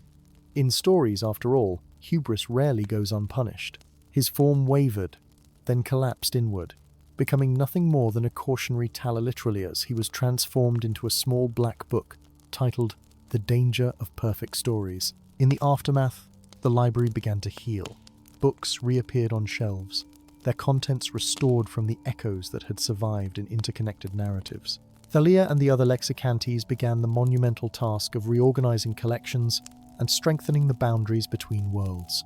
Quill, his features finally settling into a single distinctive face, approached Madoc as the Hobbit stood at the threshold of his restored hobbit hole. "You could stay, the fictional character made real offered. "The library always needs those who understand the true value of stories."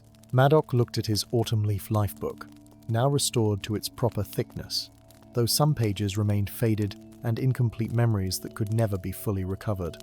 "I think," he said after careful consideration, "that I prefer to live my story rather than catalogue it, though perhaps I might visit occasionally.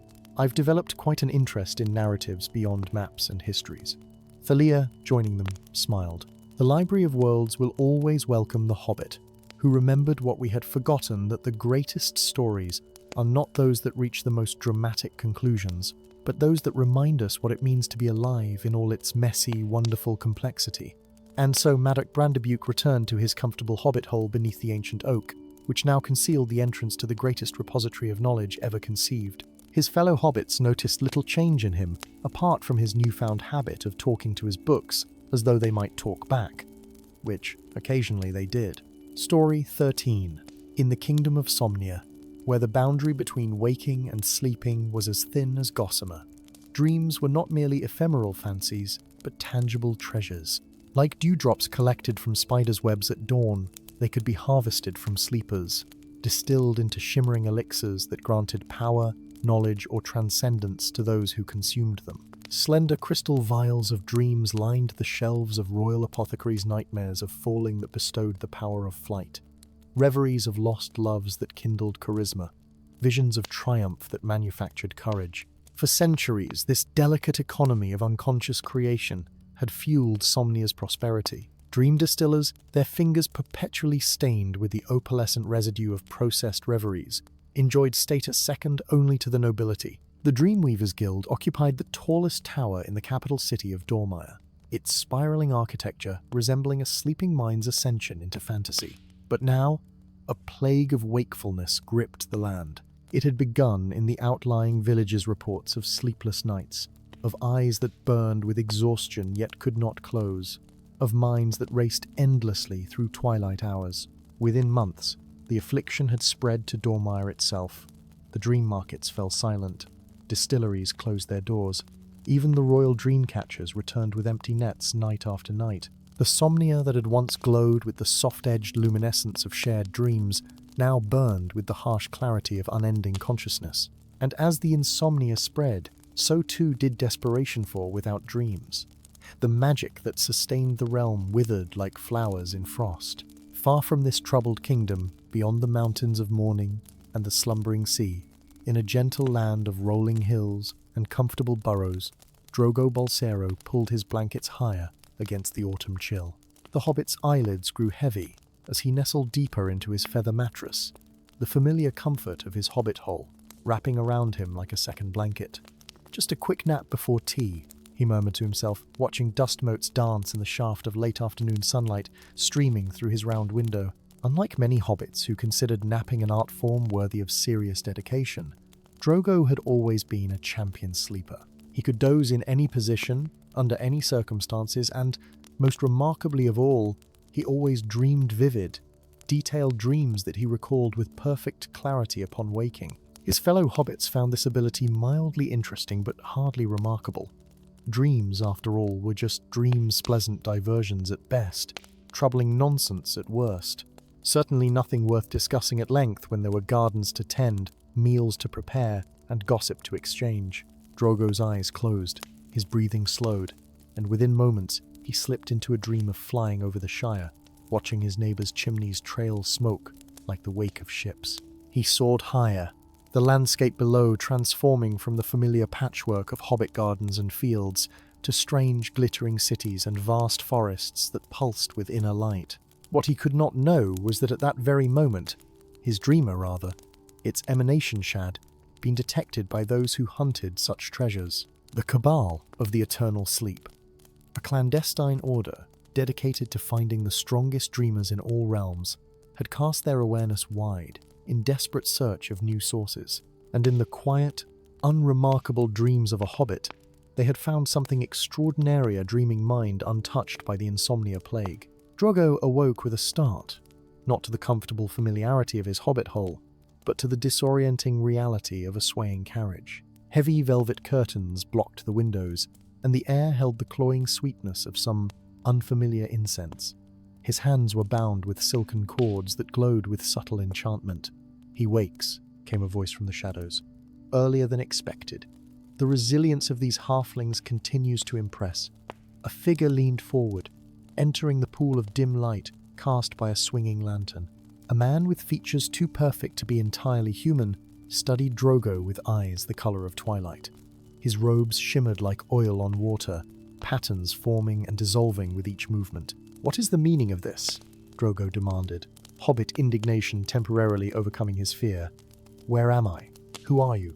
"You are Insomnia, Master Hobbit, or at least approaching its borders," the man replied. "I am Morpheus, a humble servant of the Guild of Dreamweavers, and you," his too perfect face curved into a smile, "you are our salvation." Over the next hours, as the carriage wound its way through landscapes utterly foreign to Drogo's experience, forests where trees grew upside down, their roots grasping at clouds, meadows where flowers opened and closed in synchronization like the breathing of a vast beast, mountains that rearranged themselves when not directly observed, Morpheus explained the dire situation facing Somnia. The insomnia has affected every citizen, from the lowest street sweeper to the Grand Duke himself, he said, his voice carrying the practiced cadence of one who cannot dream of his own accord. Even those of us trained in the dream-weaving arts find ourselves unable to generate more than the faintest wisps of dreams. The realm withers as its magic fades. "And what has this to do with me?" Drogo asked, though he suspected the answer. "You dream, Master Hobbit. Vividly, powerfully, consistently. Such a gift would be remarkable even in normal times. In our current crisis, it makes you more valuable than all the gold in the royal treasury." Drogo's Hobbit sense of self-preservation prickled. "You intend to harvest my dreams like some sort of crop?" Morpheus had the grace to look somewhat abashed. A crude but not entirely inaccurate description. Dream extraction, when performed by skilled practitioners, causes no harm to the dreamer. You would simply sleep, dream as you normally do, and we would collect the excess emanations. The process is no more invasive than collecting honey from bees. "And if I refuse?" The Dreamweaver's expression hardened slightly. The Grand Duke's daughter lies trapped in waking torment, her mind fracturing under the strain of unending consciousness. "Your cooperation is not a request, Master Bolsero.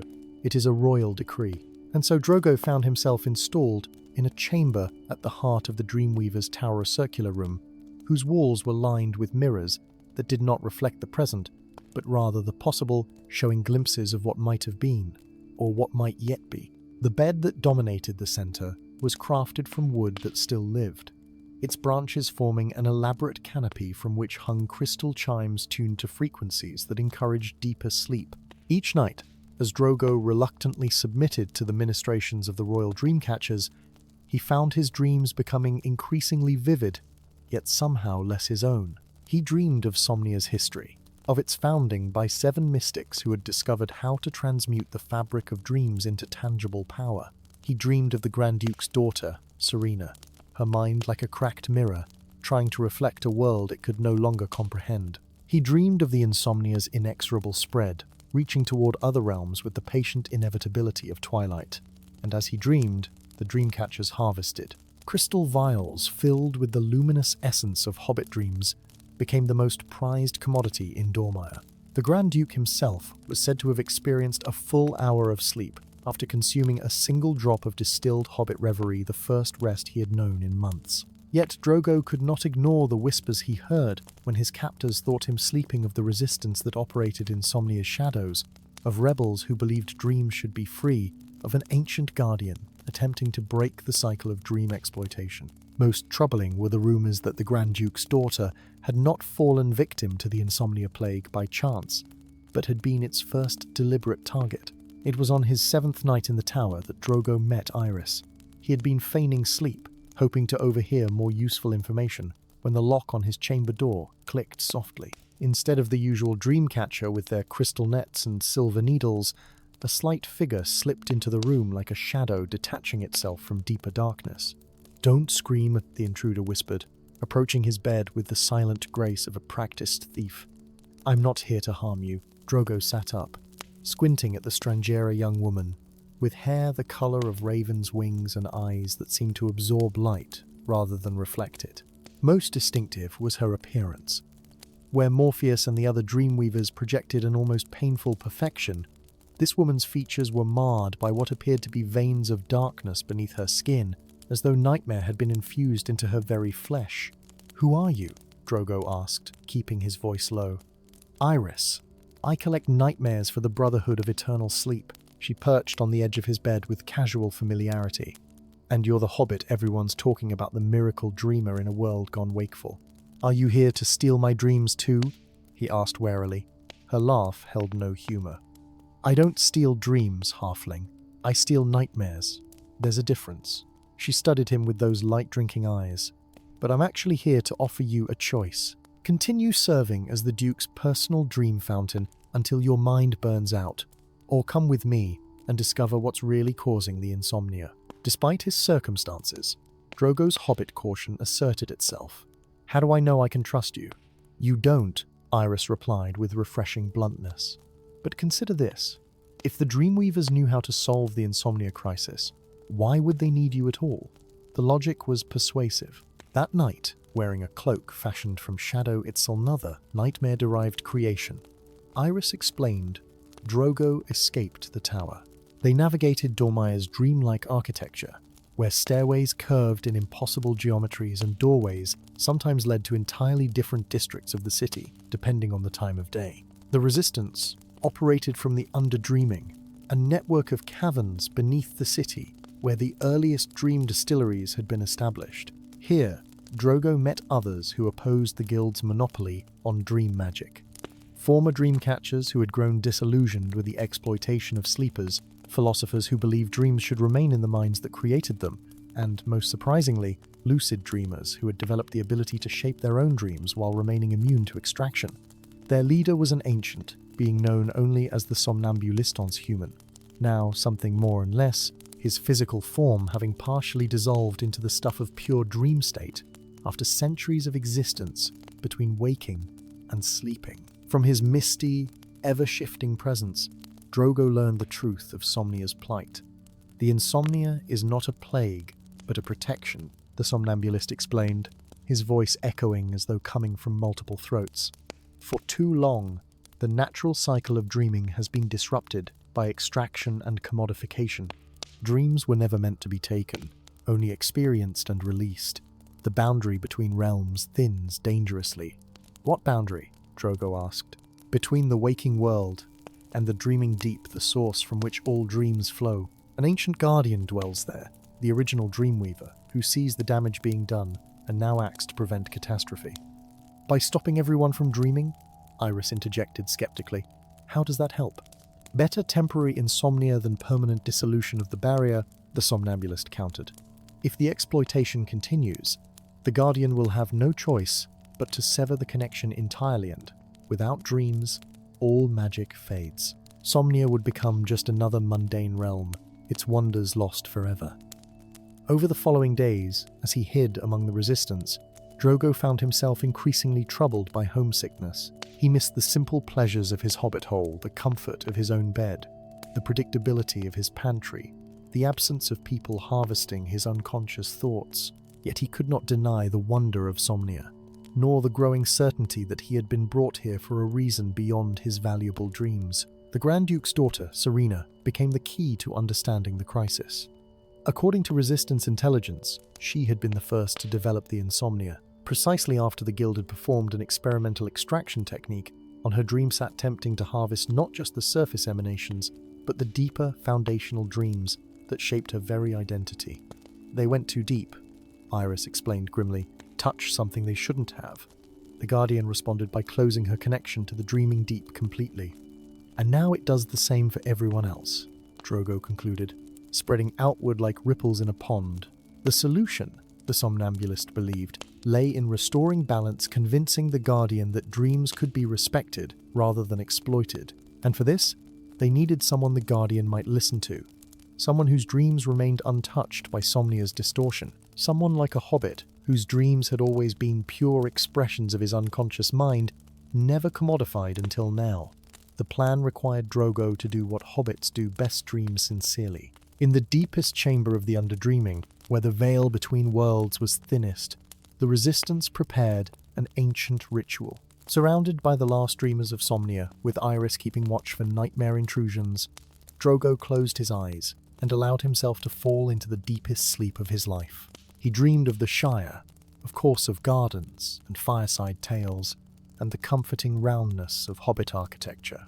But as his dreaming deepened, guided by the somnambulist's gentle influence, Drogo penetrated beyond personal dreams into the collective unconscious of Somnia itself. Here, he encountered the Guardian, not some fearsome deity or monstrous entity, but an ancient dreamer who had never awakened, the first mind to discover that dreams could be more than ephemeral fancy. No words were exchanged in that realm beyond language, only understanding. Drogo shared the simple hobbit perspective that dreams, like good food and comfortable homes, were meant to be enjoyed and shared freely, not hoarded or exploited. He showed the Guardian his memories of hobbit celebrations, where stories were passed around tables like dishes at a feast, enriching all without diminishing any individual. When Drogo finally awoke, he found Somnia transformed. The rigid tower of the Dreamweavers Guild had reshaped itself into a circular structure with open archways, where dreamers came voluntarily to share their night visions. The Grand Duke's daughter, freed from her waking prison, established new laws ensuring dreams would be treated as gifts rather than commodities. The Hobbit stayed in Somnia long enough to see the first natural dreams return to its citizens tentative at first, like spring buds after a harsh winter, then blooming into a renaissance of shared unconscious creation. The nightmare-veined Iris discovered she could finally dream of something besides terrors. The once perfect Morpheus learned how imperfection created dreams of greater power and meaning than any he had artificially cultivated. When finally a portal was opened to return Drogo to the Shire, he stepped through with mixed emotions, joy at returning home, yet wistfulness for the wonder he was leaving behind. He arrived precisely at the moment he had departed, as though his entire Somnian adventure had been nothing but an elaborate dream itself. That night, settling into his own familiar bed with a contentment only hobbits can truly appreciate, Drogo Bolsero drifted into sleep with a smile. His dreams, while still vivid, now carried subtle differences, flashes of impossible architecture, glimpses of a woman with nightmare veins, fragments of a misty being who existed between states of consciousness. And in Somnia, when dreamers spoke of the hobbit who had saved their realm, their dreams sometimes carried traces of rolling hills, round doors, and the simple, profound wisdom that the most valuable things in any world are those freely given, rather than taken by force. A lesson as true for dreams as it was for anything else worth having. Story 14. Deep within the mountains of iron, where stone veins glistened with metallic luster and the very air tasted of ancient power, a different kind of smithing had been practiced for centuries. Here, in chambers carved from the living heart of the mountain, worked the forgers of soul artisans whose anvils rang not with the shaping of mere metal, but with the binding of essence to form. Their hammers fell in rhythms older than language, each strike capturing fragments of the departed and embedding them into artifacts of extraordinary power and beauty. Lockets that whispered forgotten knowledge when opened beneath moonlight, rings that granted their wearers glimpses of loved ones long past, amulets that bestowed skills perfected over lifetimes now ended. These treasures and countless others emerged from the sacred forges, each a monument to the belief that death need not mean complete separation, that something of a person's wisdom, talent, or love could be preserved beyond their final breath. For 12 generations, the forgers had maintained their solemn craft, guided by ancient principles and bound by oaths sworn in blood and starlight. Their work was neither dark nor light, but existed in the necessary twilight between existence and oblivion. They took only from those who had already departed, and only with proper rituals of consent performed in the final moments of life. But now, a shadow fell across the hallowed forges. One by one, the master craftsmen were being found dead, their bodies intact but empty, as though something essential had been extracted from within. Most disturbing of all, their soul-forged artifacts vanished with each killing, collections representing centuries of accumulated wisdom and power disappearing without trace. Far from these troubles, beyond the Grey Havens and the Western Sea, beyond even the maps of most travellers, lay a peaceful land of rolling hills and comfortable burrows. And there, in a hobbit hole somewhat larger than average, lived Bandobras, Turo Bramador Took, whose unusual height for a hobbit was matched only by his uncommon skill with metals. While most hobbits limited their metalwork to practical item shinges for rounded doors, pots for cooking multiple meals, frames for beloved family portraits, Bandobras crafted delicate jewelry and intricate mechanisms that would have impressed even dwarven smiths. His neighbours considered this hobby merely another of his eccentricities, along with his unseemly height and occasional mutterings about adventures beyond the Shire's borders. On this particular autumn morning, Bandobras hummed contentedly as he polished a silver brooch in the shape of an oak leaf, destined for his cousin's birthday celebration. Sunlight streamed through his round window, catching the metal's gleam and casting dappled patterns across his workbench. "Just a touch more burnishing," he murmured, reaching for a soft cloth. "Old Boffin will expect nothing less than perfection." His concentration was interrupted by an insistent knock at his front door. With a sigh of mild annoyance, Bandobras set aside his work and made his way through the winding passages of his home. Few visitors called at this hour, when most respectable hobbits were preparing for second breakfast. The hobbit who stood on his doorstep was unfamiliar and usually thin, with a nervous demeanour that manifested in constantly shifting eyes. "Master Took? Bandobras Took? The metalsmith?" he asked, voice barely above a whisper. "The same," Bandobras confirmed, curiosity overcoming his initial irritation. "How may I help you?" "Found something you might be interested in," the stranger replied, producing an item wrapped in oilcloth. "On account of your unusual interests." The package contained a horseshoe, unremarkable except for the strange symbols etched along its curved symbols that shifted and rearranged themselves when not directly observed. Most curious of all was a map seemingly engraved into the metal itself, revealing details only when tilted at certain angles to the light. "Where did you get this?" Bandobras demanded, but the stranger had already vanished, leaving only muddy footprints on the otherwise immaculate garden path. For 3 days, the peculiar horseshoe occupied Bandobras's thoughts and workbench. He traced the shifting symbols, compared them to the few books of lore he possessed, and studied the mysterious map with increasing fascination. The cartography revealed a route leading east, toward mountains that appeared on no map of Middle-earth he had ever seen. On the 4th day, compelled by a curiosity that overwhelmed even his hobbit sense of caution, Bandobras packed a bag with essentials. Tools of his craft, provisions sufficient for several weeks if carefully rationed, a spare waistcoat for formal occasions, and the enigmatic horseshoe wrapped carefully in silk. Without announcing his departure for who would understand such an improper, un-hobbit-like impulse, he slipped away from the Shire before dawn.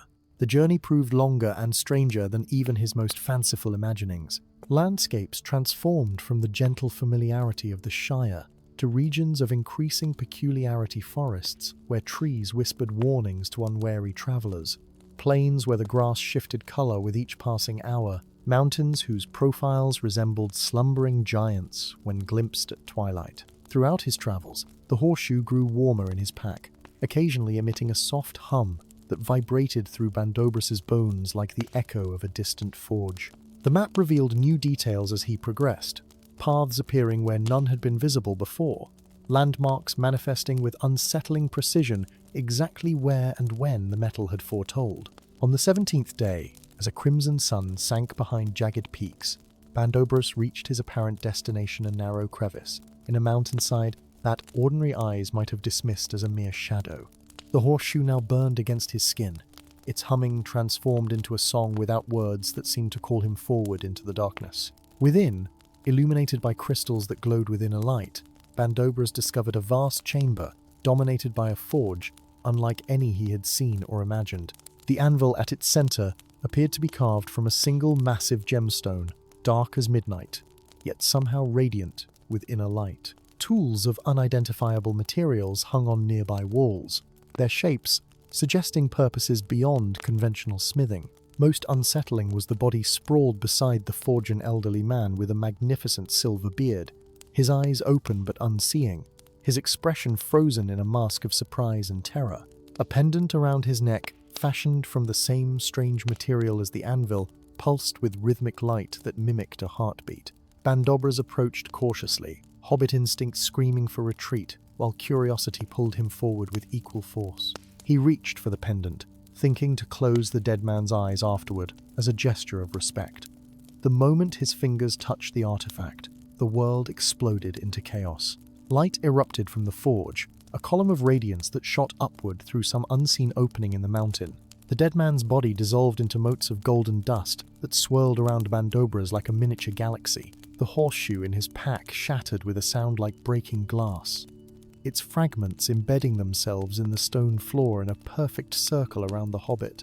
And some essential part of Bandobras himself was torn away, pulled from his chest without breaking skin, captured within the pendant that now floated before him. The pain was not physical, but existential, a hollowness where once had resided his love of creation, his passion for metalcraft, his quiet joy in transforming raw materials into objects of beauty. The very qualities that had defined him among his fellow hobbits now existed outside himself, imprisoned in the gently pulsing pendant. As Bandobras fell to his knees, gasping at the sensation of incompleteness, a new presence entered the chamber. It moved with the fluid grace of water over stone, its body appearing to be constructed of metal segments held together by bonds of pure light. Where a face might have been, a smooth oval of polished bronze reflected Bandobras's own shocked expression back at him. "The master is gone," the construct said, its voice resonating like struck crystal. "Another forger fallen, but you are unexpected. Not a forger, yet marked by the calling." What are you?" Bandobras managed, one hand pressed against the empty space in his chest where something vital had been. "I am Ember, last creation of Master Aurelius, the forger you found." The construct tilted its featureless head. "I contain a fragment of his essence, preserved before his murder. Through me he continues to observe, though he can no longer act upon the world." "Murder?" Bandobras echoed weakly. "And what has happened to me? I feel incomplete." "A partial soul forging has occurred," Ember explained, approaching with movements too precise to be natural. "The forge recognized something in you latent affinity and attempted to preserve it as the master's essence departed. Your creative spirit now resides within the soulstone pendant." Over the following days, as Bandobras struggled to adjust to his new state of partial existence, Ember revealed the crisis facing the Forgers of Souls. A splinter faction, the Cult of the Flesh, had emerged, led by a figure known only as the Hollow King.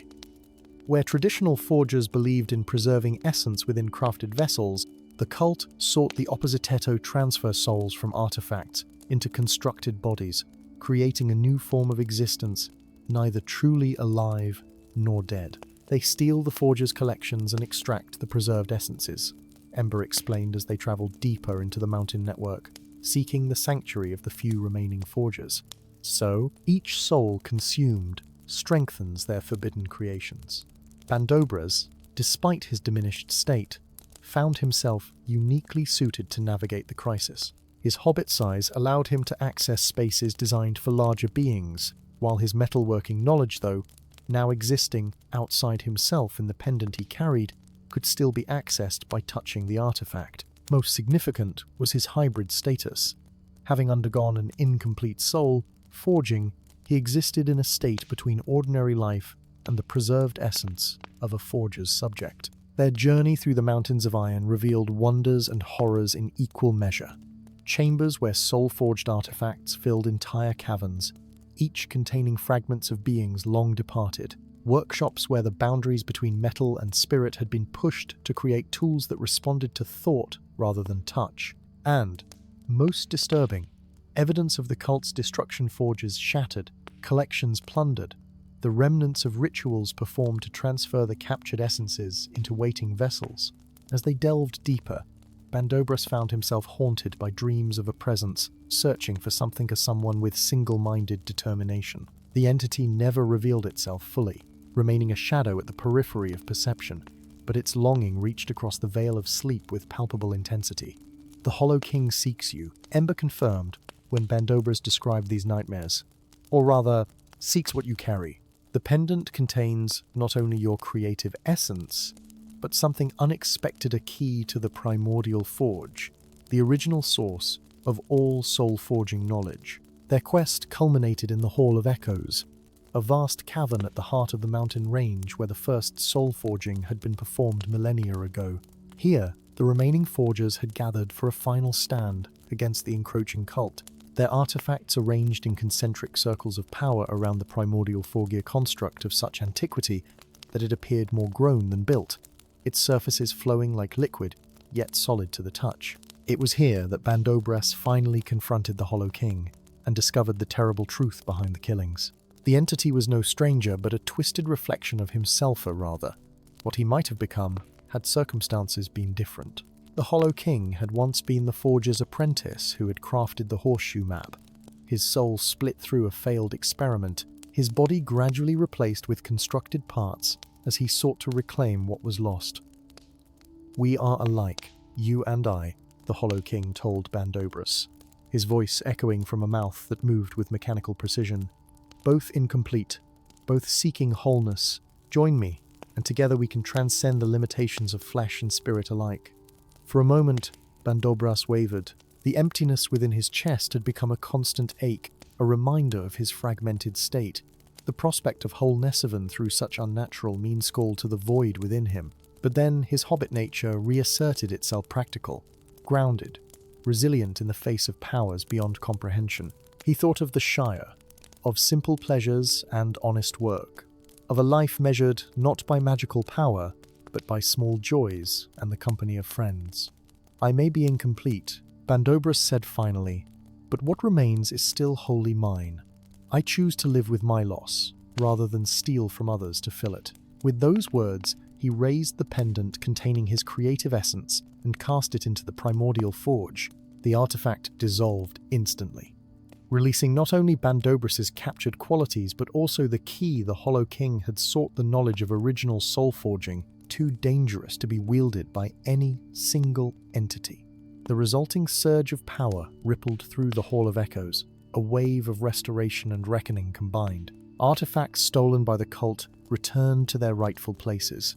Essences inappropriately transferred found their way to proper vessels. And the Hollow King, his existence dependent on the very imbalance Bandobras had corrected, began to dissolve, his constructed parts falling away as the fragmented soul within was finally released from its tortured state. In the aftermath, as the surviving forgers began the solemn work of rebuilding their ancient tradition with new safeguards, Bandobras faced his own decision. His creative essence had been returned to him, but transformed by its brief existence outside his body. He could remain with the forgers as the first Hobbit apprentice in their long history, learning to harness the unique perspective his experience had granted him. Or he could return to the Shire, to his forge and his neighbours, and the comfortable predictability of Hobbit existence. In the end, Bandobras chose both paths, and neither. He would return to the Shire, but as a bridge between worlds, establishing a small, secret outpost of the forger's knowledge, where he could monitor for signs of future imbalance. His creations would appear to be merely exceptional Hobbit craftsmanship to most eyes, while containing subtle preservations of memory and skill for those few who knew how to perceive them. And if his fellow hobbits noticed that Bandobras, Turo Bramador Took, sometimes spoke to his anvil as though it could hear him, or that visitors of unusual appearance occasionally sought his counsel under cover of darkness, they attributed it to the eccentricity that had always set him apart, never suspecting that within his humble forge, aspects of souls found new vessels, and the boundary between life and legacy remained permeable to one who had walked both paths. Story 15. In the remote Vale of Echoes, where the boundary between the living and the dead thinned to gossamer, whispers of those long-gone rode the perpetual wind like seeds of forgotten conversations. Here, the past did not simply fade into memory, but manifested in ghostly repetition, moments of joy, tragedy, triumph, and despair playing out in translucent pantomime across meadows where the grass grew silver in the eternal twilight. Ancient battles refought with silent ferocity, lovers' trysts rekindled in spectral embraces, final breaths drawn again and again as the echoes of what once was refused to surrender to oblivion. The veil existed in the space between heartbeats, accessible only to those with the rare gift to perceive its misty boundaries, or to those whom fate had marked for unusual purpose. For centuries, the Guardians of the Passage had maintained the delicate equilibrium between the realm of echoes and the world of substance, ensuring that while the dead might whisper, they would never truly intrude upon the living. But now, for the first time in 1,000 years, the whispers were falling silent. One by one, the echoes vanished, leaving patches of unnatural quiet spreading like disease through the veil. The balance tilted dangerously, and with it, the very fabric of memory that connected all things began to unravel. Far from this spectral crisis, in the peaceful hills of the Shire, where magic was commonly believed to extend no further than particularly spectacular fireworks, Primula Prima Brandebuke arranged a wicker basket upon a checkered blanket beneath the ancient willow that had stood sentinel over Brandywine River since before hobbits first settled these gentle lands. At 87, Prima was considered ancient by even hobbit standards, her face a tapestry of wrinkles that deepened when she smiled, which was often. Her hands, gnarled like old tree roots yet surprisingly nimble, arranged seed cakes and blackberry tarts with practiced precision. A small leather-bound journal, its pages filled with family recipes, pressed flowers, and the stories of ancestors stretching back 7 generations rested beside a thermos of chamomile tea. Perfect day for a proper picnic, she murmured to herself, settling her elderly bones upon the blanket with a contented sigh. Though I dare say I've forgotten the clotted cream, Bilbo would be scandalized. Unlike most hobbits, who regarded history as merely the catalogue of who had married whom and which families owned which plots of land, Prima harbored a passion for the stories behind the facts. She collected tales, as others might collect teacups or pressed flowers. Not merely family legends, but the lore of places, the whispered secrets of ancient trees, the half-forgotten songs of stones worn smooth by countless seasons. Her fellow hobbits humoured her eccentricity, bringing their children to her hearth on winter evenings to hear tales spun in her melodious voice. None suspected that her gift for storytelling went beyond mere imagination, that when Prima spoke of ancestors long buried, she captured their cadences with uncanny accuracy, as though she had heard them speak with her own ears.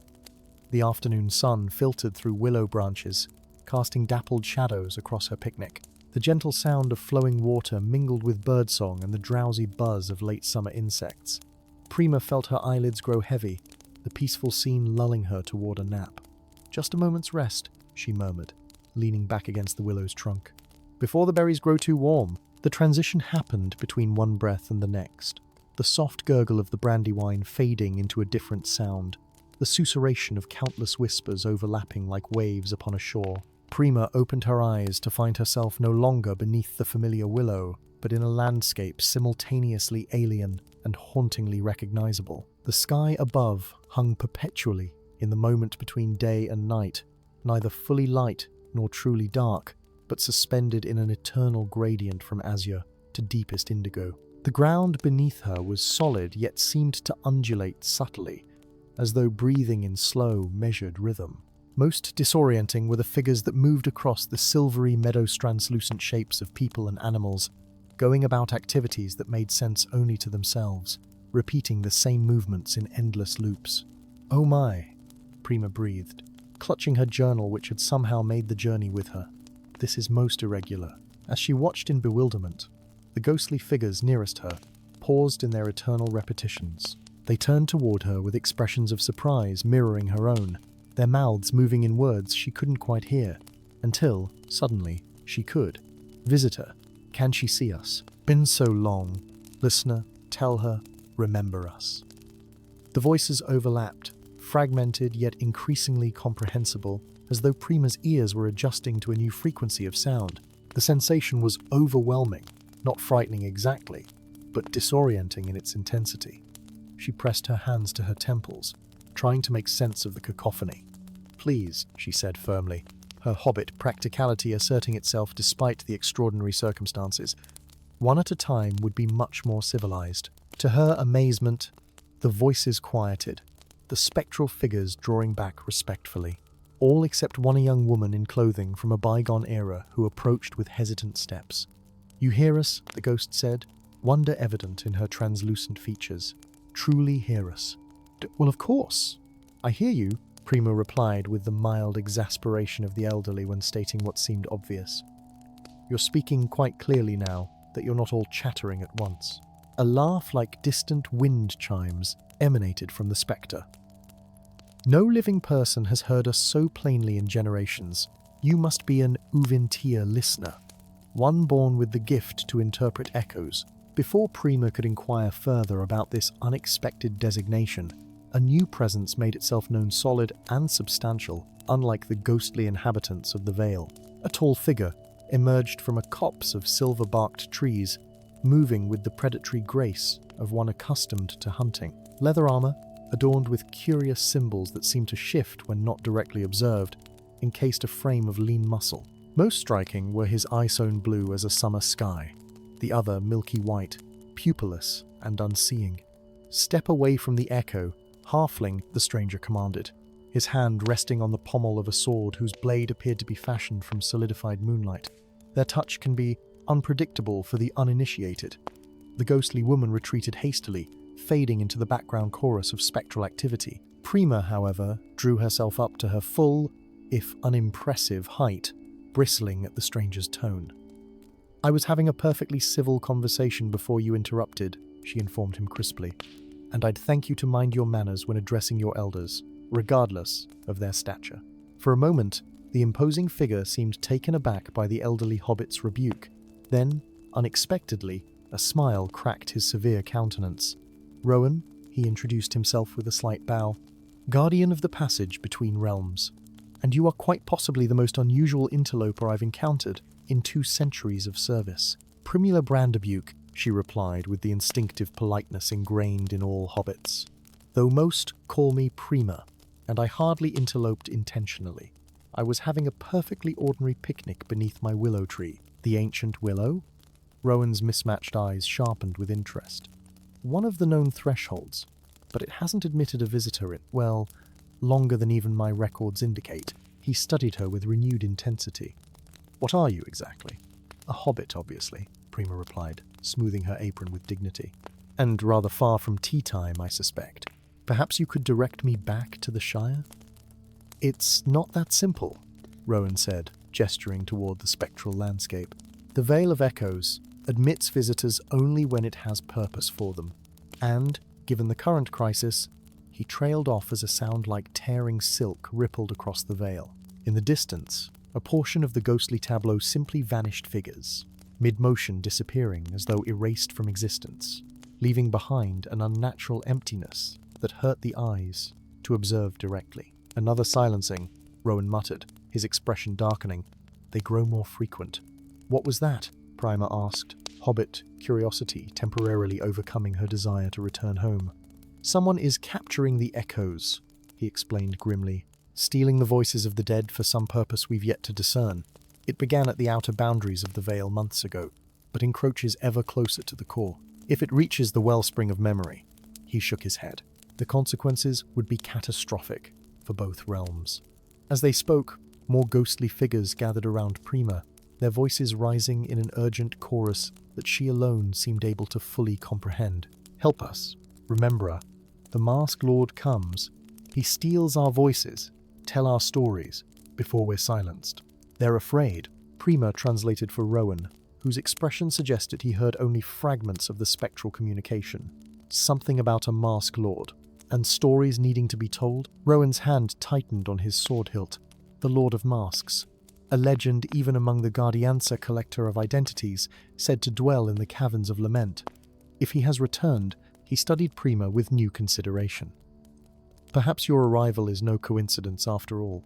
An Uvinte appearing just as the echoes face extinction? The Vale has always had its own inscrutable wisdom." Despite her predicament, Prima felt a flicker of something unexpected excitement. After 8 decades of comfortable hobbit existence, of predictable days flowing one into another like the gentle brandywine itself, here was something utterly new and extraordinary. The proper response of any sensible hobbit would be to demand immediate return to hearth and home.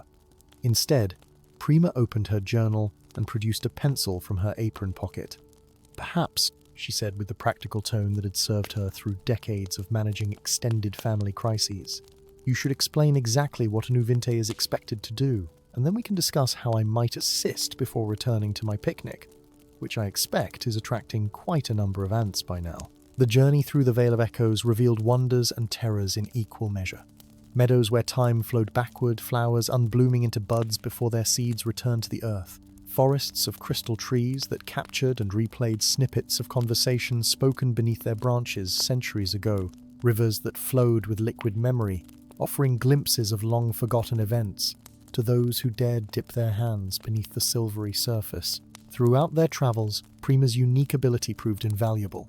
Where Rowan perceived only fragmented whispers from the echoes, she heard clear voices, complete stories. The spectral inhabitants of the Vale were drawn to her like moths to flame, eager to be heard, to have their histories preserved in her ever-filling journal. "I've served as guardian for 2 centuries, Rowan admitted, as they rested beside a pool of perfectly still water that reflected a sky no living eye had ever seen. Yet I've learned more about the Vale's true nature in days with you than in all those years combined." His initial dismissiveness had given way to grudging respect, then to genuine admiration as Prima's hobbit practicality repeatedly proved useful in situations where his warrior training offered no solution. Her ability to make connections between seemingly unrelated echo stories revealed patterns invisible to those who heard only fragments. It's not so different from keeping track of Hobbit genealogies, Prima explained modestly. Once you understand how all the branches connect to the roots, the tree makes perfect sense. As they ventured deeper into the Vale, following the trail of silenced echoes, Prima began to notice something disturbing in the stories she collected. References to a figure who walked between worlds, wearing faces stolen from those who had lived before. A collector who preserved not out of reverence for memory, but from hunger for power. Most troubling were the echo's insistence that this Lord of Masks was no mere spirit, but something more real being who had discovered how to bridge the gap between echo and substance. Their path led inevitably to the Caverns of Lament, where the boundary between the Vale of Echoes and the physical world wore thinnest. Here, crystalline formations captured and amplified the emotional residue of past events, creating chambers that resonated with specific feelings: joy, sorrow, rage, love in overwhelming intensity. It was in the Chamber of Final Words, where the last utterances of the dying echoed in endless repetition, that they finally confronted the Lord of Masks. He stood before an apparatus of impossible complexity, crystal tubes and silver funnels collecting whispers from the air itself, distilling them into a swirling vortex of luminous essence that flowed into a mask held reverently in his hands. "Ah," he said without turning, his voice a harmonious blend of countless others. "The Guardian approaches, and he brings something unexpected."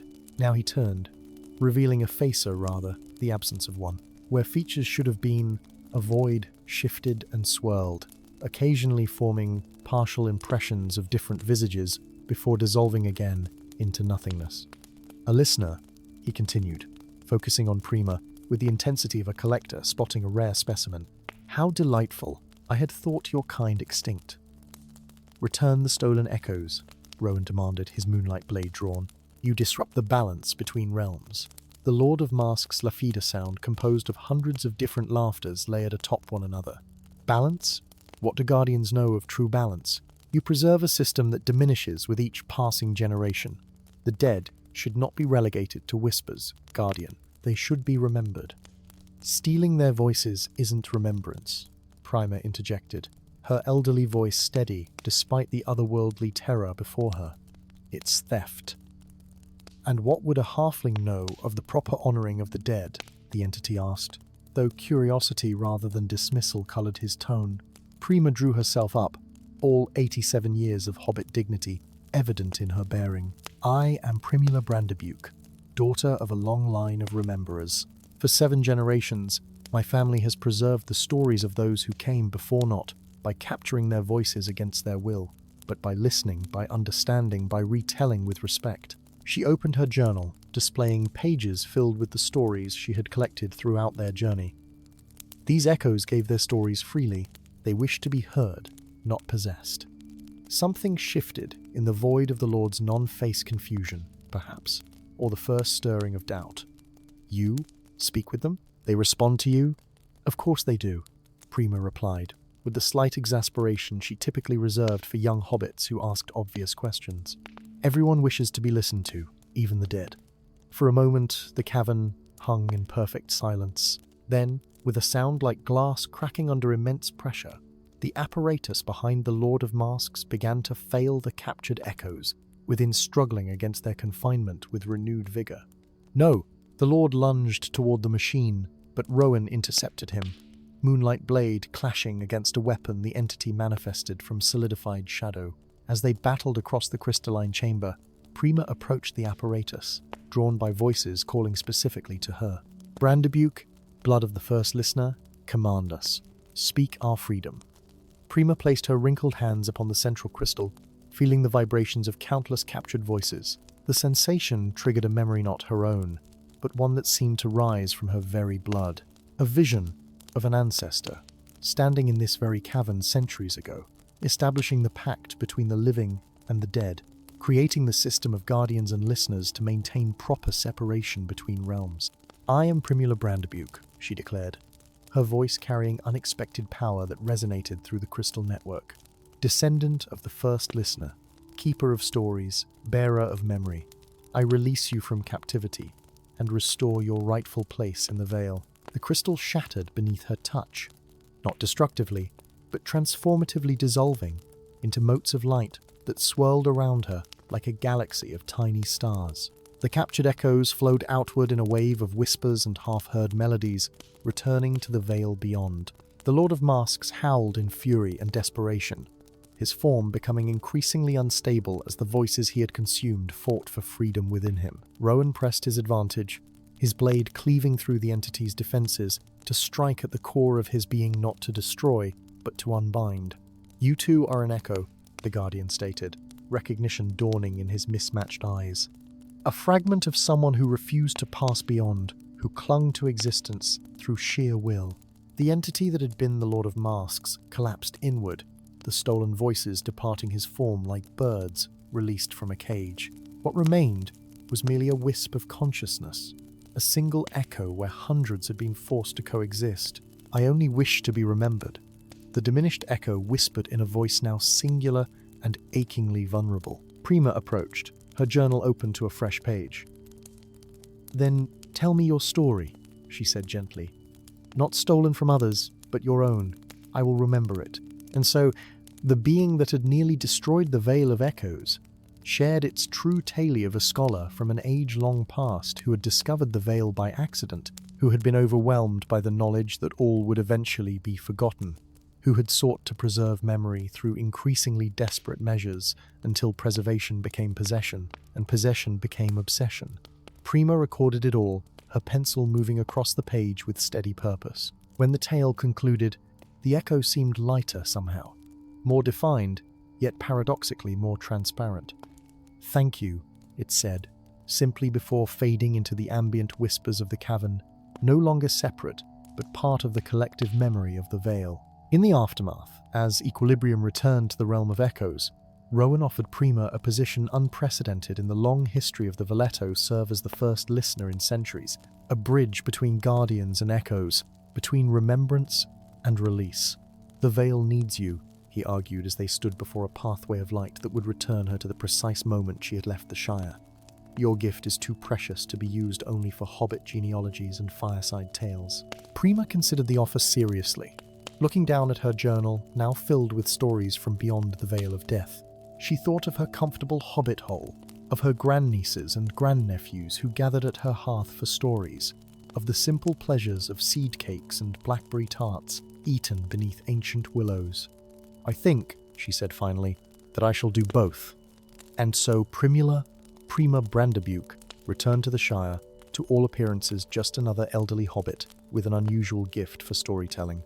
Only the most perceptive might notice how sometimes, when the wind blew just so through the willow branches, she would tilt her head as though listening to voices no one else could hear, how her stories captured the cadences and concerns of those long gone with uncanny accuracy, how, on certain nights when the moon hung full and heavy in the sky, she would slip away to the old willow and return at dawn with her journal filled with fresh tales no living being had ever told. For in the end, she understood what both the living and the dead truly needed: not grand gestures of preservation, not magical capturing of essence, but simply this: to be heard, to be understood, to be remembered through stories passed from one heart to another, across the permeable boundary of time.